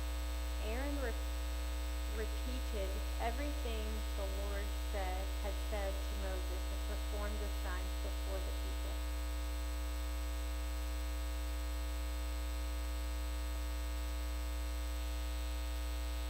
The people believed, and when they heard that the Lord had paid attention to them and that he had seen their misery, they knelt low and worshipped. Later, Moses and Aaron went in and said to Pharaoh, "This is what the Lord, the God of Israel says, let my people go, so that they may hold a festival for me in the wilderness." But Pharaoh responded, "Who is the Lord that I should obey him by letting the Israelites go? I don't know the Lord, and besides, I will not let Israel go." They answered, "The God of the Hebrews has met with us. Please let us go on a 3-day trip into the wilderness, so that we may sacrifice to the Lord our God, or else he may strike us with plagues or sword." The king of Egypt said to them, "Moses and Aaron, why are you causing the people to neglect their work? Get to your labor." Pharaoh also said, "Look, the people of the land are so numerous, and you would stop them from their labor?" That day Pharaoh commanded the overseers of the people, as well as their foremen, "Don't continue to supply the people with straw for making bricks. As before, they must go and gather straw for themselves, but require the same quota of bricks from them as they were making before. Do not reduce it, for they are slackers. That is why they are crying out, 'Let us go and sacrifice to our God.' Impose heavier work on the men. Then they will be occupied with it and not pay attention to deceptive work." So the overseers and foremen of the people went out and said to them, "This is what Pharaoh says, I am not giving you straw. Go get straw yourself, wherever you can find it. But there will be no reduction at all in your workload." So the people scattered throughout the land of Egypt to gather stubble and straw. The overseers insisted, "Finish your assigned work each day, just as you did when the straw was provided." Then the Israelite foremen, who Pharaoh's slave drives had set over the people, were beaten and asked, "Why haven't you finished making your prescribed number of bricks yesterday or today, as you did it before?" So the Israelite foreman went in and cried for help to Pharaoh. "Why are you treating your servants this way? No straw has been given to your servants, yet they say to us, 'Make bricks.' Look, your servants are being beaten, but it is your own people who are at fault." But he said, "You are slackers. This is why you are saying, 'Let us go sacrifice to the Lord.' Now get to work. No straw will be given to you, but you must produce the same quantity of bricks." The Israelite foremen saw that they were in trouble when they were told, "You cannot reduce the daily quota of bricks." When they left Pharaoh, they confronted Moses and Aaron, who stood waiting to meet them. May the Lord take note of you and judge. They said to them, because you have made us reek to Pharaoh and his officials, putting the sword to our hand to kill us. So Moses went back to the Lord and asked, Lord, why have you caused trouble to this people? And why did you ever send me? Ever since I went into Pharaoh to speak, in your name he has caused trouble for this people, and you haven't rescued your people at all. But the Lord replied to Moses, now you will see what I will do to Pharaoh. Because of a strong hand, he will let them go, and because of a strong hand, he will drive them from his land. Then God spoke to Moses, telling them, I am the Lord. I appeared to Abraham, Isaac, and Jacob as God Almighty, but I was not known to them by my name, the Lord.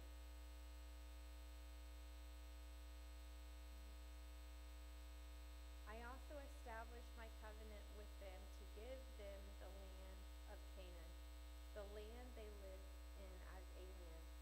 Furthermore, I have heard the groaning of the Israelites, whom the Egyptians are forcing to work as slaves, and I have remembered my covenant. Therefore, tell the Israelites, I am the Lord, and I will bring you out from the forced labor of the Egyptians and rescue you from slavery to them.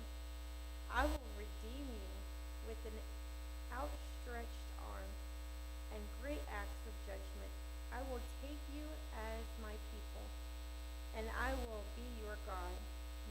You will know that I am the Lord your God, who brought you out from the forced labor of the Egyptians. I will bring you to the land that I swore to give to Abraham, Isaac, and Jacob, and I will give it to you as a possession. I am the Lord. Moses told this to the Israelites, but they did not listen to him because of their broken spirit and hard labor. Then the Lord spoke to Moses, go and tell Pharaoh, king of Egypt, to let the Israelites go from his land. But Moses said in the Lord's presence, if the Israelites will not listen to me, then how will Pharaoh listen to me, since I am such a poor speaker? Then the Lord spoke to Moses and Aaron and gave them commands concerning both the Israelites and Pharaoh, king of Egypt, to bring the Israelites out of the land of Egypt. These are the heads of the fathers' families. The son of Reuben, the firstborn of Israel, Hanok and Palu, Hezron and Carmi. These are the clans of Reuben.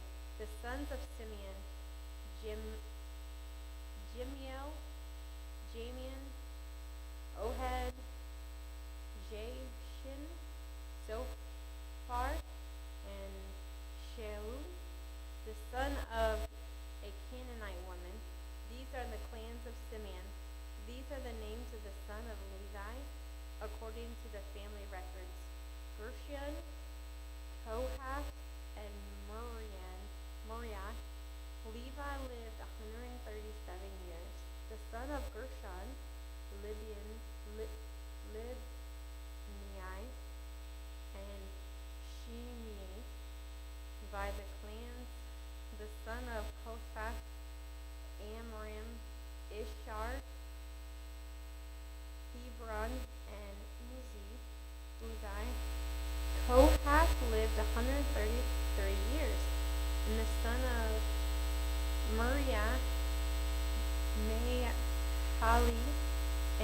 Mushi. These are the clans of the Levites according to their family records. Amram married his father's sister, Jochebed, and she bore him Aaron. And Moses, Amram lived 137 years. The son of Ishar, Korath, Nepheg, and Zishirai, the son of Uzziah, Mishael, and Elzaphran, and Sithrai. Aaron married Elisheba, daughter of the Amminadab, the sister of Nahshon. She bore him Nabed and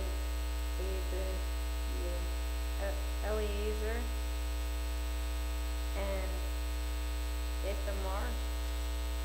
The sons of Korath, Hazar, Elkanah, and Abishai. These are the clans of Kohath. Aaron's son Eleazar married one of the daughters, Peuel, and she bore him Phinehas. These are the heads of the Levites family by their clans. It was this Aaron and Moses whom the Lord told, bring the Israelites out of the land of Egypt according to their military divisions. Moses and Aaron were the ones who spoke to Pharaoh, king of Egypt, in order to bring the Israelites out of Egypt. On the day the Lord spoke to Moses in the land of Egypt, he said to him, I am the Lord. Tell Pharaoh, king of Egypt, everything I am telling you. But Moses replied in the Lord's presence, since I am such a poor speaker, how will Pharaoh listen to me? The Lord answered Moses, see, I have made you like God to Pharaoh, and Aaron on your brother will be your prophet. You must say whatever I command you. Then Aaron, your brother, must declare it to Pharaoh, so that he will let the Israelites go from his land. But I will harden Pharaoh's heart and multiply the signs and wonders in the land of Egypt. Pharaoh will not listen to you, but I will put my hand into Egypt and bring the military division of my people, the Israelites, out of the land of Egypt by great acts of judgment. The Egyptians will know that I am the Lord when I stretch out my hand against Egypt and bring out the Israelites from among them. So Moses and Aaron did this. They did just as the Lord commanded them. Moses was 80 years old, and Aaron 83 when they spoke to Pharaoh. The Lord said to Moses and Aaron, when Pharaoh tells you, perform a miracle, tell Aaron, take your staff and throw it down before Pharaoh. It will become a serpent. So Moses and Aaron went to Pharaoh and did just as the Lord had commanded. Aaron threw down his staff before Pharaoh and his officials, and it became a serpent. But then Pharaoh called to the wise men and sorcerers, the magicians of Egypt, and they also did the same thing by their occult practices. Each one threw down his staff, and it became a serpent. But Aaron's staff swallowed their staffs. However, Pharaoh's heart was hard, and he did not listen to them, as the Lord had said. Then the Lord said to Moses, Pharaoh's heart is hard. He refuses to let the people go. Go to Pharaoh in the morning. When you see him walking out to the water, stand ready to meet him by the bank of the Nile. Take in your hand the staff that turned into a snake.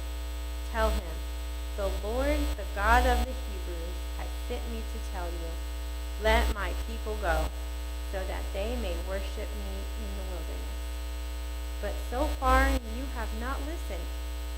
This is what the Lord says. Here is how you will know that I am the Lord. Watch. I am about to strike the water in the Nile with the staff in my hand, and it will turn to blood. The fish in the Nile will die. The river will stink, and the Egyptians will be unable to drink the water from it. So the Lord said to Moses, tell Aaron, take your staff and stretch it out in your hand over the waters of Egypt, over their rivers, canals, ponds, and all their water reservoirs, and they will become blood. They will be blood throughout the land of Egypt, even in wooden and stone containers. Moses and Aaron did just as the Lord had commanded. In the sight of Pharaoh and his officials, he raised his staff and struck the water of the Nile, and all the water of the Nile was turned to blood. The fish in the Nile died. The river smelled so bad the Egyptians could not drink from it. There was blood throughout the land of Egypt, but the magicians of Egypt did the same thing by their occult practices. So Pharaoh's heart was hard, and he would not listen to them.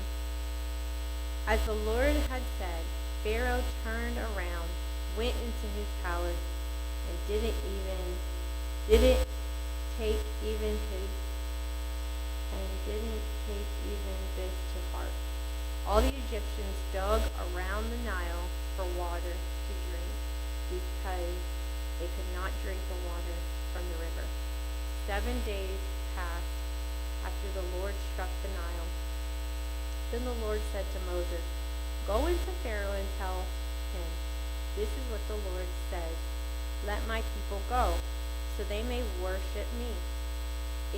But if you refuse to let them go, then I will plague all your territory with frogs. The Nile will swarm with frogs.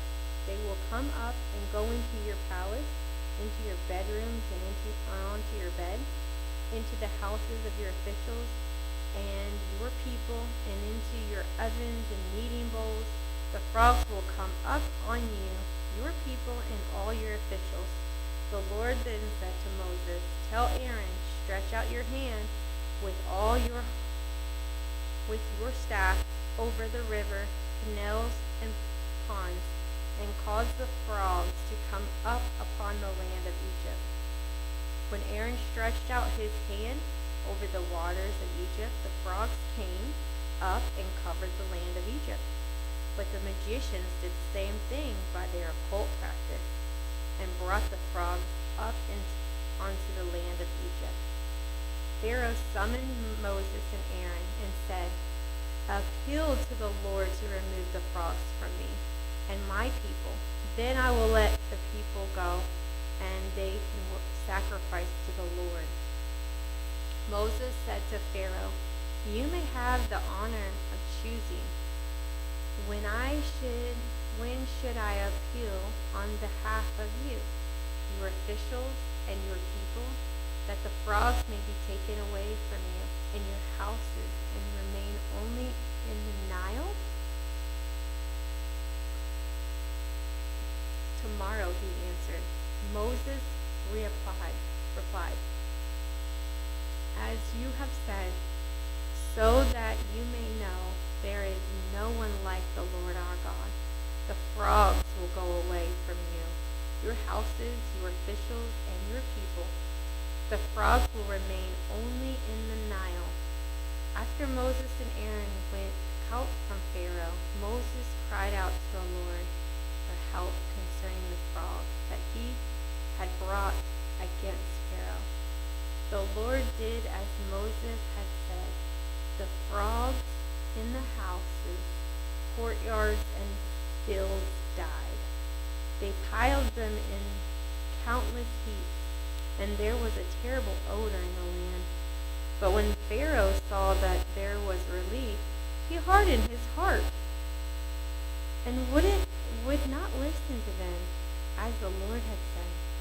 Then the Lord said to Moses, "Tell Aaron, stretch out your staff and strike the dust of the land, and it will become gnats throughout the land of Egypt." And they did this. Aaron stretched out his hand with his staff, and when he struck the dust of the land, gnats were on the people and animals.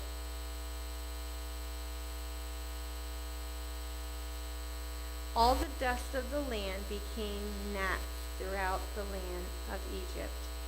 The magicians tried to produce gnats using their occult practices, but they could not. The gnats remained on the people and animals.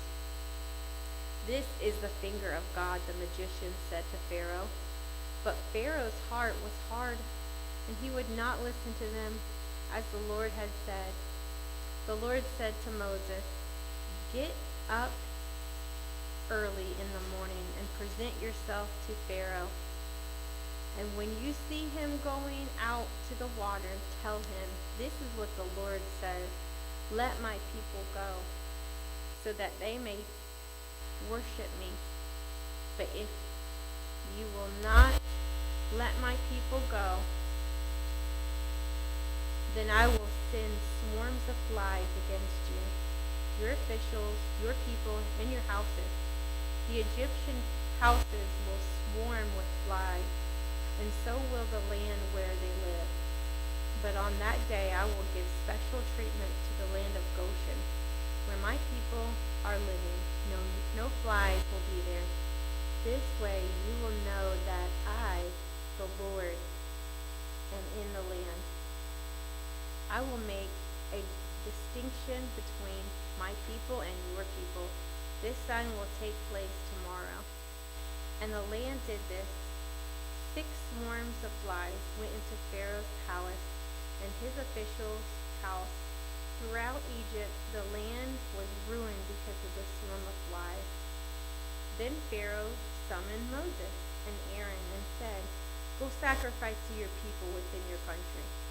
But Moses said, "It would not be right to do that, because what will we sacrifice to the Lord our God is detestable to the Egyptians.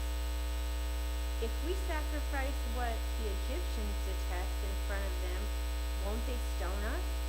We must go to a distance of 3 days into the wilderness and sacrifice to the Lord our God, as he has instructed us."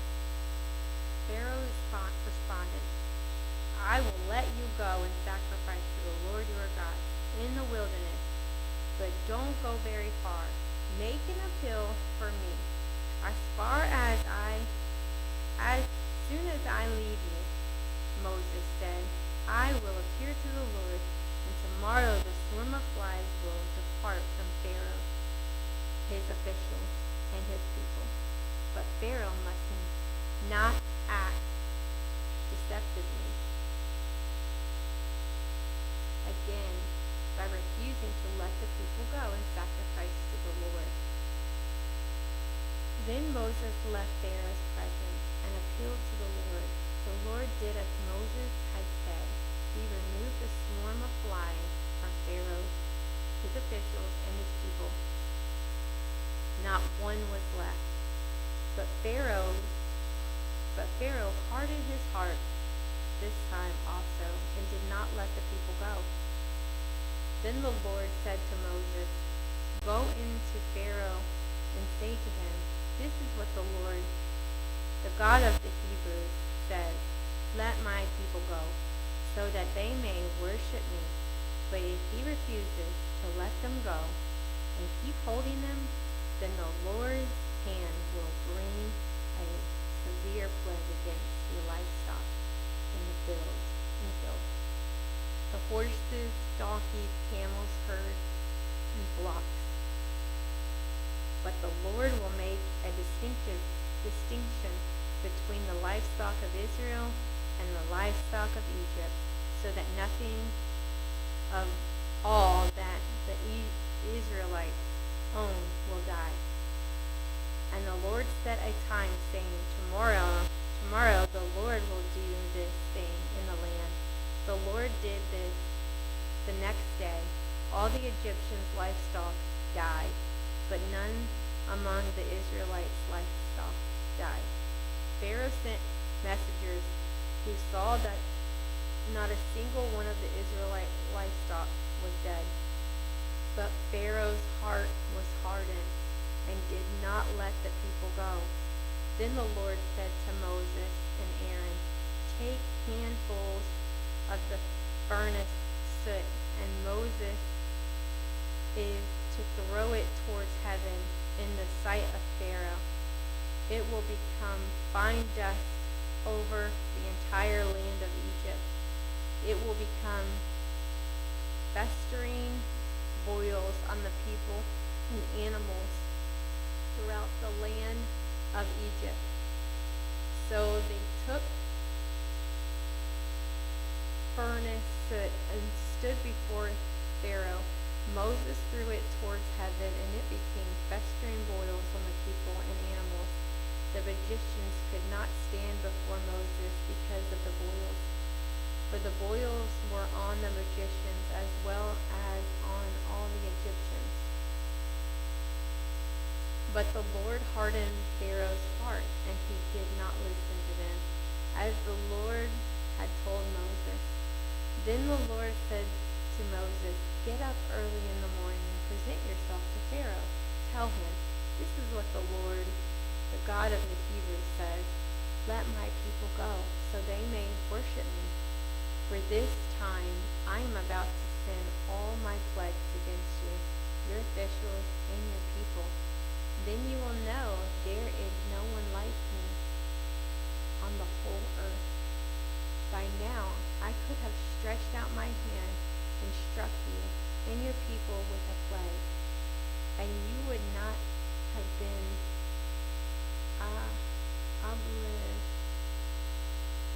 obliterated, and you would have been obliterated from the earth. However, I have let you live for this purpose, to show you my power, and to make my name known on the whole earth. You are still acting arrogantly against my people by not letting them go. Tomorrow, at this time, I will rain down the worst hail that has ever occurred in Egypt, from the day it was founded until now. Therefore, give orders to bring your livestock and all that you have in the field into shelters. Every person and animal that is in the field and not brought inside will die when the hail falls on them. Those among Pharaoh's officials who feared the word of the Lord made their servants and livestock flee to shelters. But those who didn't take to heart the Lord's word left their servants and livestock in the field. Then the Lord said to Moses, Stretch out your hand towards heaven, and let there be hail throughout the land of Egypt, on the people and animals, and every plant on the field in the land of Egypt.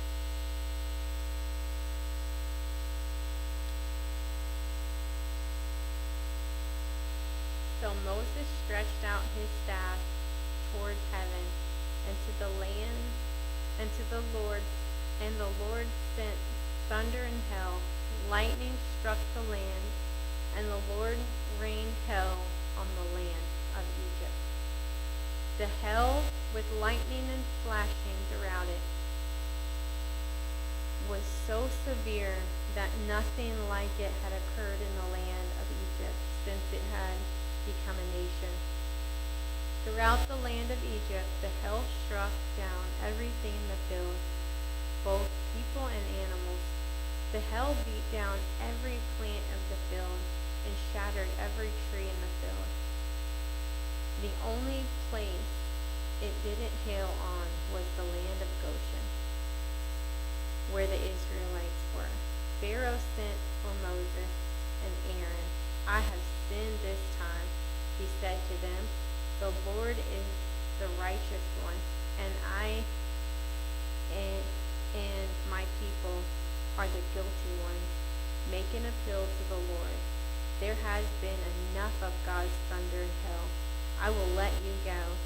You don't need to stay any longer. Moses said to him, when I have left the city, I will spread out my hands to the Lord. The thunder will cease, and there will be no more hail, so that you may know that the earth belongs to the Lord. But as for you and your officials, I know that you still do not fear the Lord God. The flax and the barley were destroyed because the barley was ripe and the flax was budding. But the wheat and the spelt were not destroyed, since they are later crops. Moses left Pharaoh and the city and spread out his hands to the Lord. Then the thunders and hail ceased, and rain no longer poured down on the land.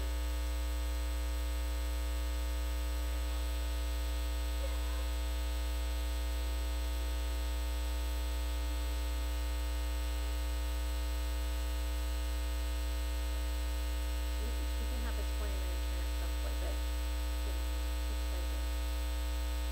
When Pharaoh saw that the rain, hail, and thunder had ceased, he sinned again and hardened his heart. He and his officials, so Pharaoh's heart was hard, and he did not let the Israelites go, as the Lord had said through Moses. Then the Lord said to Moses, go to Pharaoh, for I have hardened his heart and the heart of his officials, so that I may do these miraculous signs of mine among them, and so that you may tell your sons and grandsons how severely I dealt with the Egyptians and performed miraculous signs among them, and you will know that I am the Lord. So Moses and Aaron went in to Pharaoh and told him, this is what the Lord, the God of the Hebrews, says. How long will you refuse to humble yourself before me? Let my people go, that they may worship me.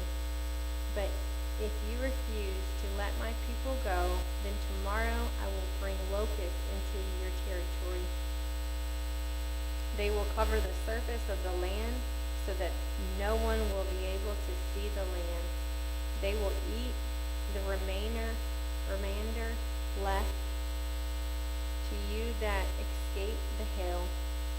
They will eat every tree you have growing in the field. They will fill your houses, all of your officials' houses, and the houses of all the Egyptians, something your fathers and grandfathers never saw since the time they occupied the land until today. Then he turned and left Pharaoh's presence. Pharaoh's officials asked him, how long must this man be a snare to us? Let the man go, so they may worship the Lord their God. Don't you realize yet that Egypt is devastated? So Moses and Aaron were brought back to Pharaoh. Go, worship the Lord your God, Pharaoh said. But exactly who will be going? Moses replied, we will go with our young and with our old. We will go with our sons and with our daughters, with our flocks and with our herds. because we must hold the Lord's festival. He said to them, the Lord would have to be with you if I would ever let you and your families go. Look out. You're heading for trouble. No, go. Just able-bodied men worship the Lord, since that's what you want. And they were driven from Pharaoh's presence. The Lord then said to Moses, stretch out your hand over the land of Egypt, and the locusts will come up over it and eat every plant in the land, everything that the hail left. So Moses stretched out his hand over the land of Egypt, and the Lord sent an east wind over the land all the day and through the night. By morning, the east wind had brought in the locusts.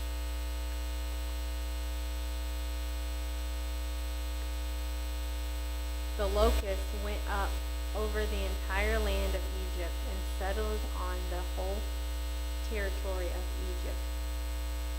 Never before had there been such a large number of locusts, and there never will be again. They covered the surface of the whole land so that the land was flat, and they consumed all the plants on the ground and all the fruit on the trees that the hail had left. Nothing green was left on the trees or on the plants of the field throughout the land of Egypt. Pharaoh urgently sent for Moses and Aaron and said, I have sinned against the Lord, your God, and against you. Please forgive my sins once more and make an appeal to the Lord your God so that he will just take this death away from me. Moses left Pharaoh's presence and appealed to the Lord. Then the Lord changed the wind to a strong west wind, and it carried off the locusts and blew them into the Red Sea. Not a single locust was left in all the territory of Egypt, but the Lord hardened Pharaoh's heart, and he did not let the Israelites go.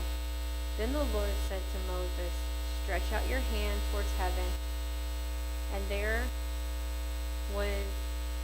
will be darkness over the land of Egypt, a darkness that can be felt. So Moses stretched out his hand towards heaven, and there was thick darkness throughout the land of Egypt for 3 days. One person could not see another, and for 3 days they did not move where they were. Yet all the Israelites had light where they lived. Pharaoh summoned Moses and said, go, worship the Lord. Even your families may go with you. All of your flocks, herds must stay behind. Moses responded, you must also let us have sacrifices and burnt offerings to prepare for the Lord our God. Even our livestock must go with us. Not a hoof will be left behind, because we will take some of them to worship the Lord our God. We will not know what we will use to worship the Lord until we get there. But the Lord hardened Pharaoh's heart, and he was unwilling to let them go. Pharaoh said to them, leave me. Make sure you never see my face again. For on the day you see my face, you will die. As you have said, Moses replied, I will never see your face again. The Lord said to Moses, I will bring one more plague on Pharaoh and on Egypt. After that, he will let you go from here. When he lets you go, he will drive you out of here. Now announce to the people that both men and women should ask their neighbors for silver and gold items. The Lord gave the people favor with the Egyptians. In addition, Moses himself was very highly regarded in the land of Egypt by Pharaoh's officials and the people. So Moses said, "This is what the Lord says. About midnight I will go throughout Egypt, and every firstborn male in the land of Egypt will die. For the firstborn of Pharaoh, who was sitting on his throne, who sits on his throne, to the firstborn of the servant girl, who is at the grindstones, as well as every firstborn of the livestock. Then there will be a great cry of anguish throughout all the land of Egypt, such as never was before or ever will be again. But against all the Israelites, whether people or animal, not even a dog will snarl, so that you may know that the Lord makes a distinguish between Egypt and Israel. All these officials of yours will come down to me and bow before me, saying, 'Get out, you and all your people who follow you. After all, I will get out.' And he went out from Pharaoh's presence, fiercely angry. The Lord said to Moses, 'Pharaoh will not listen to you, so that my wonders may be multiplied in the land of Egypt.' Moses and Aaron did all of these wonders before Pharaoh, but the Lord hardened Pharaoh's heart, and he would not let the Israelites go out of his land. The Lord said to Moses and Aaron, in the land of Egypt, 'This mouth is to be the beginning of months.'" The Lord said to Moses and Aaron, "In the land of Egypt, this month is to be the beginning of months for you. It is the first month of your year. Tell the whole community of Israel that on the 10th day of this month they must each select an animal of the flock according to their father's family, one animal per family. If the household is too small for the whole animal, the person and the neighbor nearest his house are to select one based on the combined number of people. You should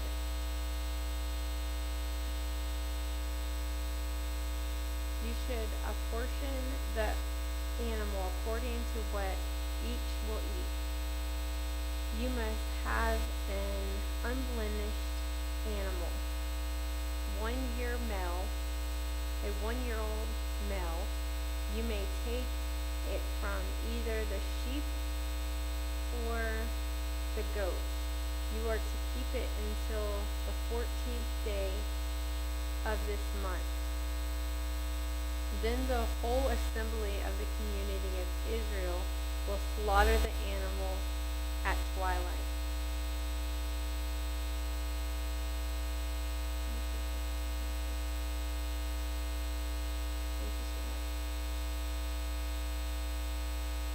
You are to keep it until the 14th day of this month. Then the whole assembly of the community of Israel will slaughter the animals at twilight. They must take some of the blood and put it on the 2 doorposts and the intel of the houses where they eat them. They are to eat the meat at that night. They should eat it, roast it over the fire along with unleavened bread and bitter herbs.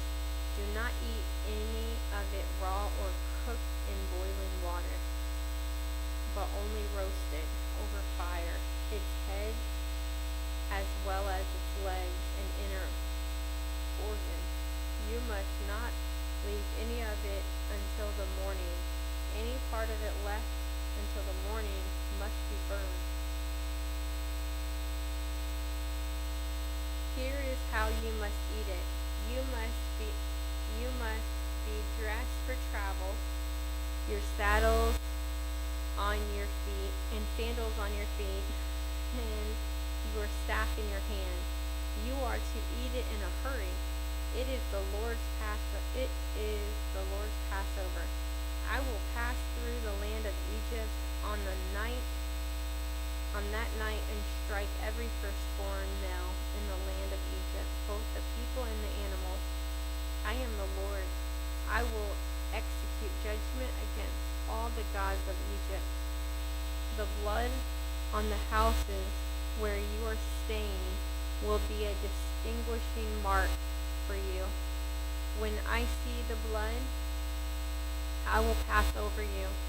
No plague will be among you to destroy you when I strike the land of Egypt. This day is to be a memorial for you, and you must celebrate it as a festival to the Lord. You are to celebrate it throughout your generations as a permanent statue. You must eat unleavened bread for 7 days. On the first day, you must remove yeast from your houses. Whoever eats what is leavened from the first day through the 7th day must be cut off from Israel.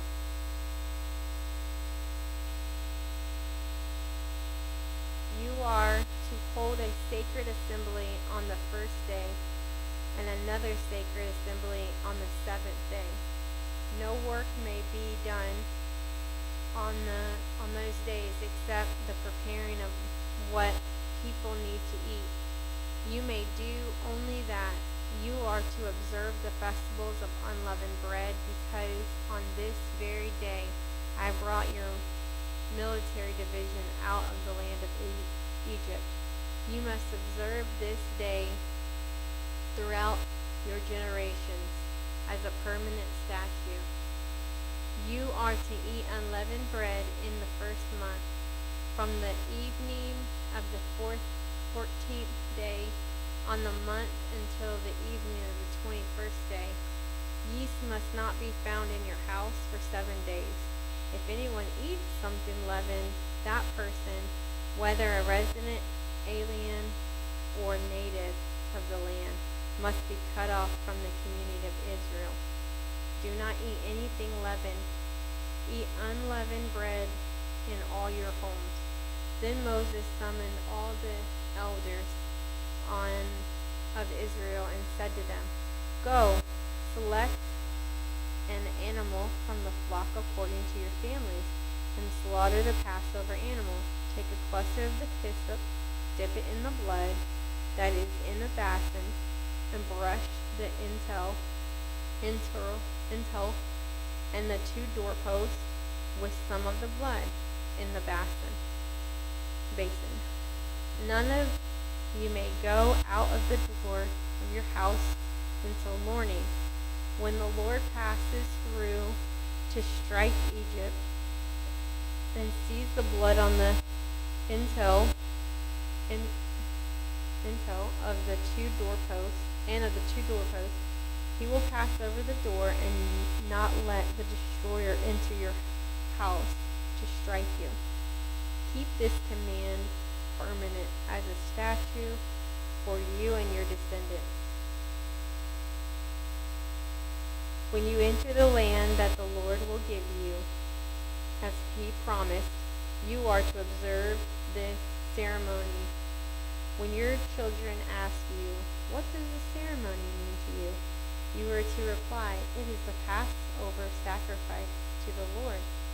For he passed over the houses of the Israelites of Egypt when he struck the Egyptians. And he spared our homes. So the people knelt low and worshipped. Then the Israelites went and did this. They did just as the Lord had commanded Moses and Aaron.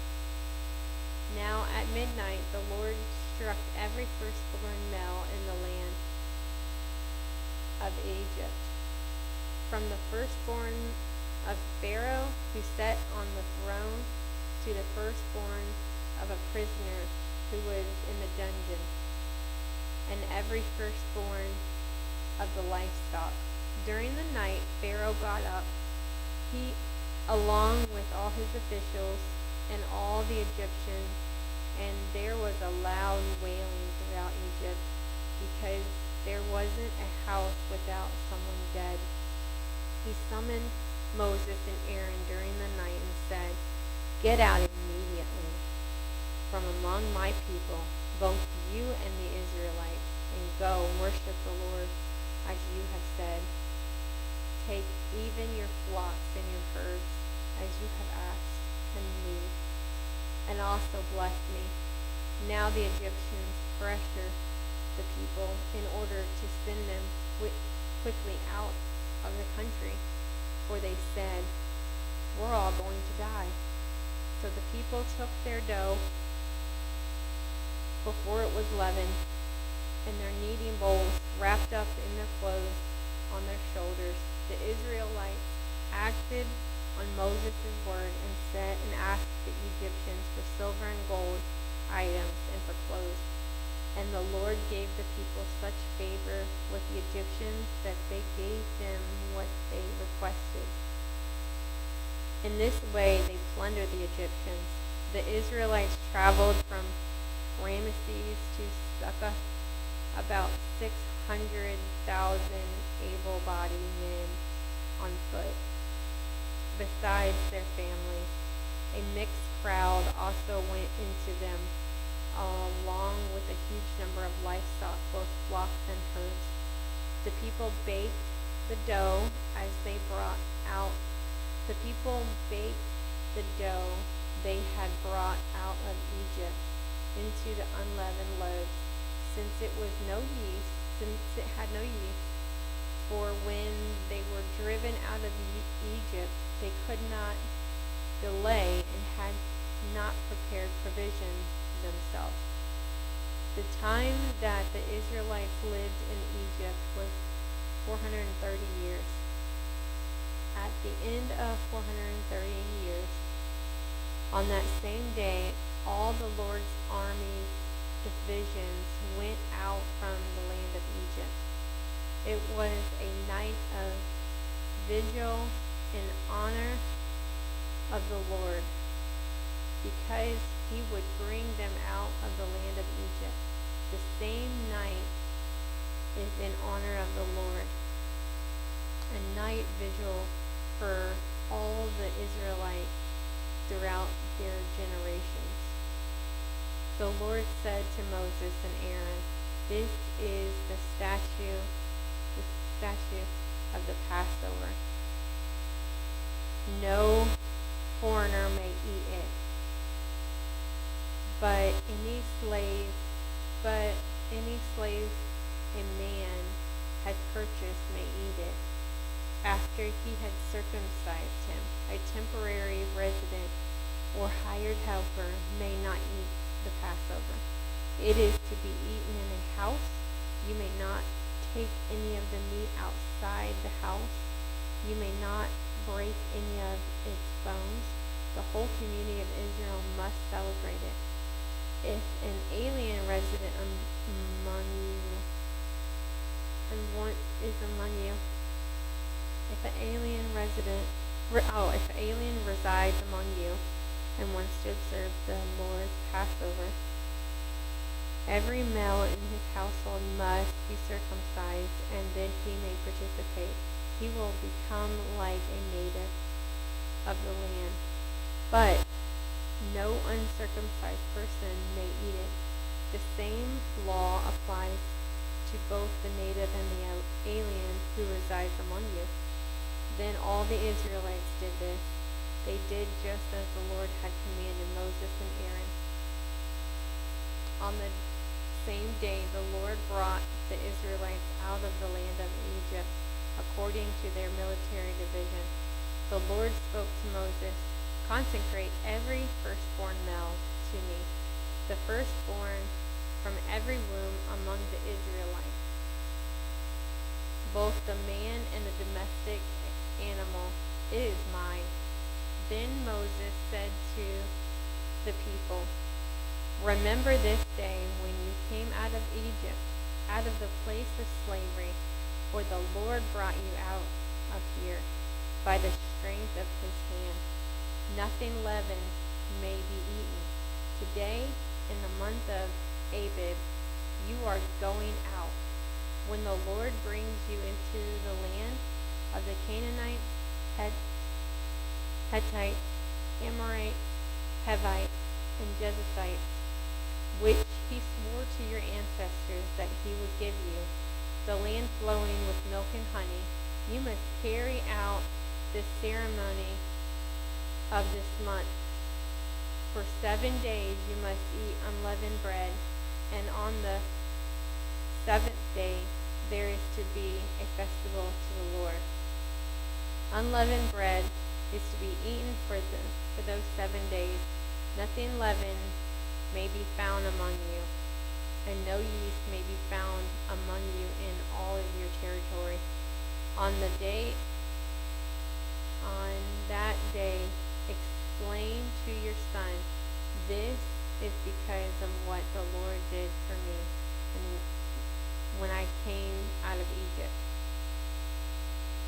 Let it serve as a sign for you and your house, for you in your hand, and as a reminder on your forehead, so that the Lord's instructions may be in your mouth. For the Lord brought you out of Egypt with a strong hand.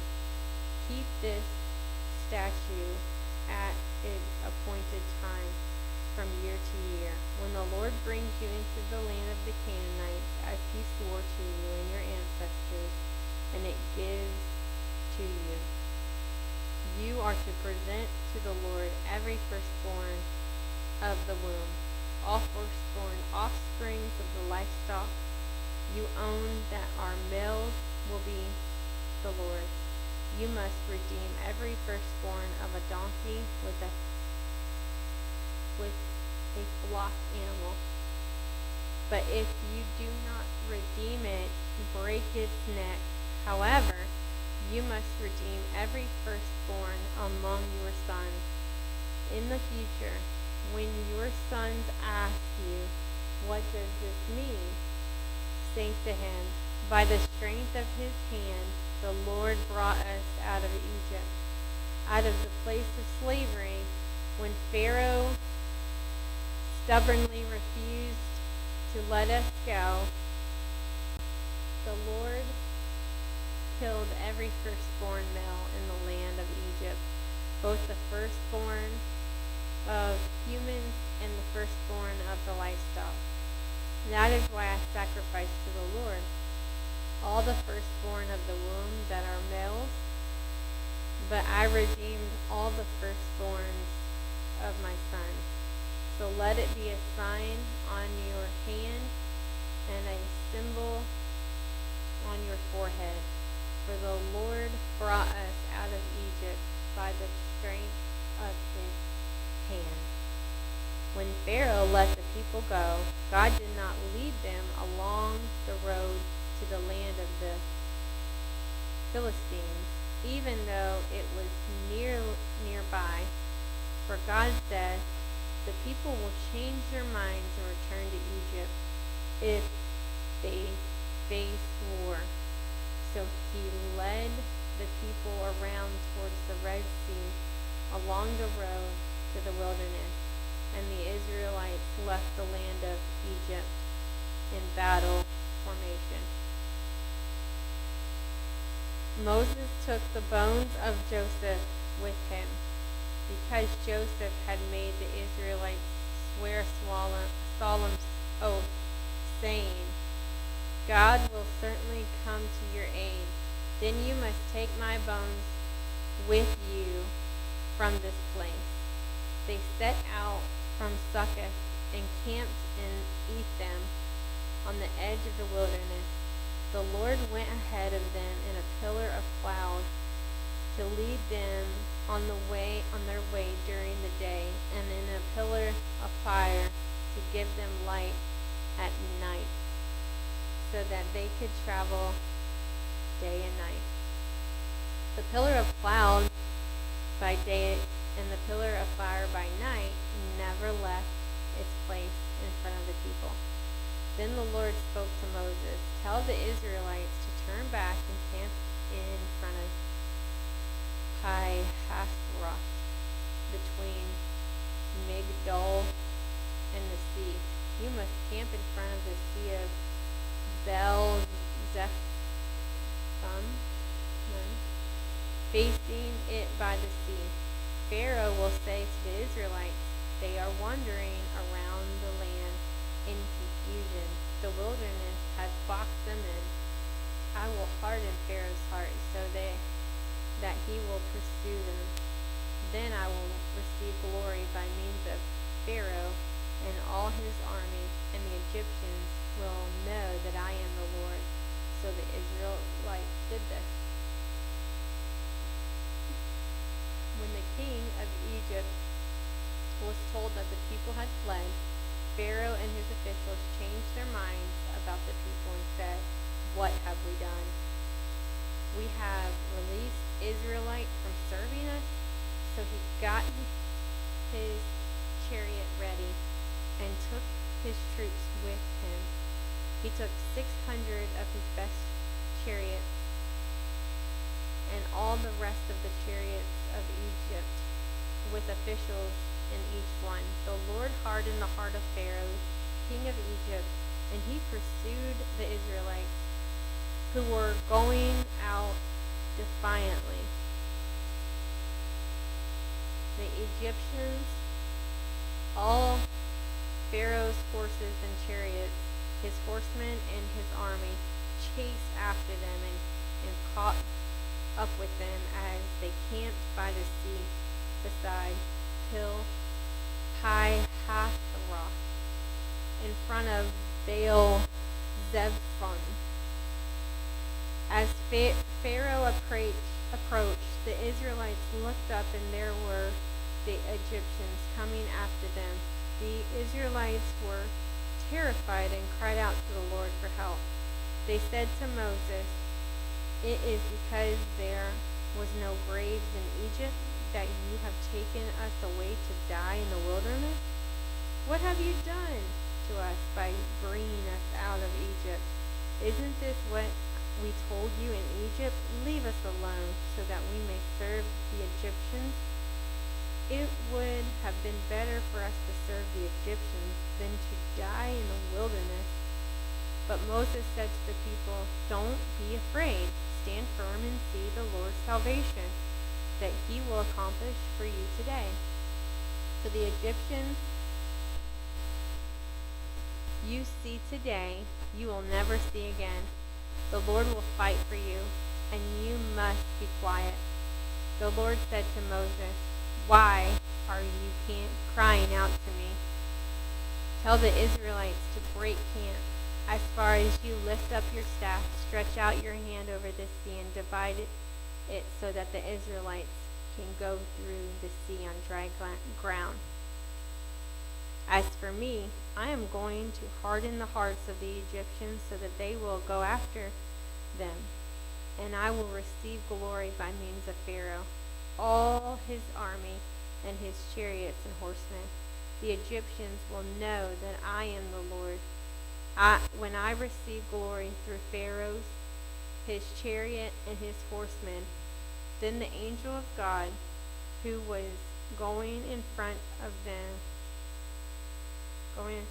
Israelites' forces, moved and went behind them. The pillar of cloud moved from in front of them and stood behind them. It came between the Egyptians and Israelite forces. There was cloud and darkness. It lit up the night, and neither group came near the other all night long. Then Moses stretched out his hand over the sea. The Lord drove the sea back with a powerful east wind all the night and turned the sea into dry ground, so the waters were divided. And the Israelites went through the sea on dry ground, with the waters like a wall to them on the right and their left. To them on their right and their left. The Egyptians set out in pursuit, all Pharaoh's horses, his chariots, and his horsemen, and went into the sea after them. During the morning watch, the Lord looked down at the Egyptian forces from the pillar of fire and cloud, and threw the Egyptians' forces into confusion. He caused their chariot wheels to swerve and made them drive into difficulty.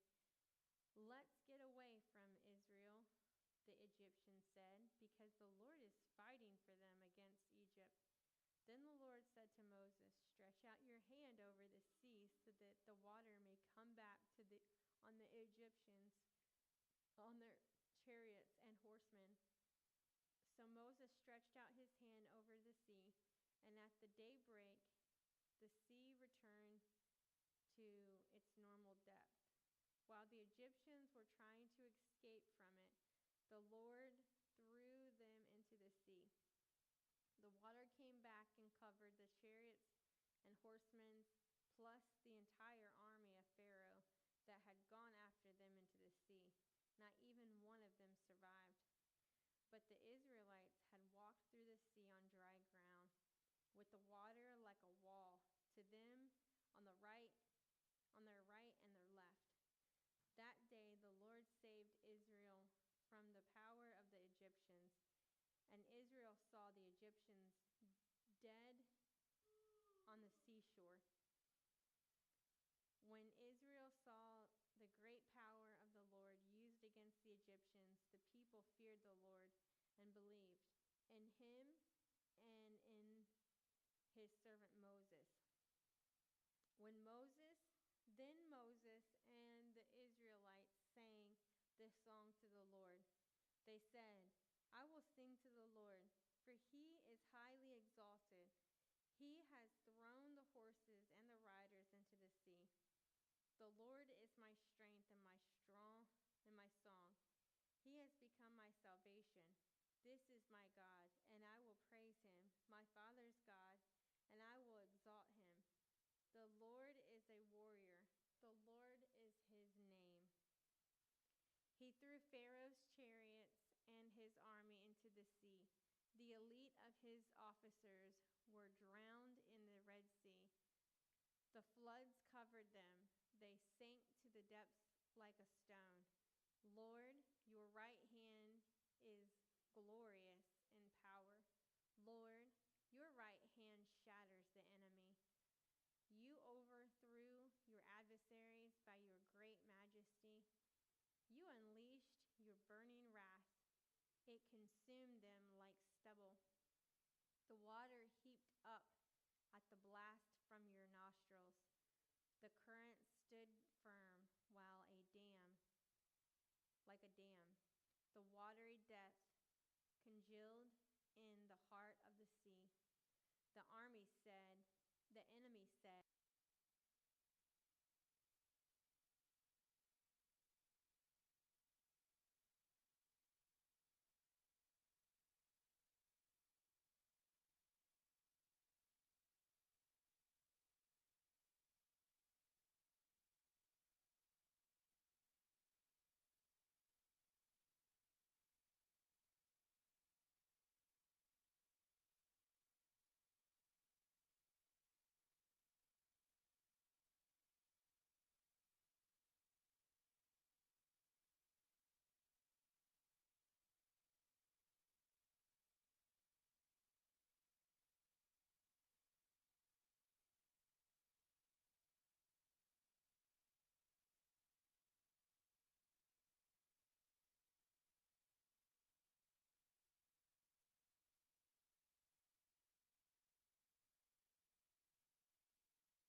because of your powerful arm until your people pass by. Lord, until the people whom you purchased pass by, you will bring them in and plant them on the mountain of your possession. Lord, you have prepared the place for your dwelling. Lord, your hands have established the sanctuary. The Lord will reign forever and ever. When Pharaoh's horses with his chariots and horsemen went into the sea, the Lord brought the water of the sea back over them. But the Israelites walked through the sea on dry ground. Then the prophetess Miriam, Aaron's sister,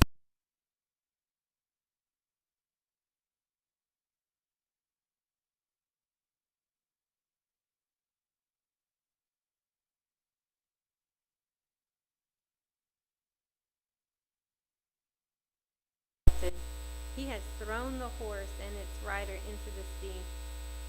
Then Moses led Israel on from the Red Sea, and they went out into the wilderness of Shur.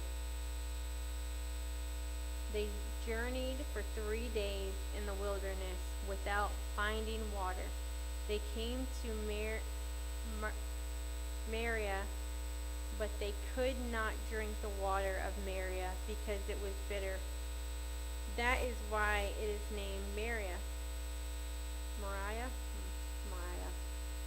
The people grumbled to Moses, "What are we going to drink?"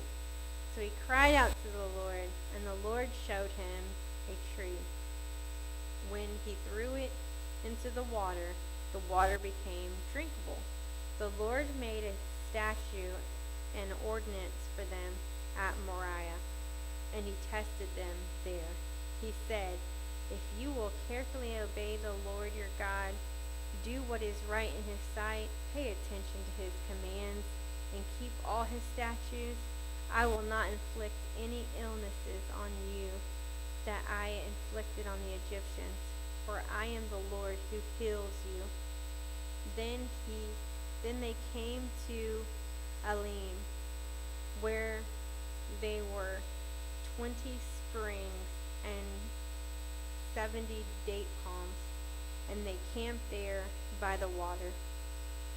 The entire Israelite community departed from Elim and came to the wilderness of Sin, which is between Elim and Sinai. On the 15th day of the second month after they had left the land of Egypt, the entire Israelite community grumbled against Moses and Aaron in the wilderness. The Israelites said to them, "If only we had died by the Lord's hand in the land of Egypt, when we sat by pots of meat and ate all the bread we wanted. Instead, you brought us into the wilderness to make this whole assembly die of hunger." Then the Lord said to Moses, "I am going to rain bread from heaven for you. The people are to go out each day and gather enough for that day. This way I will test them to see whether or not they will follow my instructions."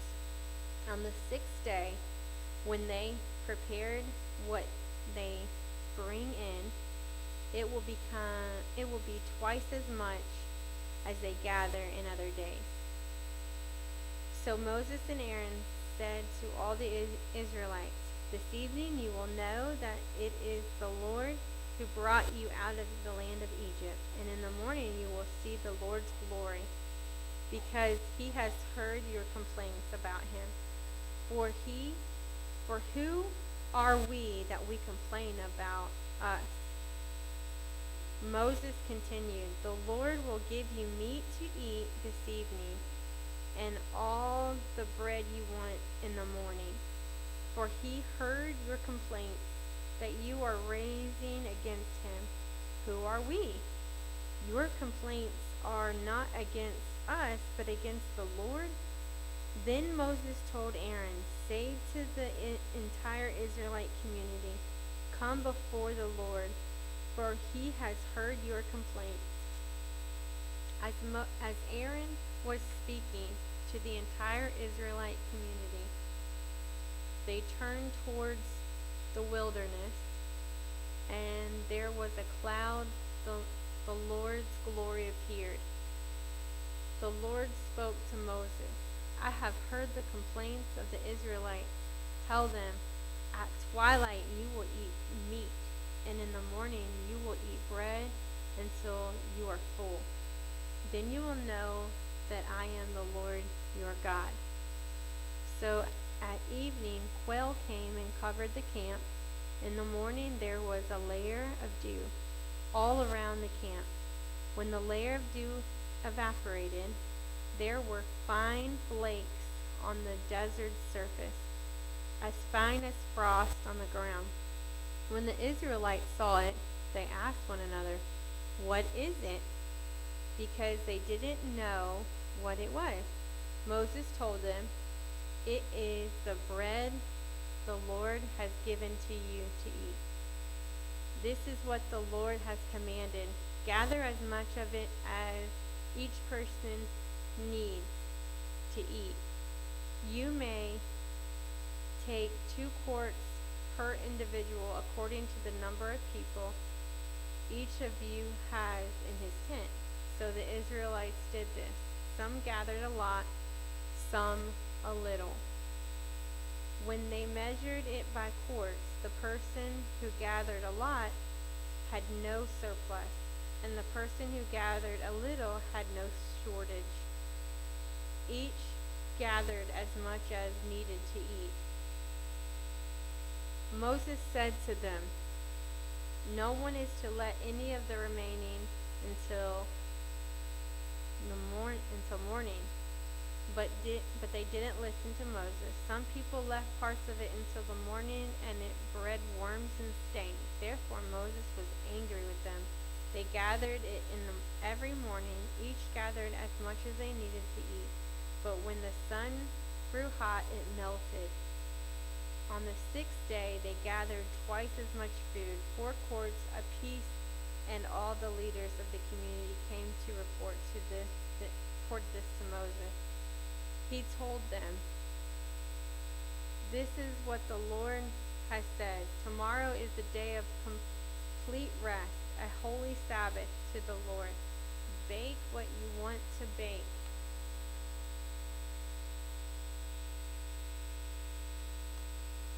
Rylan, will you tell Peyton and Rayan to please come inside out of the parking lot, please? "And boil what you want to boil, and set aside everything left over to be kept until the morning." So they set it aside until the morning, as Moses commanded, and it didn't stink or have maggots in it. "Eat it today," Moses said, "because today is the Sabbath to the Lord. Today you won't find any in the field. For 6 days you will gather, but on the 7th day, the Sabbath, there will be none." Yet on the 7th day some of the people went out to gather, but they didn't find any. Then the Lord said to Moses, "How long will you refuse to keep my commandments and instructions? Understand that the Lord has given you the Sabbath. Therefore on the 6th day he will give you 2 days' worth of bread. Each of you stay where you are. No one is to leave this place on the 7th day." So the people rested on the 7th day. The house of Israel named the substance manna. It resembled coriander seed, was white, and it tasted like wafers made of honey. Moses said, "This is what the Lord has commanded. 2 quarts of it are to be preserved throughout your generations, so that they may see the bread I fed you in the wilderness when I brought you out of the land of Egypt." Moses told Aaron, "Take a container and put 2 quarts of manna in it. Then place it before the Lord to preserve throughout your generations, to be preserved throughout your generations. As the Lord commanded Moses, Aaron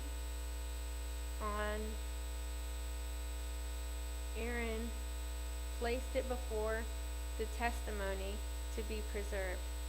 The Israelites ate manna for 40 years until they came to be inhabited into an inhabited land.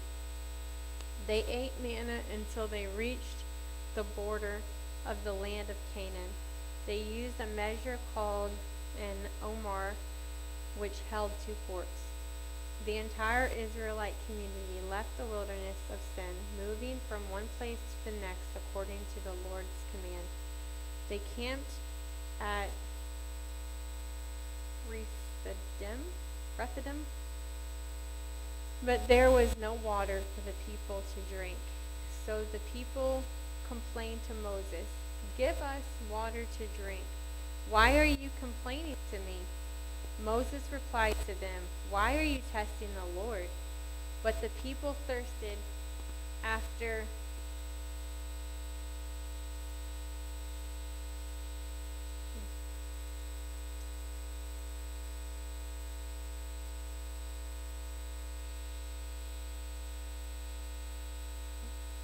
So the people thirsted there for water and grumbled against Moses. They said, "Why did you ever bring us up from Egypt to kill us and our children and our livestock with thirst?" Then Moses cried out to the Lord, "What should I do with these people? In a little while they will stone me." The Lord answered Moses, Go ahead of the people and take some of the elders of Israel with you. Take the staff you struck the Nile with in your hand and go. I am going to stand there in front of you on the rock Horeb. If you hit the rock, water will come out of it, and the people will drink. Moses did this in the sight of the elders of Israel. He named that place Massa, and Meribah, because the Israelites complained, and because they tested the Lord, saying, "Is the Lord among us or not?" At Rephidim and Amalek came and fought against Israel. Moses said to Joshua, "Select some men for us and go fight against Amalekite. Tomorrow I will stand on the hilltop with God's staff in my hand." Joshua did as Moses had told him and fought against Amalekite, while Moses, Aaron, and Hur went up to the top of the hill. While Moses held up his hand, Israelite prevailed, but whenever he put his hand down, Amalekite prevailed. When Moses' hands grew heavy, they took a stone and put it under him, and he sat down on it. Then Aaron and Hur supported his hands, one on one side and one on the other, so that his hands remained steady until the sun went down. So Joshua defeated Amalekite and his army with a sword. The Lord then said to Moses, "Write this down on a scroll as a reminder and recite it to Joshua. I will completely blot out the memory of Amalekite under heaven." And Moses built an altar and named it, "The Lord is my banner." Jehovah. He said, "Indeed, my hand is lifted up toward the Lord's throne. The Lord will be the Lord will be at war with Amalekite from generation to generation. Moses' father-in-law, Jethro, the priest of Midian, heard about everything that God had done for Moses and for God's people, Israel, when the Lord brought Israel out of Egypt. Now, Jethro, Moses' father-in-law, had taken Zipporah, Moses' wife, after he sent her back, along with her 2 sons, one of whom was named Gershom, because Moses had said, I have been a resident alien in a foreign land, and the other Eleazar, because he had said, the God of my father, who was my helper and rescued me from Pharaoh's sword. Moses' father-in-law, Jethro, along with Moses' wife and sons, came to him in the wilderness, where he had camped at the mountain of God. He sent words to Moses, I, your father, Jethro-in-law, Jethro, am coming to you and your wife and your 2 sons. So Moses went out to meet his father-in-law, bowed down, and then kissed him. They asked each other how they had been and went into the tent. Moses recounted to his father-in-law all that the Lord had done to Pharaoh and the Egyptians for Israel's sake, all the hardships that confronted them on the way, and how the Lord rescued them. Jethro rejoiced over all the good things the Lord had done for Israel when he rescued them from the power of the Egyptians. Blessed be the Lord, Jethro exclaimed, who rescued you from the power of Egypt and from the power of Pharaoh. He has rescued the people from under the power of Egypt. Now I know that the Lord is greater than all the gods, because he did wonders. Even when the Egyptians acted arrogantly against Israel. Then Jethro, Moses' father-in-law, brought a burnt offering and sacrifice to God, and Aaron came with all the elders of Israel to eat a meal with Moses' father-in-law in God's presence. The next day Moses sat down to judge the people, and they stood around Moses from morning until evening. When Moses' father-in-law saw everything he was doing for them, he asked, What is this you're doing for all the people? Why are you alone sitting as judge while all the people stand around you from morning until evening? Moses replied to his father-in-law, Because the people come to me to inquire of God. Whenever they have a dispute, it comes to me, and I make a decision between one man and another. I teach them God's statute and laws. What you are doing is not good, Moses, his father-in-law, said to him. You will certainly wear out both yourself and these people who are with you, because a task is too heavy for you. You can't do it alone. Now listen to me. I will give you some advice, and God be with you. You be the one to represent the people before God and bring their cases to him.